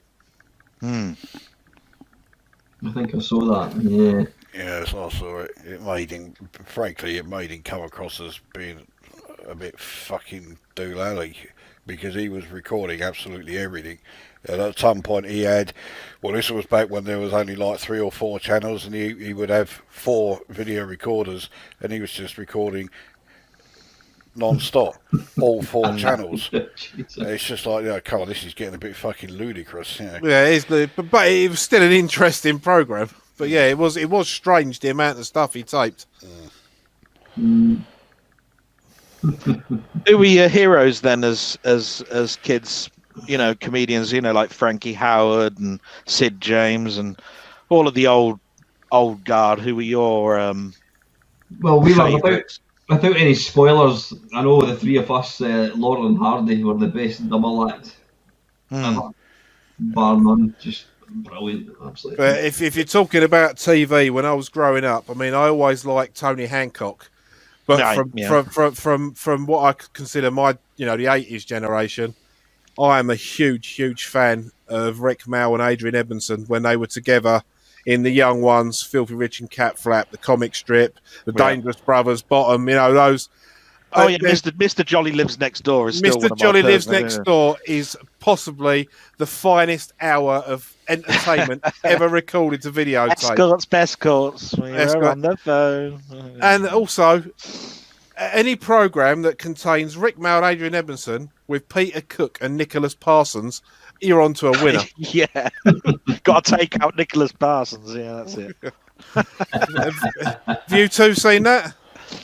Yeah, I saw that one. I remember that. I think I was still at school when that one was on. Yeah. And I liked them doing Bad News as well. The bad news one was great. Yeah. But yeah, I think that was it for me. What about you, Al? Other than Laurel and Hardy on telly? I'm trying to think. I wasn't trying to think who I liked. One comedian I used to like back in the 80s, very, very unpolitically correct, or non-political correct, would be, what the bloody hell's, Andrew Dice Clay. Oh, very God. sexist. I loved him. I thought he was brilliant. Oh, he's a cunt and half, that bloke. I can't believe you. Of all the names I thought was going to be mentioned, that's the last one I was expecting. But then on the flip side, I also liked Stephen Wright. He did all serious deadpan he was, wasn't he? Yeah. I mean, this guy, what's his name?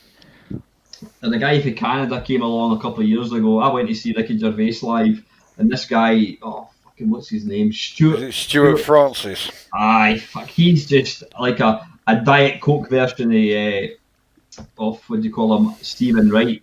And I saw Ricky Gervais live, and Stuart Francis was supporting him, and I thought, that's brilliant. I thought, I'll go into YouTube and I'll watch some of his other material, and I did a search, and I watched a video that he'd done 6 years before, and it was exactly the same, every single thing. It was like the same act. So I don't have a lot of respect for Stuart Francis, but and not Andrew Dice Clay, what do you call it? Love Stephen Wright.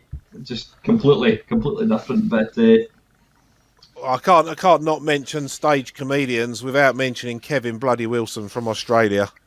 Yeah, fantastic. I saw him live down your way, Chris, at the Cliffs. Every time he comes to Britain, he's always down in Southend. I've got to try and catch him at some point. Oh, he does all the songs, doesn't he? Always Santa Claus, you. Yeah, that's it. Yeah, I got you.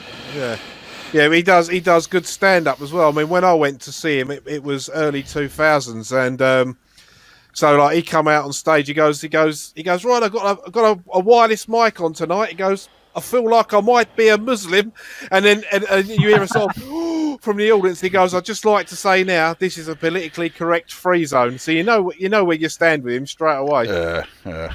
I remember as a kid, I got in. I used to love Laurel and Hardy, like you're going to be talking about, I suppose, in your little stream at some point. But I remember coming back and then discovering Harold Lloyd, because BBC Two would put on at 6 o'clock these half-hour things. Yeah, I remember that. And I remember that, there was some big thing that they were all trying to introduce people back to the silent age, by showing these shorts and all that sort of stuff. And then I got interested in that, and then discovering that he had half of his fingers blown off of it in one of his films. And also, and if you look very closely, he's got a glove on and all sorts of stuff. You learn such interesting things that you wouldn't even think about.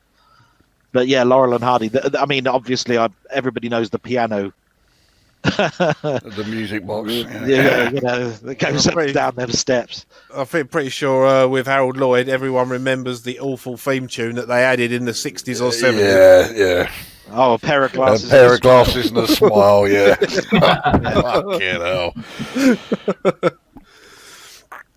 And some of the things they did, like, Buster Keaton and Charlie Chaplin, I mean, how they didn't die on the set of some of the films they were making was unbelievable. And it's ever so interesting to look at that back at that age anyway, because a lot of them, they were just done out of money, left, right, and centre. So, a lot of them were their own makings, gambling, drinking. Buster Keaton was a drinker, if I remember rightly. Yeah, in fact, the time. Arbuckle gambled all of his money away, I think. Stan. Stan Laurel was pretty much sort of like ripped off by Hal Roach, wasn't he? That's right. I think the pair of them were. Well, they kept him to their contract, didn't they? He said, right, okay, so I'm going to hire one of you. So they had them on different types of times of contract to keep them both together. Yeah. I know, without any spoilers, I know neither of the Chris's have seen the Stan and Laurel, Stan and Ollie, what do you call it? The film with Have you seen it, Dale? Yeah. Yeah, and there is a bit in that where Stan Laurel basically calls Hal Roach a complete cunt. He says that you're just ripping us off. Yeah. So it's worth watching. I mean, he was. Yeah, he was a real fucking scumbag. And you even get to see James Finlayson at some point as well, which is quite interesting. James Finlayson is an unsung hero in the Laurel and Hardy films. I mean, the butt of all the jokes, and he's bleeding lazy eye and what have you. He was absolutely superb. Excellent comic timing, that bloke. But he's because Laurel and Hardy was so good, people don't often think about James Finlayson. I mean, he was in a good 75% of their shorts, weren't he? Oh yeah. Why you? Why you? So what's your favourite? Sorry, what was going to say? What's your favourite Laurel and Hardy short then? Do you think? For me, it's Them Nar Hills. For me, it's Toad in a Hole. Well, that is a fantastic one as well. Yeah. Is Them Nar Hills the one where they go to get fresh air? Yeah, they get drunk on the bootleg that's been poured down the well. Well, if that's not the worst case of doubt, I don't know what. So I take it you've all got the collections and so forth, the DVD or Blu-ray collections of these. Well, I've got mine digitally. Let's put it that way. Yeah. Oh, okay. Same here.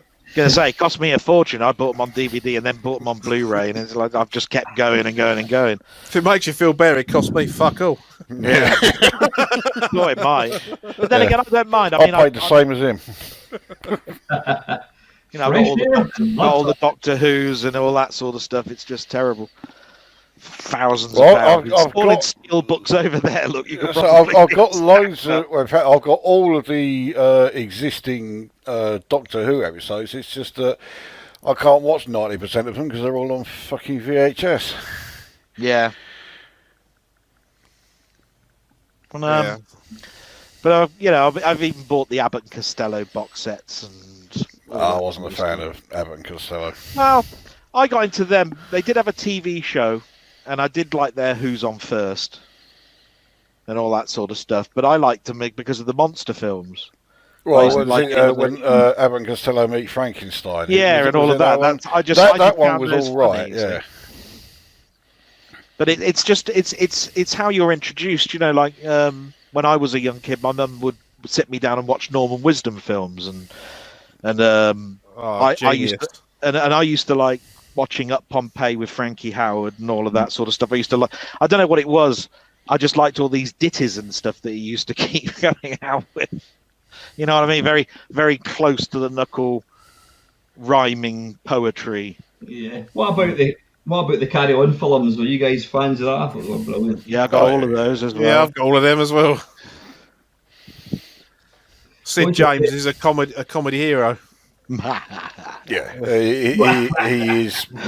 Even though he wasn't in the first film, he really did become like the stalwart. He was like the figurehead of the Carry On series, wasn't he? Yeah. Favourite, you say, Al? I'm quite a fan of Carry On at Your Convenience. It's a great one. I would say Up the Khyber.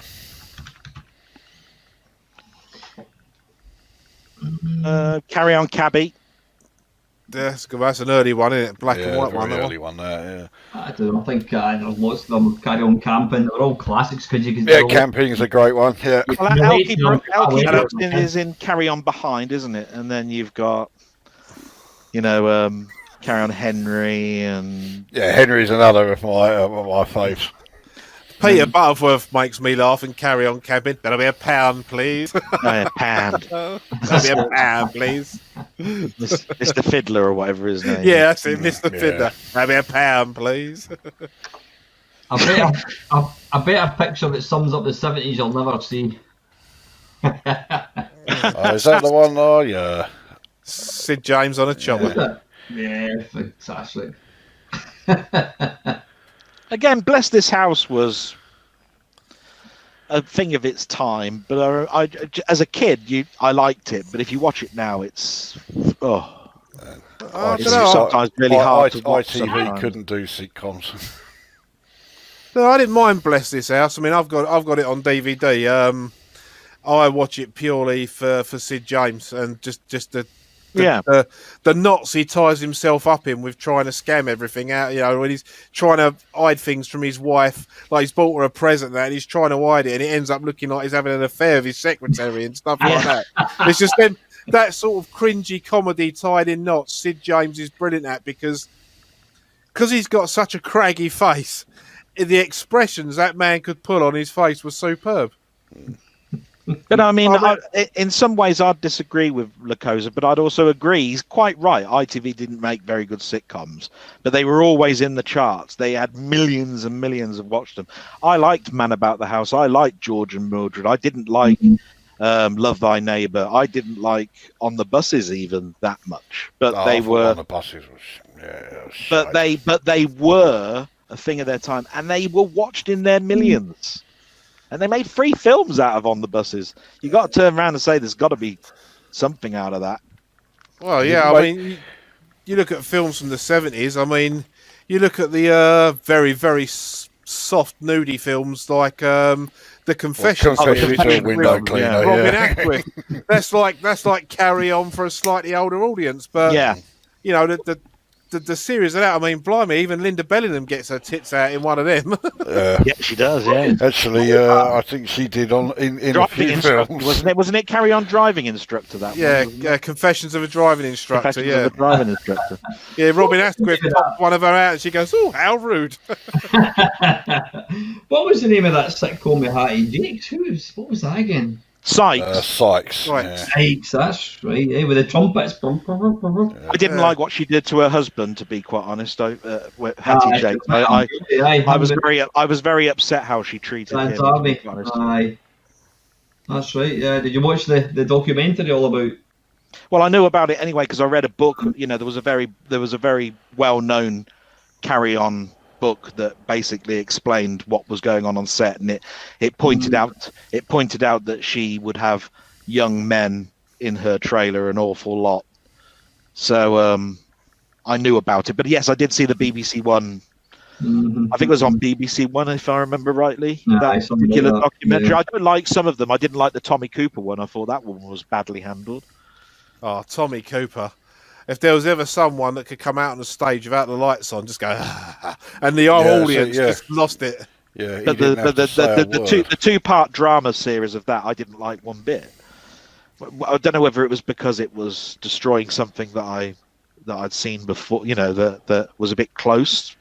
I don't know, but I just thought it was not handled very well. Did any of you guys actually see the Tommy Cooper when he collapsed on stage? Yeah, I was watching that live. Yeah, so was I. Everyone started laughing because they thought it was part of the show. Yeah, because I remember at the time, I was saying, this isn't very funny, and my dad just said, no, something's gone wrong here. That's not right. So, yeah. It's when the lens disappeared from underneath the thing, you knew there was something going on. I don't think he died there and then, did he? I think he don't die later on, but he was... No, I think he was pronounced dead pretty much straight away. So, yeah, Mad Moments goes to say it's on YouTube, which it is. I just think, no, don't be one of these fucking scumbags that goes and watches it. You don't need to watch it. I have watched it just out of curiosity, and it's not very nice, because you know what happens. But yeah, no, I saw it when it happened, and that was enough for me. Yeah, I have no wish to watch it again. I think I saw a documentary once, and it got to the point where it was about a minute before it was about to happen. Yeah, and then it stopped. They stopped, and that was as far as I wanted to go. I didn't want to watch the next minute. I think I saw the same one, and because I remember they were showing the clip, and I was just thinking, come on, don't show the moment. And thankfully, no, they stopped it before it happened. Yeah, because Eric Morecambe almost went the same way. He died in hospital a couple of hours later, but he collapsed on stage, didn't he? He was Stan Stennett, wasn't he? He was being interviewed by Stan Stennett. I don't know. I thought he was. He'd done his routine where he played the glockenspiel and the xylophones. He's jumping about, and he's a bit like, and they ended the show, and he's like, "I need to go to hospital," and was dead by the time he got there. Possibly, I can't remember. See, I thought he was doing something with Stan Stennett. They were having a conversation in rep type thing, and he went off at half-time very hot and sweaty. He didn't like what was going on, but he finished the set and then he died. Had a heart attack straight afterwards. Yeah, possibly, mate. But Stan Stennett. I'd have to look that up, but I'm pretty sure that's. I think Eric Morecambe is quite possibly one of the funniest men to ever have walked into. Yeah, he was. Yeah, and I mean, yeah, when he died, I mean, what's his face? The other guy, Ernie Wise. He never really appeared on TV after that, did he? No, he wasn't Ernie really Wise. You mean?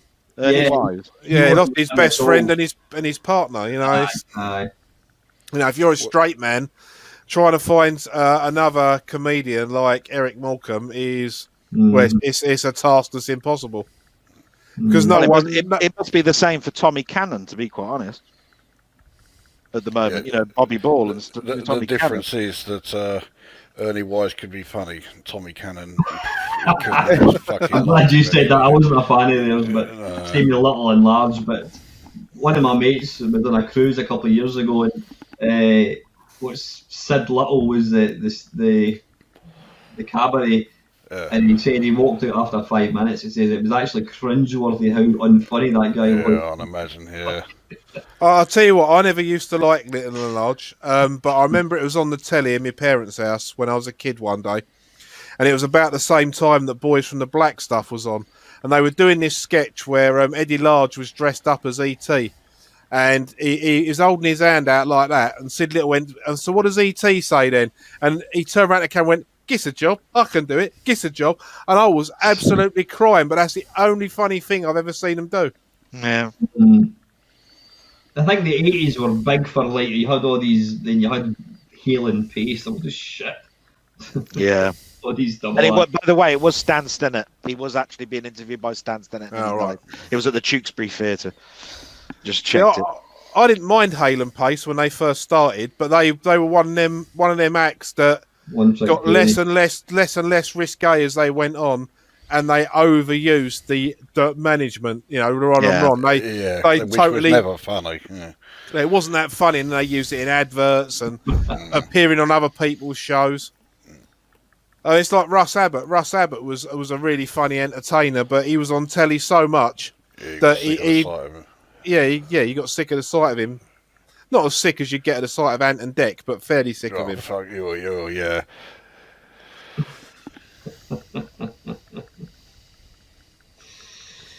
Yeah. I can't think there's any. Is there any other funny sort of comic duos that exist now? Well, I've always been quite a big fan of Vic Reeves and Bob Mortimer, but they haven't. They don't do as much as they used to do. Yeah, I saw them do Shooting Stars when they were going around the country doing Shooting Stars. Yeah, Shooting Stars was great. Well, it was when it started. I think they carried it on too long. Yeah. And then they brought it back again, and it just... Yeah, and it flopped, and they should never have brought it back. I wasn't a fan of Randall and Hopkirk either when they tried to bring that. I wasn't keen on that either. No, you can't beat the original of that. Nah, Tom Baker in it as well, didn't it? Yeah, it was a nice try, but I think what it was, it wasn't funny enough to be a comedy, but it wasn't serious enough to be like the original Randall and Hopkirk Deceased. Yeah. So it's kind of they tried for a middle ground and it didn't quite work. Yeah, That's another one of those themes that's in my head now is Randall and Hopkirk Deceased. You're welcome. That damn harpsichord.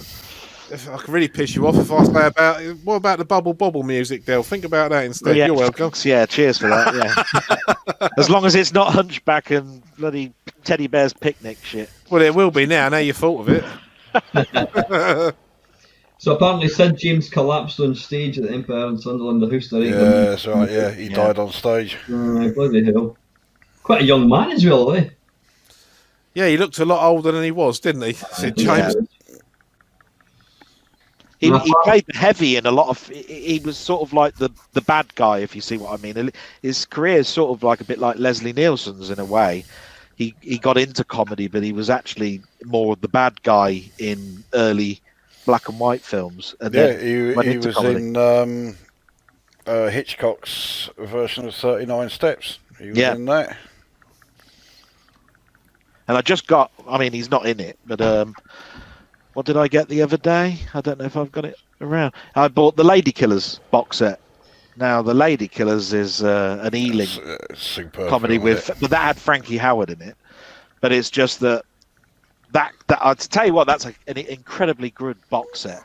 If you're into that sort of thing, it's got the soundtrack in it, it's got the book in it, it's got everything. Can I just say, Dale, that's a very, very dangerous set of DVDs you've got stacked up there in the back, is it not? Yeah, I know. Open safety waiting to happen, is it? Bloody I know. I need to get that sorted. But actually, I've just found out where Lady Killer is. I'm trying to figure out what he's actually watching in his big 55-inch telly there. I don't know what it is. It's still sealed, I notice. That's the back. Yeah, because it turned up the other day. Oh, was that a Christmas present? Well, to myself, yeah. But this is where I was talking about, because remember, I'm always asking you questions because I want you to sort of like expand the conversation, which is like which is better, remastering or upscaling, right? Because this one turned up in a forum saying, what's the point in doing The Lady Killers?